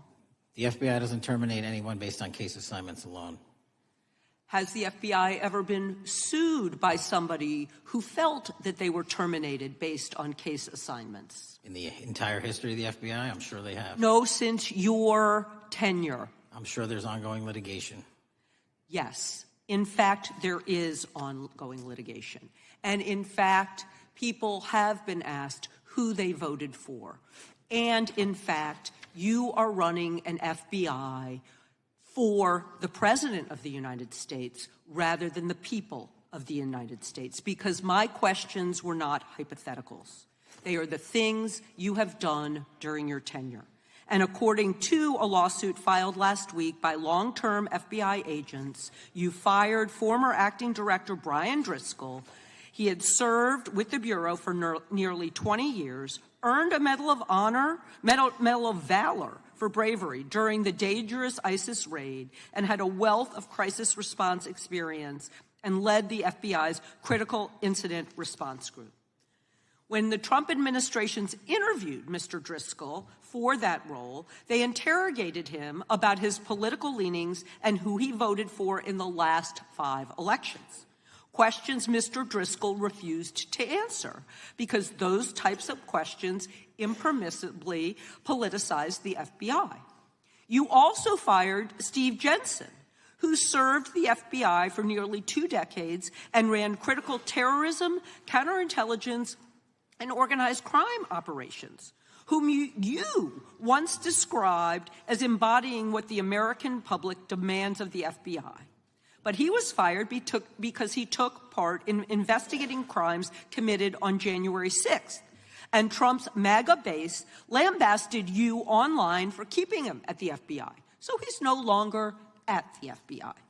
You also fired a decorated combat veteran with decades of experience in the Bureau, Special Agent Walter Jardia, because he worked on the investigation into the Russian interference in the 2016 presidential election and helped investigate Trump's ally, Peter Navarro. Director Patel, it is very clear that you have flunked your own test. You've put saving your job, which I actually believe you were being honest about during your confirmation hearings, over doing what's right for the FBI and the American people. That is not adherence to the law. Thank you, and I yield back. Time of the gentlelady is expired. The chair now recognizes the gentleman from North Carolina.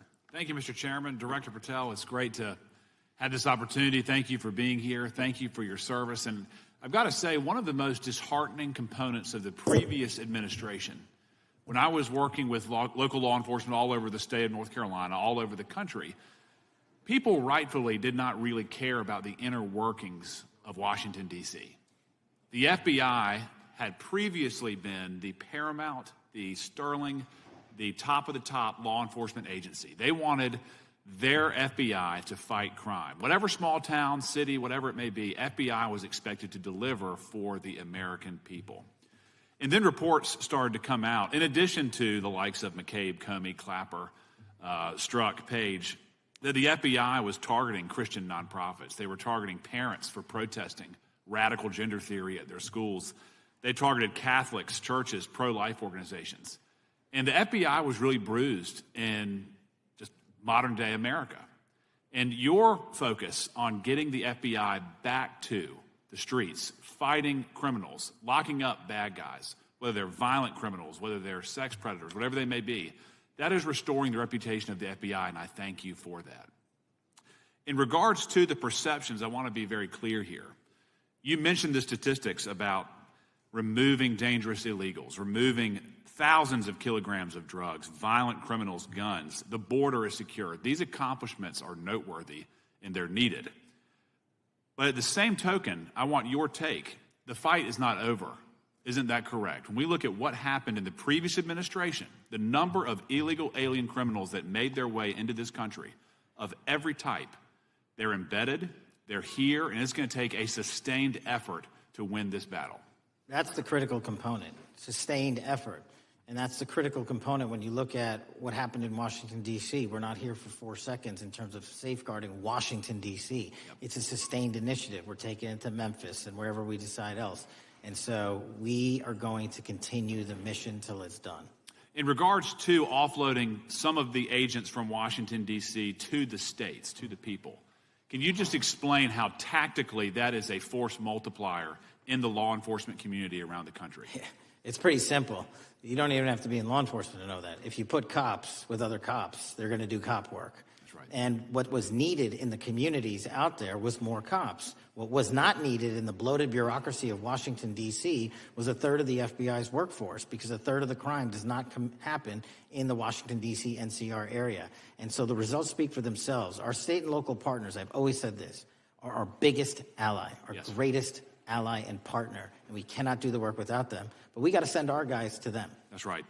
And in regards to the last 4 years, the open border policies, whether it's terrorism, drug trafficking, human trafficking, violent crime, massive amounts of organized retail theft, and other types of criminal behavior, can you describe, just so anyone who's listening here can talk about, how serious the levels of criminality have become in the United States? Well, unfortunately, in order to have these record-breaking numbers of arrests and seizures, you tragically had to have a record-breaking explosion in violent crime, and it doesn't happen overnight. And it came in from all corners of the earth and from all platforms, including social media. And that's the root cause of all of these evils. And in order to clean it up, it's not going to happen overnight. But the men and women of the FBI, what they did in these 7 months, everybody should be talking about it. Every single district in this dais is safer now, today, than it has ever been because of that work. And in regards to the ongoing political climate, Director Patel, how do sanctuary policies that are still being implemented and defended in certain states, cities, and counties, how do they help or hurt your efforts to make America safer? Well, if you are harboring criminals, you are harboring our ability to keep our communities safe. It's that simple. If you have a fugitive warrant for a violent felony offense and we are not able to procure you because of policies or rules that don't allow us to go get them, and time again, we have heard all too many illegal immigrants who should not have been here, murdering women, murdering children, giving drugs to our youth, and raping our children, and that is unacceptable. Straightly put, can you separate immigration enforcement with fighting crime? They're intertwined. Thank you. In regards to policies like cashless bail, how does that help or hurt your efforts? Criminals know that there are certain jurisdictions where if they shoot someone, they'll be out the door within the next hour to do it again. Yep. And that's an ethos and a system that has been built out over years that we are combating. How is defunding the police around the country, how does that help or hurt? As long as I'm in this seat, we're not defunding any cops. Good. Thank you, Director. I yield back. Gentleman yields back. Mr. Garcia is recognized. Thank you, Chairman Jordan, and welcome again, Director Patel. As members of the Judiciary Committee, we have a responsibility to conduct oversight of the FBI and assess whether or not you're doing a good job in a responsible and impartial manner, or whether you're just a henchman for Donald Trump who's weaponizing the Bureau at the expense of public safety. As Congressman for tenure is the Bureau's expanded role in low-level, non-criminal immigration enforcement. I have a report here from the conservative Cato Institute. They've obtained ICE documents showing that over 2,500 FBI personnel are now working on immigration enforcement. A yes or no question. Did you sign off on this? 2,500 FBI employees are not currently working on immigration enforcement. Did you sign off on this? On the Cato report? On the 2,500 personnel, FBI personnel that have been reported to now be working on immigration enforcement. I couldn't have signed off on it because it's not happening. You can call it whatever you want, but the reality is that over 2,000 personnel individuals are now working at ICE instead of their jobs. I want to follow up on something that Senator Durbin asked you about yesterday. This article from MSNBC reports that nearly every agent on Baltimore's domestic terrorism unit, who was, by the way, investigating the 764 network of child predators, was diverted to work on immigration enforcement full-time.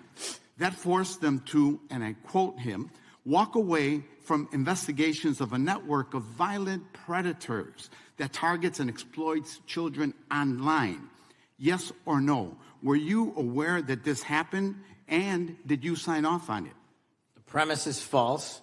The 764 network in Baltimore is taken down, and FBI agents do double and triple duty all the time. I'm reclaiming my time. You told Senator Durbin yesterday you didn't know about it, so your testimony is inconsistent today. No, I found out. Final question. Let me ask you, again, a yes or no question. Are you aware that agents have been told by supervisors not to documenting their shifting of resources toward immigration-related work? That's a literal another falsehood. It's impossible to move a human being without documenting that work. As FBI director, you must be transparent with Congress. You need to provide us information about how many agents have been diverted to non-criminal immigration enforcement, why the Baltimore unit was dismantled, and whether there's a cover-up of what's happening under your leadership. Because this goes to the heart of whether or not you're carrying out the stated mission of the FBI, keeping our communities safe. Diverting FBI agents from investigating violent child predators doesn't make us safer. Using FBI resources to target parents, children, and other immigrants for low-level, non-criminal enforcement doesn't make us safer. Enabling violent, lawless conduct by federal enforcement doesn't make us safer. As we saw last week when an ICE officer killed one of my constituents. And I know that the FBI has been involved in that investigation.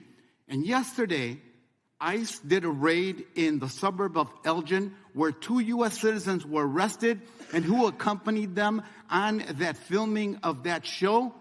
Secretary Nunn. Shameful conduct.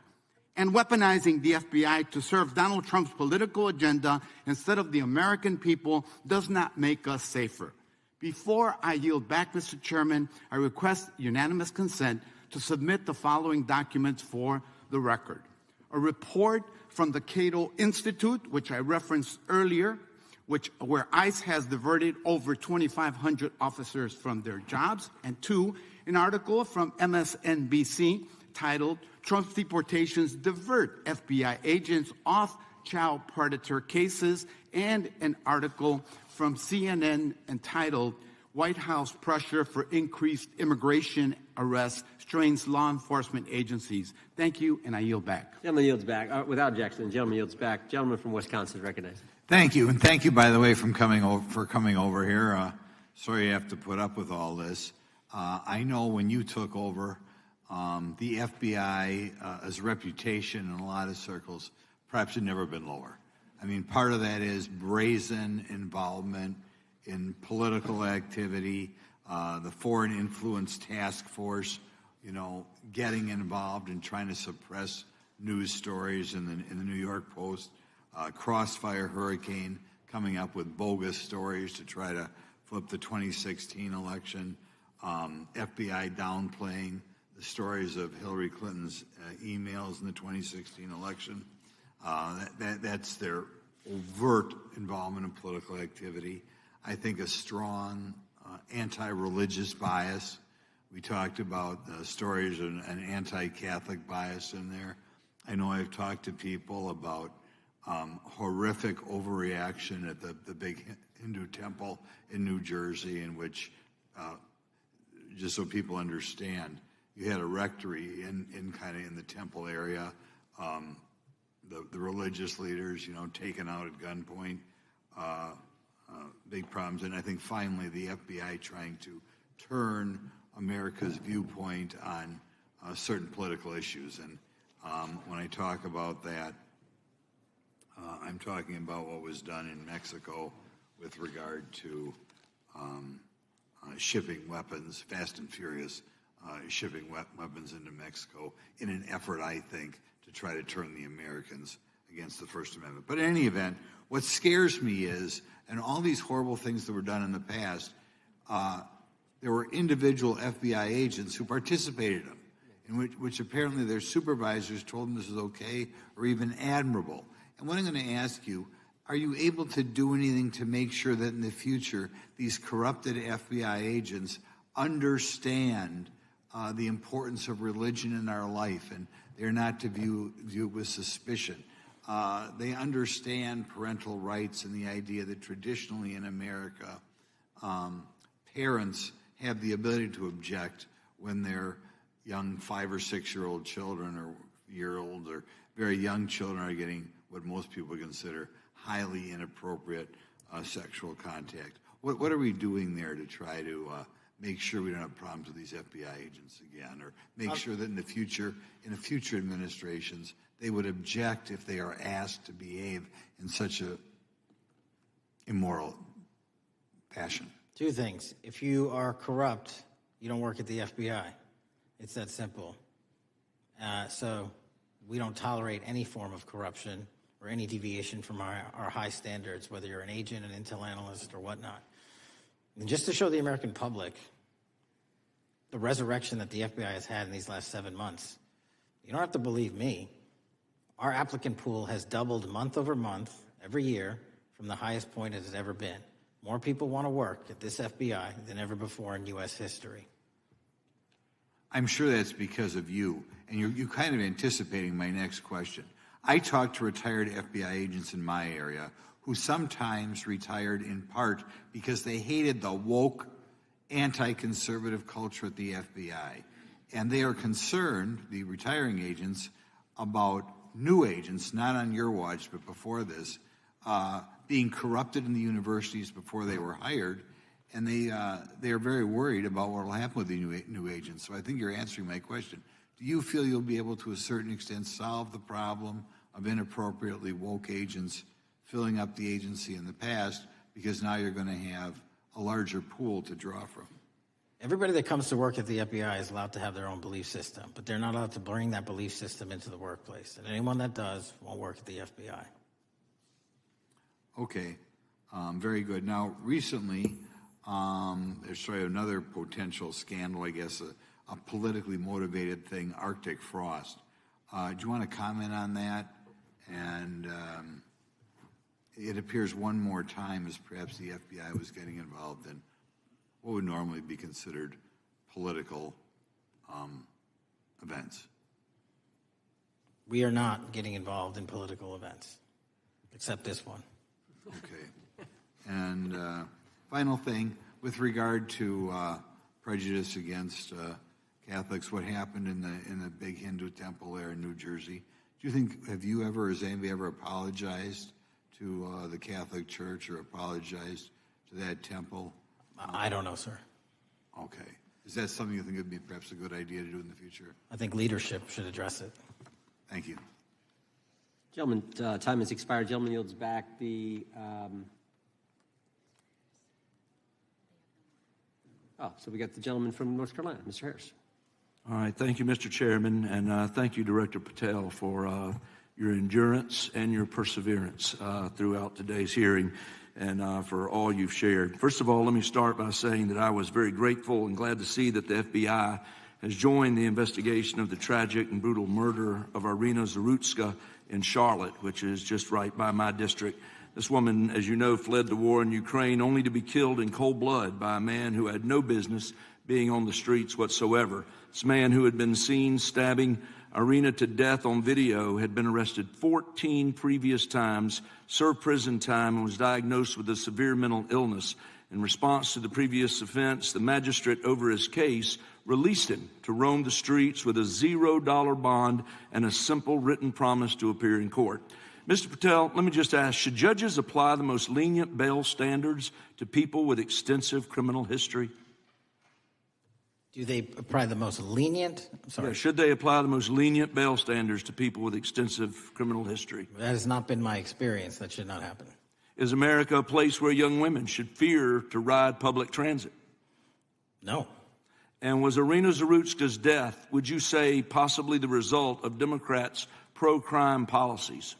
That investigation and matter is in open trial, so I don't want to stylize the evidence.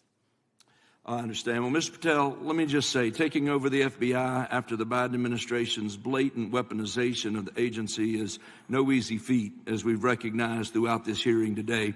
For 4 years, we witnessed the Biden administration targeting regular Americans rather than violent criminals.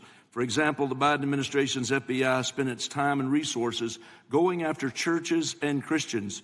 We know that the FBI used an undercover agent to collect information about a parishioner. We know that the FBI investigated and surveilled a Catholic priest, and all of this was in response to First Amendment protected activity. Mr. Patel, I want to ask you, should the FBI use its resources to spy on Catholics? Never. So what does it say about the culture of the Biden FBI that law enforcement resources were used to go after Catholics, and some FBI employees were comfortable with taking such actions? Well, pursuant to my transparency initiative and working with Congress on oversight, those documents, that's it. Those documents are available for the American public to see and read and hold people accountable, and that's what I'm committed to. And so have you been able to hold accountable those at the FBI who went after law-abiding Catholic church members? If they did so improperly, yes. Well, I've been a pastor for 36 years, and I've constantly stood up for life and stood up for family amidst a culture that's increasingly hostile to both of those things. And if the Biden administration targeted Catholics, could I have been targeted by the Ray FBI as well? Well, I don't know, but I'm not going to target you. Well, I know that President Trump respects religious liberty and that his administration is seeking to right the wrongs of the Biden administration. Securing our freedoms and protecting faith leaders and communities requires a multi-pronged approach. What would you say in just the last few moments, what is the FBI under your leadership doing to make sure that our religious liberty and religious leaders can rest comfortable this evening? Zealously protecting our First Amendment rights, but zealously going after those that abuse that right that leads to criminal conduct. You will be investigated, you will be looked at, and referred to prosecution every single time the evidence warrants. Thank you, sir. One final area. I do want to draw attention, Mr. Patel, to Waxhaw, North Carolina, a town in my district that just fell victim to a cyber attack on September 12th that interrupted emergency services. Waxhaw is working with state partners, and the FBI has been notified on this attack, and I certainly pray they're able to help out with the ongoing investigation. Could you just speak to what the FBI is doing to bolster our community's cybersecurity to defend against any future cyber attacks? Well, in North Carolina, you're slated to get a plus-up of 22 FBI employees, and they're already on the way. And that encompasses cyber, counter-intel, counterterrorism, field agents, intel operatives. And what we're doing on a macro level on the counterintelligence and cyber front is going after the people that fund these operations on these online platforms and breaking their banks. Because once we do that successfully across the board, they won't have the ability to attack us.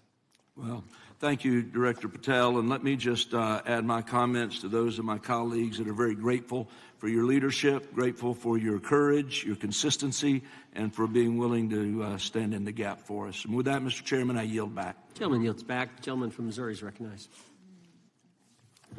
Thank you, Mr. Chairman. And Director Patel, thank you for being here with us today. Over the past few years, we have seen a disturbing increase of attacks on Christians and conservatives. Since the leak of the Dobbs decision, there have been 354 attacks on Catholic churches. In the first year following the leak, there were more than 100 attacks against pro-life pregnancy care centers, and the shadowy pro-abortion group Jane's Revenge claimed responsibility for 24 of these attacks. Meanwhile, the Biden FBI focused resources on attacking Catholics and peaceful pro-life protesters like Mark Houck and Paul Vaughn. Many of these attacks on Christians and conservatives were coordinated or praised by dark leftist cells who lurk on the online chat rooms of Reddit, Discord, and game sites. This is a war room for Antifa and violent transgender activists. There have been essentially no incidents of violence by Catholics, pro-lifers, or parents at school board meetings, but there have unfortunately been multiple shootings motivated by leftist and transgender ideology, including recent attacks in Nashville, Colorado Springs, Denver, and Aberdeen. Worse, the targeted violence reached a boiling point this past month. A few weeks ago, an anti-Christian transgender terrorist murdered 2 children and injured 17 in a shooting at a Catholic mass. And last week, while we were sitting in this committee room almost to the hour, Charlie Kirk was assassinated by a 22-year-old who appears to have been motivated by leftist and transgender ideology. As you confirmed yesterday to my Senate colleagues, he may not have acted alone, and you testified that in his online chat room of more than 20 trans ideologues that you are aware, I believe you said many more, many were aware of and possibly complicit in the assassination.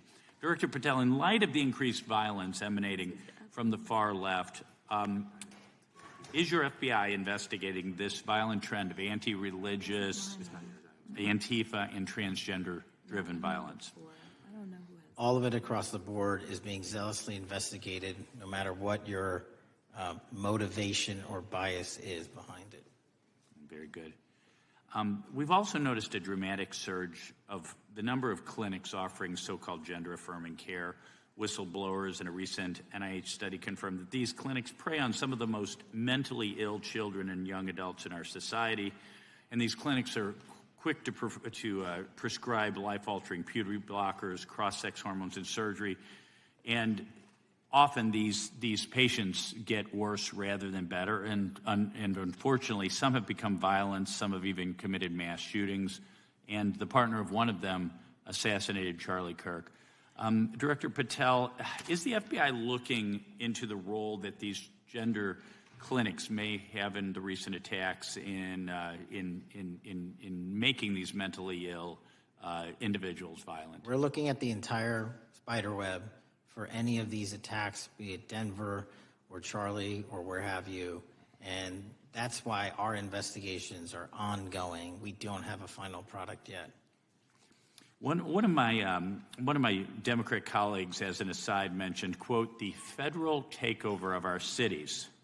And I don't know whether my Democrat colleagues, for some reason, liked Washington, D.C. better when it was more dangerous and more violent, when there were more robberies and carjackings and murders and rapes. But what has the crime picture in Washington, D.C. looked like since the so-called federal takeover?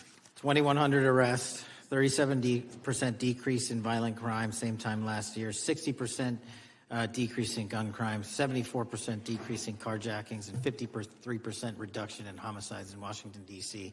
in the last month alone. Very good. And I thank you so much for your testimony. I know it's been a long day, so I'll give you a little break and yield back the rest. Gentleman yield. My time. Gentleman yield. Yes, and yes. Director Patel, what's a 302? It's a report, the number of the report, whenever an FBI agent goes out and interviews someone. And are you familiar with the 302 where the FBI agent interviewed the whistleblower who's come forward and talked about the former chair of the Intel Committee here in the House pushing staff members to leak classified information? Well, I'll just read from it. Staffers were instructed to use, this is from the 302, interview this person. Staffers were instructed to use any sources that had developed within the United States intelligence community to gather information, which would then be made public through the media in order to compel public opinion. You familiar with that? I am. Yeah, and that's how they played the game, wasn't it? Leaking information, classified or otherwise, true or otherwise, to create this public opinion to compel action to undermine the president. Is that accurate? I believe so. Just one other point I would make from this. This witness also said in the 302 that the agent recorded that the witness provided the interviewing agents with copies of both his handwritten notes and an email. So he gave them the stuff he wrote, and at the actual time this was taking place. That's all in the 302, right? Yes, sir. All right. Mr. Chairman. Gentleman from Missouri. Mr. Chairman, I would like to submit for the record an article from The Hill, Massive Crime Drop in D.C., City Sees Zero Murder Week, dated August 25th, 2025. And I'd also like to submit for the record an article from the New York Times, dated April 18th, 2025. Man who set fire on Shapiro's mansion cited treatment of Palestinians, police say. Yeah, thank you. Without objection. I have Gentlelady from UC. Texas and then Pennsylvania. Thank you so much. My first UC is the FBIAA letter to Congress on summary terminations, where it states denying fundamental due process and summarily dismissing special agents will only make it harder to protect our nation. These actions distract agents from their work, foster fear that their assignments could cost them their careers either now or under the next administration, and increase the risk of criminal and national security threats by undermining unity and morale within the Bureau. Without objection. The next one is a CNN article. FBI agents are again pulled from their day jobs to address a Trump priority. It states, morale is the worst I've seen, said one law enforcement source. The Bureau is becoming unrecognizable. Lots of people are weighing really difficult decisions right now. Without objection. Gentlelady from Pennsylvania is recognized. Thank you, Mr. Chair. I'd request unanimous consent to introduce into the record a September 16th, 2025 article in the New Republic entitled DOJ Quietly Deletes Study on Politics of Domestic Terrorists. The Justice Department has taken down a study that proves Republicans' entire narrative wrong about left-wing violence. Without objection. Thank you.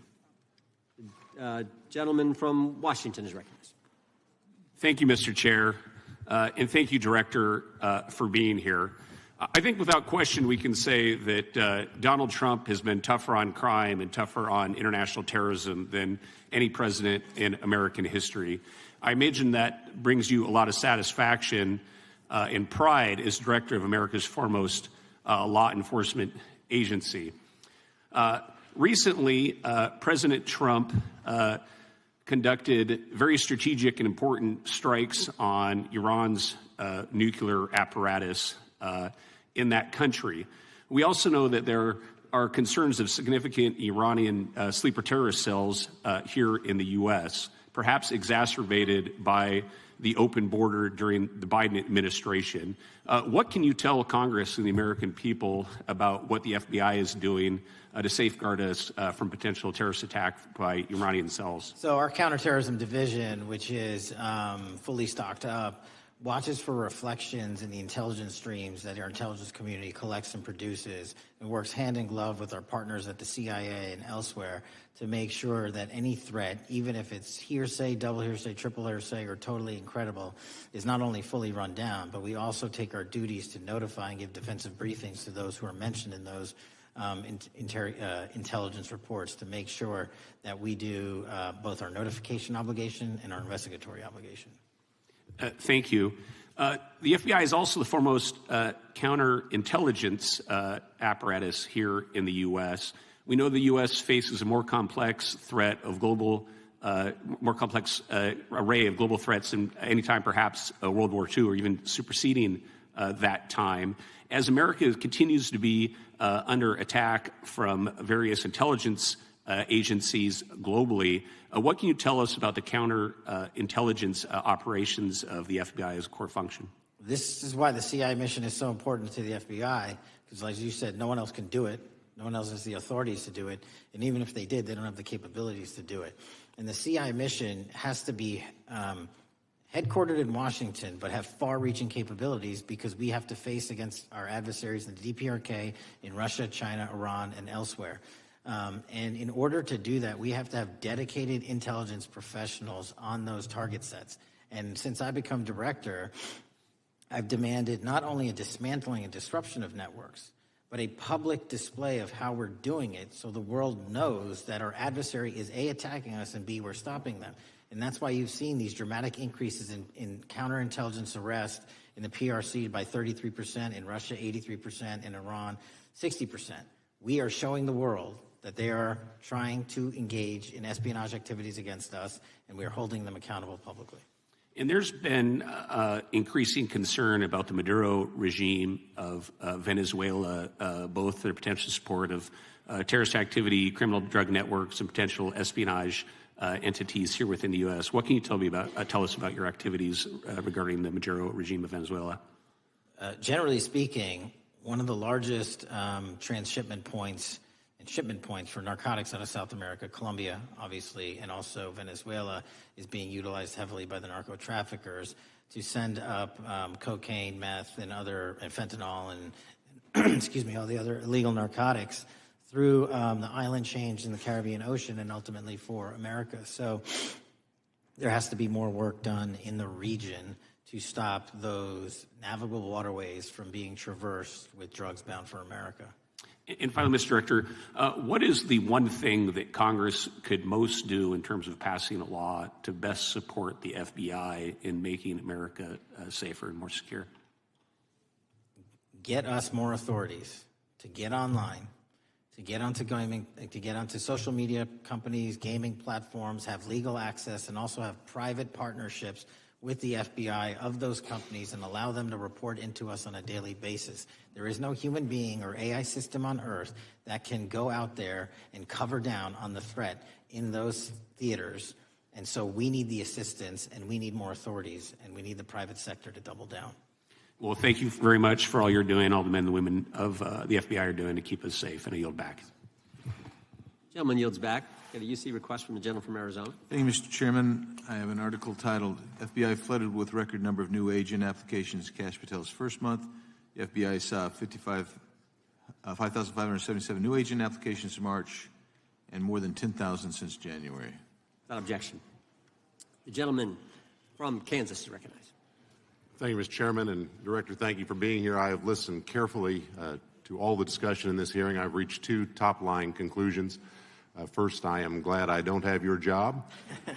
And second, I am glad you do. Thank you for being willing to step up and serve in this role. I'd like to plow a little bit of ground that we've not spent a lot of time on so far and explore. You mentioned, and I'm well aware of your strong commitment to partnering with state and local law enforcement authorities. Obviously, one of the missions is in the counter-drug space.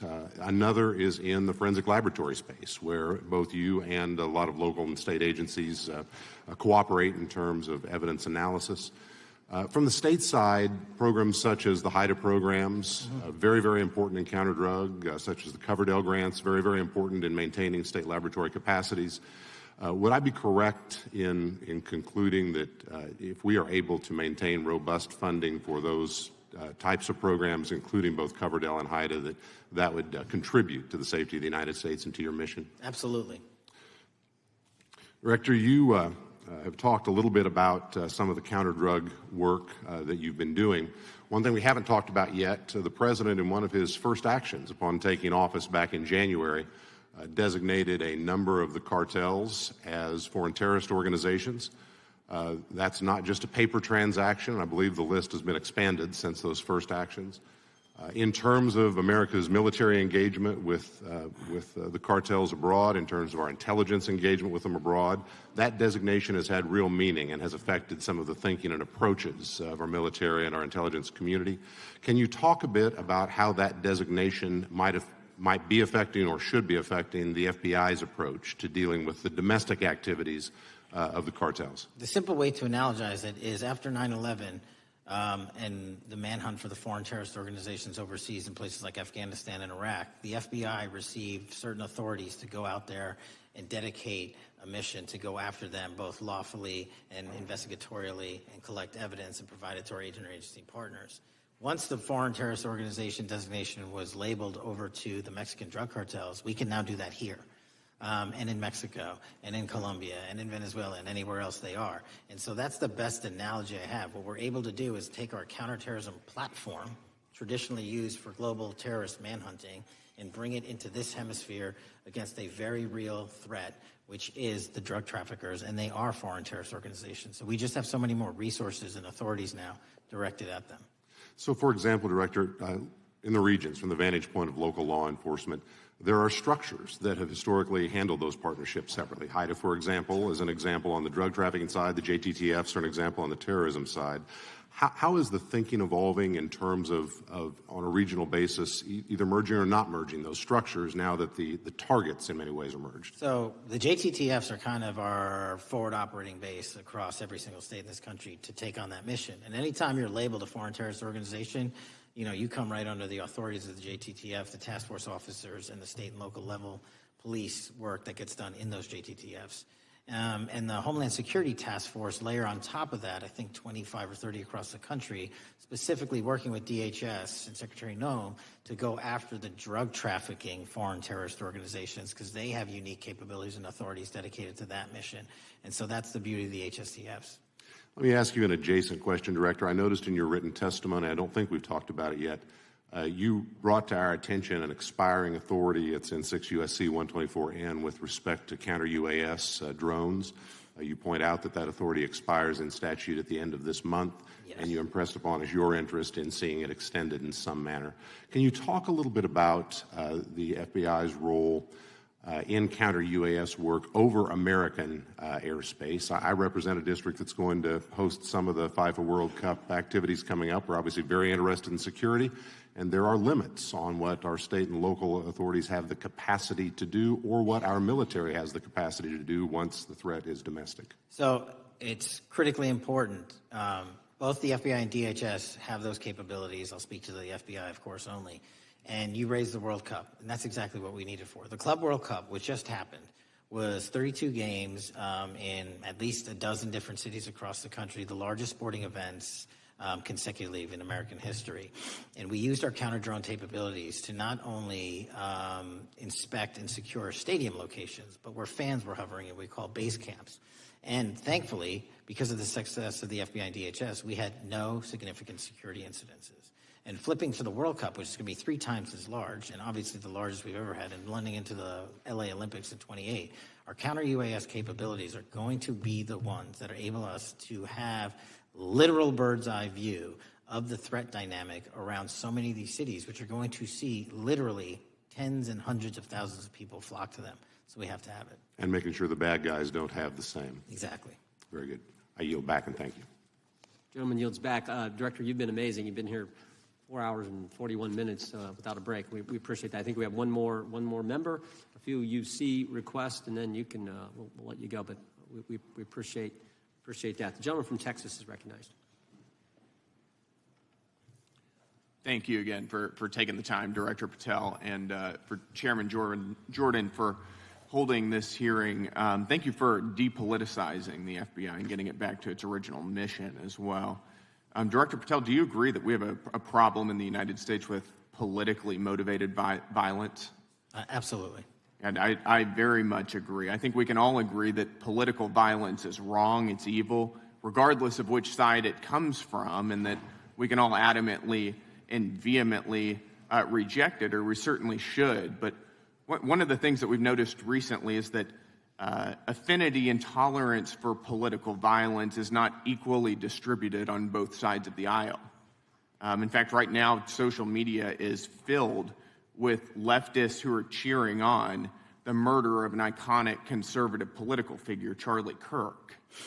And it's not just random people on Twitter doing this now. There's a YouGov poll released just a few days ago, which stated that 25% of those who identify as very liberal believe that political violence can sometimes be justified. That's far too many, is it not?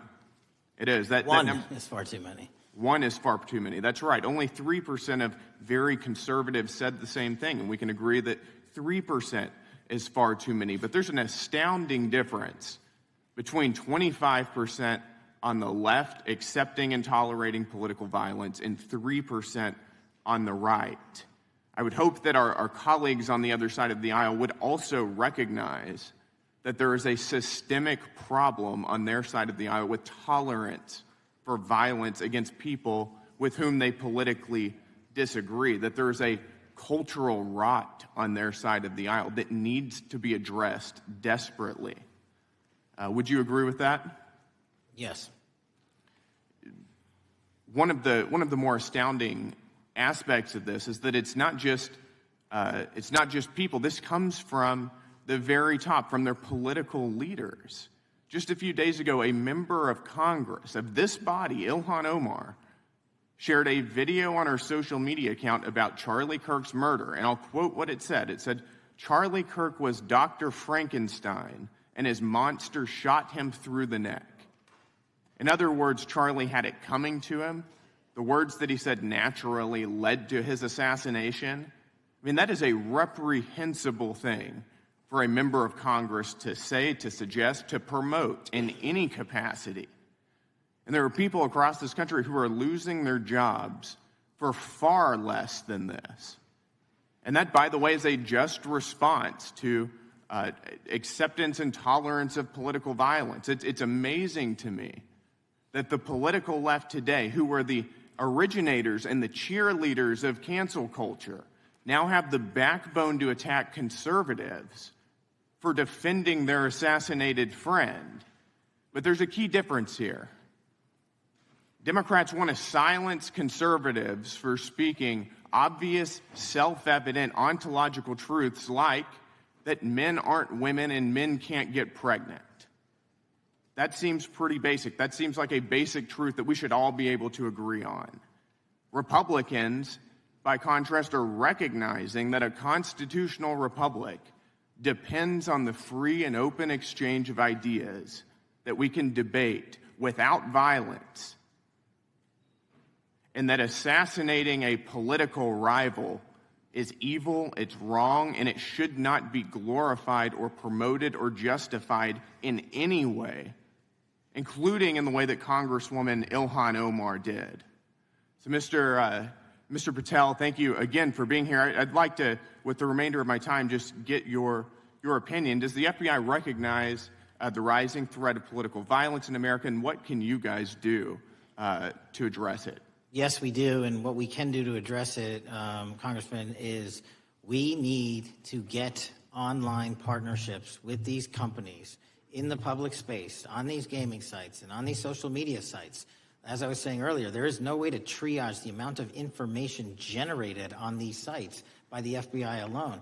And we need the public-private partnership. And there's another law that's expiring, I think, at the end of this month, which I believe we need renewed, that allows private sector companies to report into the FBI without liability for criminal investigatory purposes. And that's the kind of stuff we need to keep going. Got it. Thank you, Director Patel. We really appreciate it. Thank you. Gentleman yields back. Mr. Chairman. Gentleman from Arizona. I have some UCs. Gentleman to state his request. Thank you. The first one is a piece entitled Review of Domestic Terrorism After Kirk's Murder Shows Biden Politicized Issue, the Intel, and Fudged the Data. Without objection. Thank you. Make a motion to table. Oh, no, we got to recognize the ranking member for his motion. It's just a UC request. The gentleman's recognized for a UC request. Thank you, Mr. Chairman. This is the ADL report issued February 21, 2025, titled Murder and Extremism in the United States in 2024, concluding that for the third year in a row, every single extremist-related murder in the United States in 2024 was committed by right-wing extremists, 8 of the 13 involving white supremacists and 5 having connections to far-right anti-government extremists. Without objection. Gentlelady from Pennsylvania is recognized for unanimous consent. Yes, thank you. I have a couple articles here. First is a New York Post article, July 17, 2025. Democratic Senator Ron Wyden claims big Epstein file full of actionable information locked in Treasury Department drawer. Without objection. This is The Guardian, May 18th, 2023. Deutsche Bank agrees to pay $75 million to settle Jeffrey Epstein lawsuit. Without objection. This is Fox Business, September 10th, 2025. JP Morgan processed over $1 billion for Jeffrey Epstein despite internal concerns over sex offender status. Without objection. And New York Times, Bank of America flagged suspicious payments to Epstein only after he died. Without objection. Okay, and I also have a motion, Mr. Chair. The lady was recognized. We're going to come back to the motion. I thought it was made by Mr. But I want to dismiss our witness.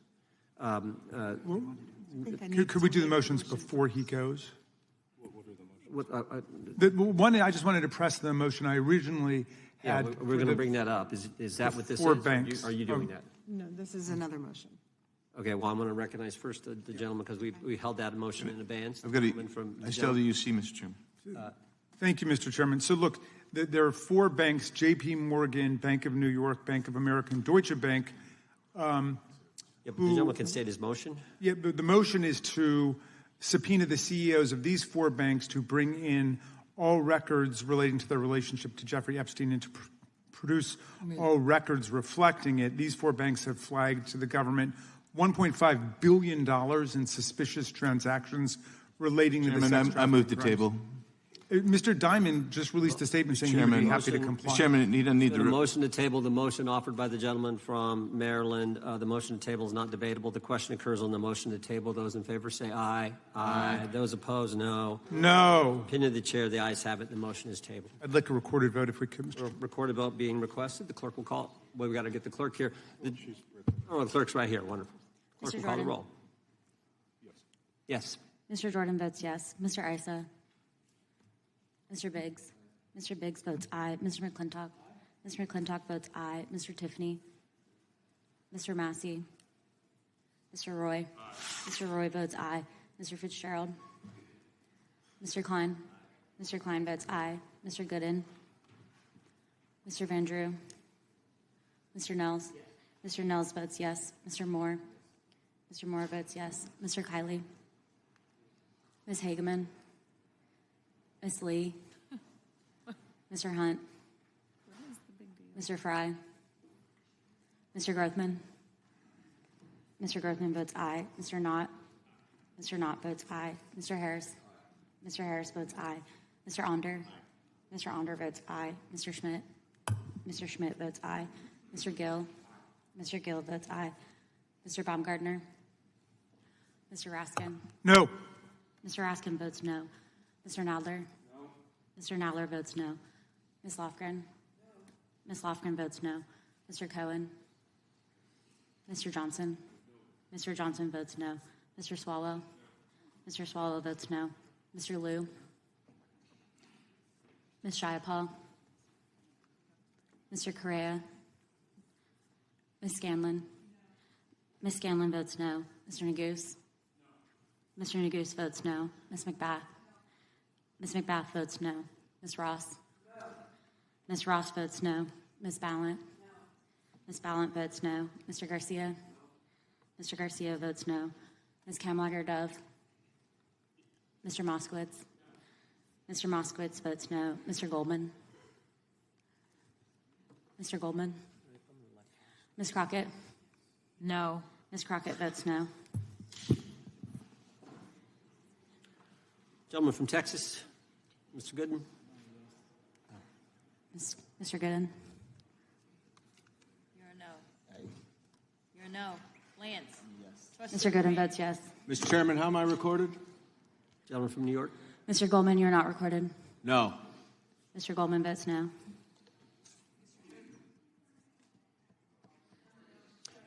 Gentlelady from Washington. Ms. Jayapal votes no.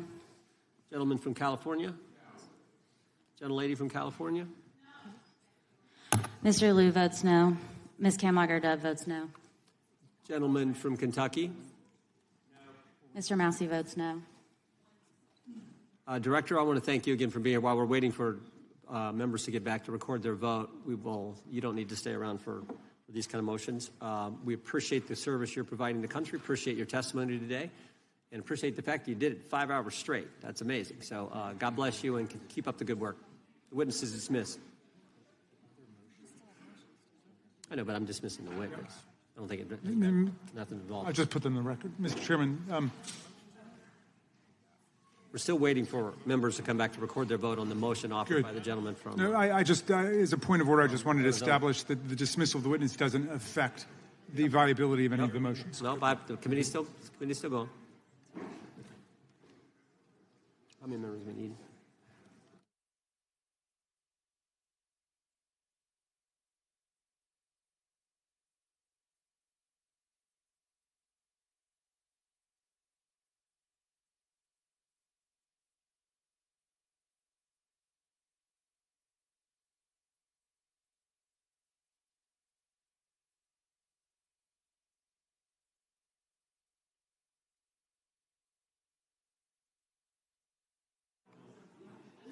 Madam Clerk, point of order.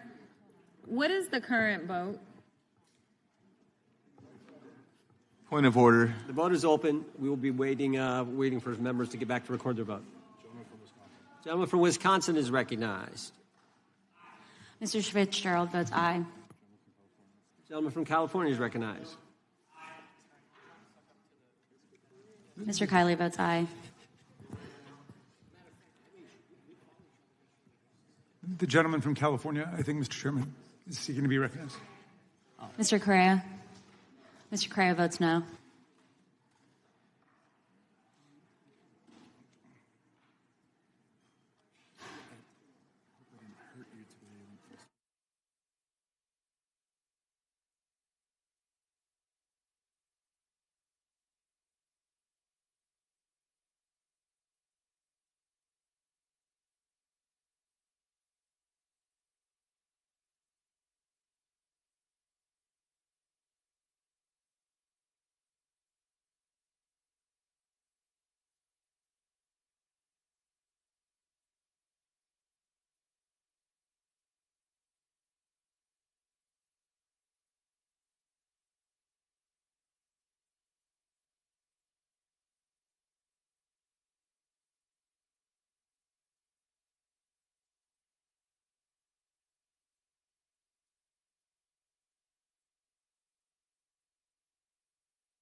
Mr. Chairman, point of order. Gentleman may state his point. A number of members have conflicting markups and committee hearings going on right now, and I'm just wondering how long are we going to hold this open? My read on the vote is that right now it's 18 of 14? 17? It's 1916. 19 to 16? We're going to give members an opportunity. As you point out, as the ranking member points out, members have numerous obligations, different committees going on, but we want to give everyone an opportunity to record their vote, and that's why we're waiting. Mr. Chair, point of order. We'll state a point of order. Couldn't we just be debating instead of sitting here waiting? There's a motion on the table. There was a motion offered by the ranking member, a motion to table offered by a member, and that's what's on the table right Mr. now. Van Drew, you are not recorded. Mr. Van Drew votes yes. Right.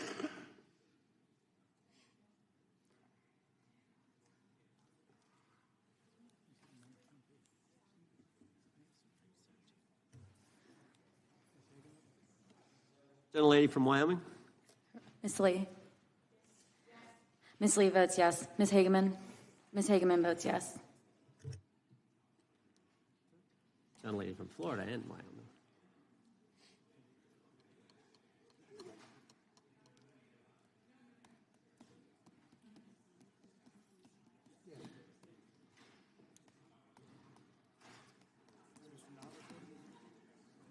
Mr. Knott, you're recorded as yes. Gentleman from Wisconsin. Mr. Tiffany. Mr. Tiffany votes aye. Clerk will report. Mr. Chairman, there are 20 ayes and 19 noes. The ayes have it. The motion is tabled. The gentlelady is recognized from Pennsylvania. Thank you, Mr. For what purpose? I have a motion. Gentlelady may state the motion. Okay.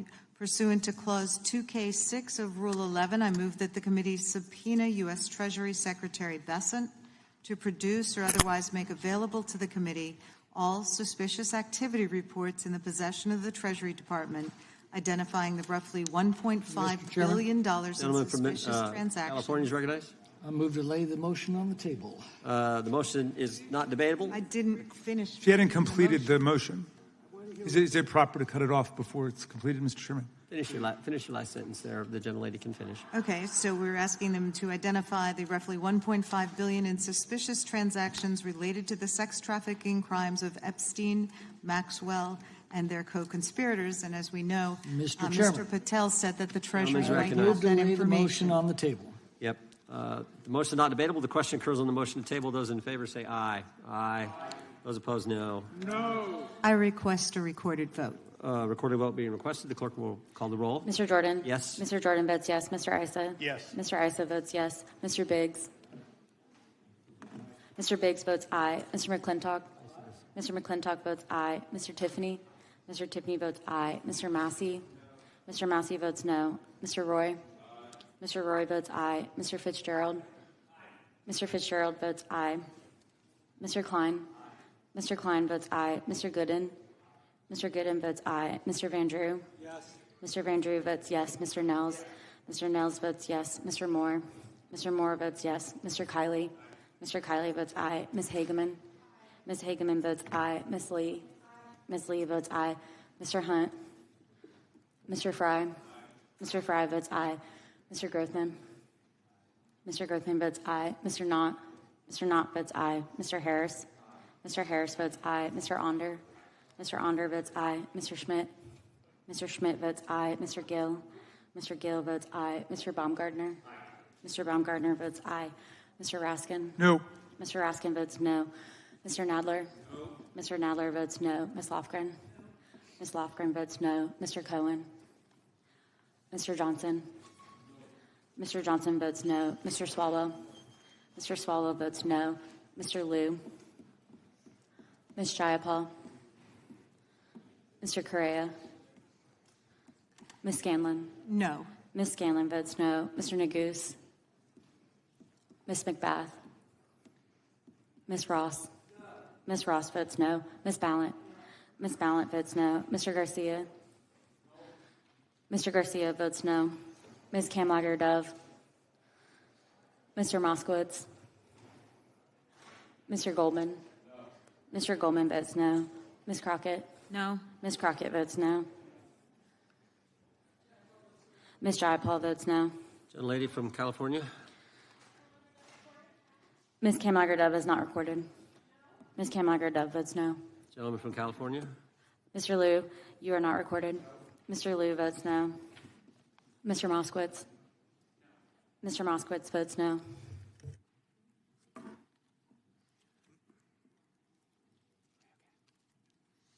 Clerk will report.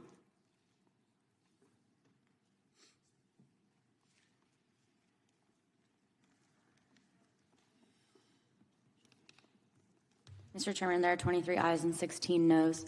Motion to table carries. Mr. Chairman, I have a motion. Gentleman can state his motion. Is recognized to state his motion. Great. I hope that champion of free speech, Mr. McClintock, lets me read it. Mr. Chairman, pursuant to Clause 2K6 of Rule 11, I move that the committee subpoena Deputy FBI Director Dan Bongino to produce and testify what the director is unwilling to discuss and share with Congress the files related to Jeffrey Epstein, including witness interview records, including FBI Forms 302, search warrant materials, records relating to the initiation of investigations, records relating to financial transactions and payments, evidence collected from wiretaps. The FBI director said today that they've already released these documents. Bongino has reportedly considered resigning from his position over the refusal to release the full Epstein files. I'm delighted to see that my colleague can read, and I move to lay his motion on the table. Motion is not debatable. The question occurs on the motion to table. Those in favor will say aye. Aye. Those opposed, no. No. Opinion of the chair, the ayes have it, and the motion is tabled. I also can call for a vote, Mr. Chairman, recorded vote. Recorded vote being requested. The clerk will report, or call the roll. Mr. Jordan? Yes. Mr. Jordan votes yes. Mr. Issa? Yes. Mr. Issa votes yes. Mr. Biggs? Mr. Biggs votes aye. Mr. McClintock? Mr. McClintock votes aye. Mr. Tiffany? Mr. Massey? Mr. Massey votes no. Mr. Roy?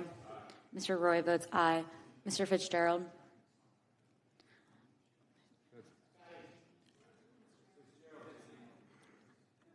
Mr. Fitzgerald votes aye. Mr. Klein? Mr. Klein votes aye. Mr. Gooden? Mr. Gooden votes aye. Mr. Van Drew? Mr. Van Drew votes yes. Mr. Nels? Mr. Nels votes yes. Mr. Moore? Mr. Moore votes yes. Mr. Kiley? Ms. Hageman? Ms. Hageman votes yes. Ms. Lee? Ms. Lee votes aye. Mr. Hunt? Mr. Fry? Mr. Fry votes aye. Mr. Grothman? Mr. Grothman votes aye. Mr. Knott? Mr. Knott votes aye. Mr. Harris? Mr. Onder? Mr. Onder votes aye. Mr. Schmidt? Mr. Schmidt votes aye. Mr. Gill? Mr. Gill votes aye. Mr. Baumgartner? Mr. Baumgartner votes aye. Mr. Raskin? No. Mr. Raskin votes no. Mr. Nadler? Mr. Nadler votes no. Ms. Lofgren? Ms. Lofgren votes no. Mr. Cohen? Mr. Johnson? Mr. Johnson votes no. Mr. Swalwell? Mr. Swalwell votes no. Mr. Liu? Mr. Liu votes no. Ms. Jayapal? Ms. Jayapal votes no. Mr. Correa? Ms. Scanlon? Ms. Scanlon votes no. Mr. Neguse? Ms. McBath? Ms. Ross? Ms. Ross votes no. Ms. Ballant? Ms. Ballant votes no. Mr. Garcia? Mr. Garcia votes no. Ms. Kamlager-Dove? Ms. Kamlager-Dove votes no. Mr. Moskowitz? Mr. Moskowitz votes no. Mr. Goldman? Mr. Goldman votes no. Ms. Crockett? No. Ms. Crockett votes no. Gentleman from Wisconsin. Mr. Tiffany votes aye.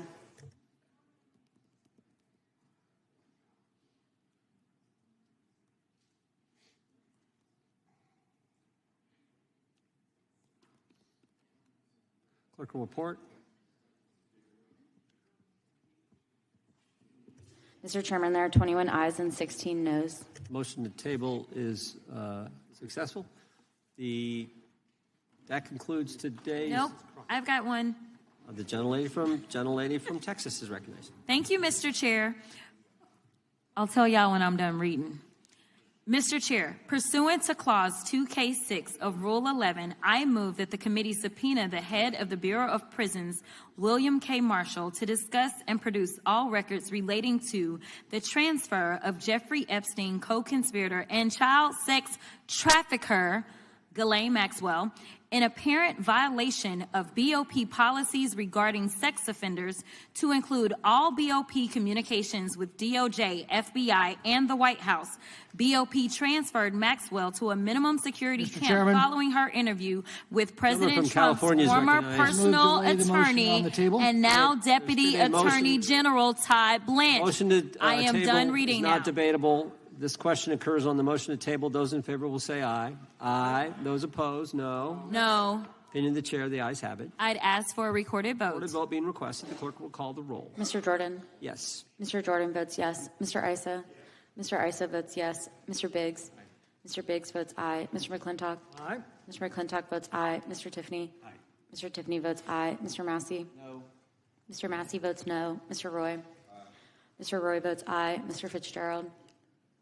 Mr. Fitzgerald votes aye. Mr. Klein? Mr. Klein votes aye. Mr. Gooden? Mr. Gooden votes aye. Mr. Van Drew? Mr. Van Drew votes yes. Mr. Nels? Mr. Nels votes yes. Mr. Moore? Mr. Moore votes yes. Mr. Kiley? Ms. Hageman? Ms. Hageman votes yes. Ms. Lee? Ms. Lee votes aye. Mr. Hunt? Mr. Fry? Mr. Fry votes aye. Mr. Grothman? Mr. Grothman votes aye. Mr. Knott? Mr. Harris? Mr. Knott? Mr. Knott votes aye. Mr. Harris? Mr. Onder?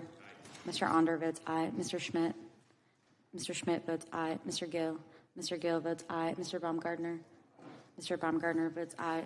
Mr. Raskin? Mr. Raskin votes no. Mr. Nadler? Mr. Nadler votes no. Ms. Lofgren? Ms. Lofgren votes no. Mr. Cohen? Mr. Johnson?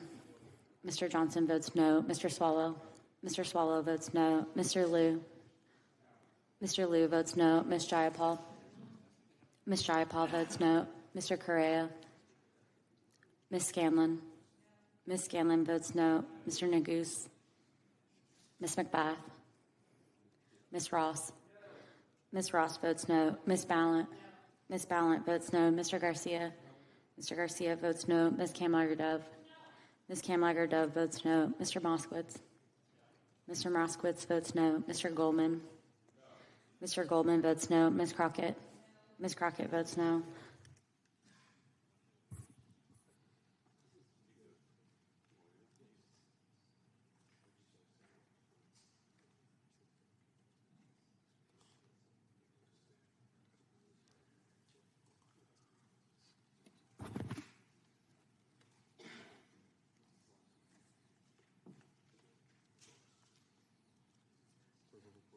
Clerk will report. Mr. Chairman, there are 21 ayes and 6 noes.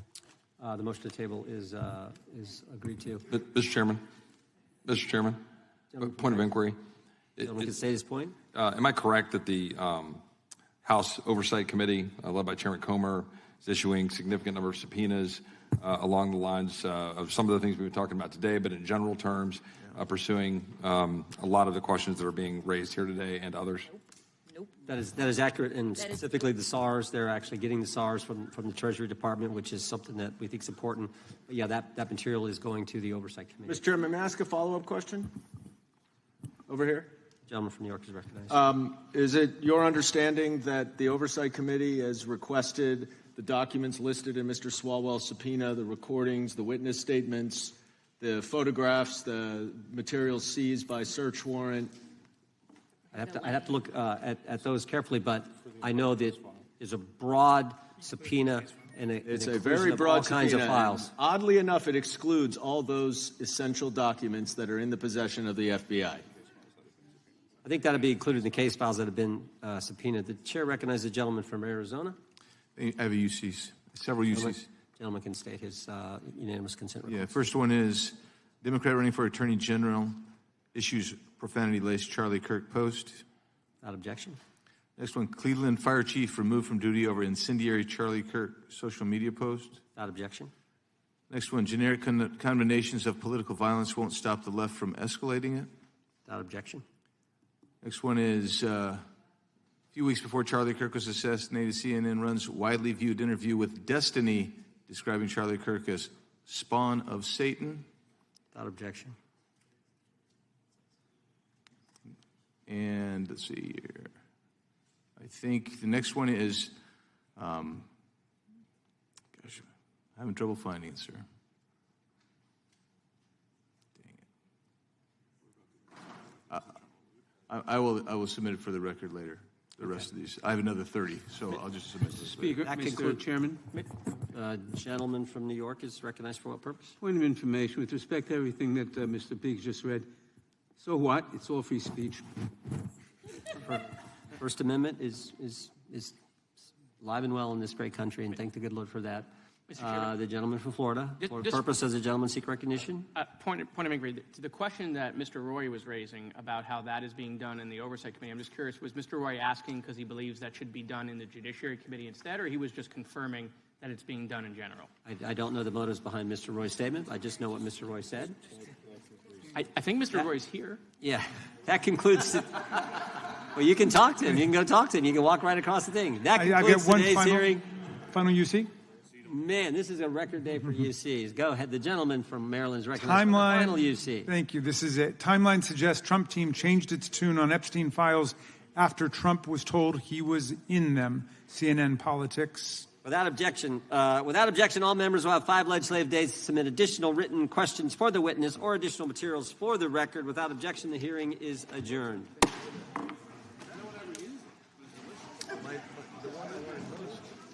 Disappeared on me. It was there. I had it. Kate and Sarah.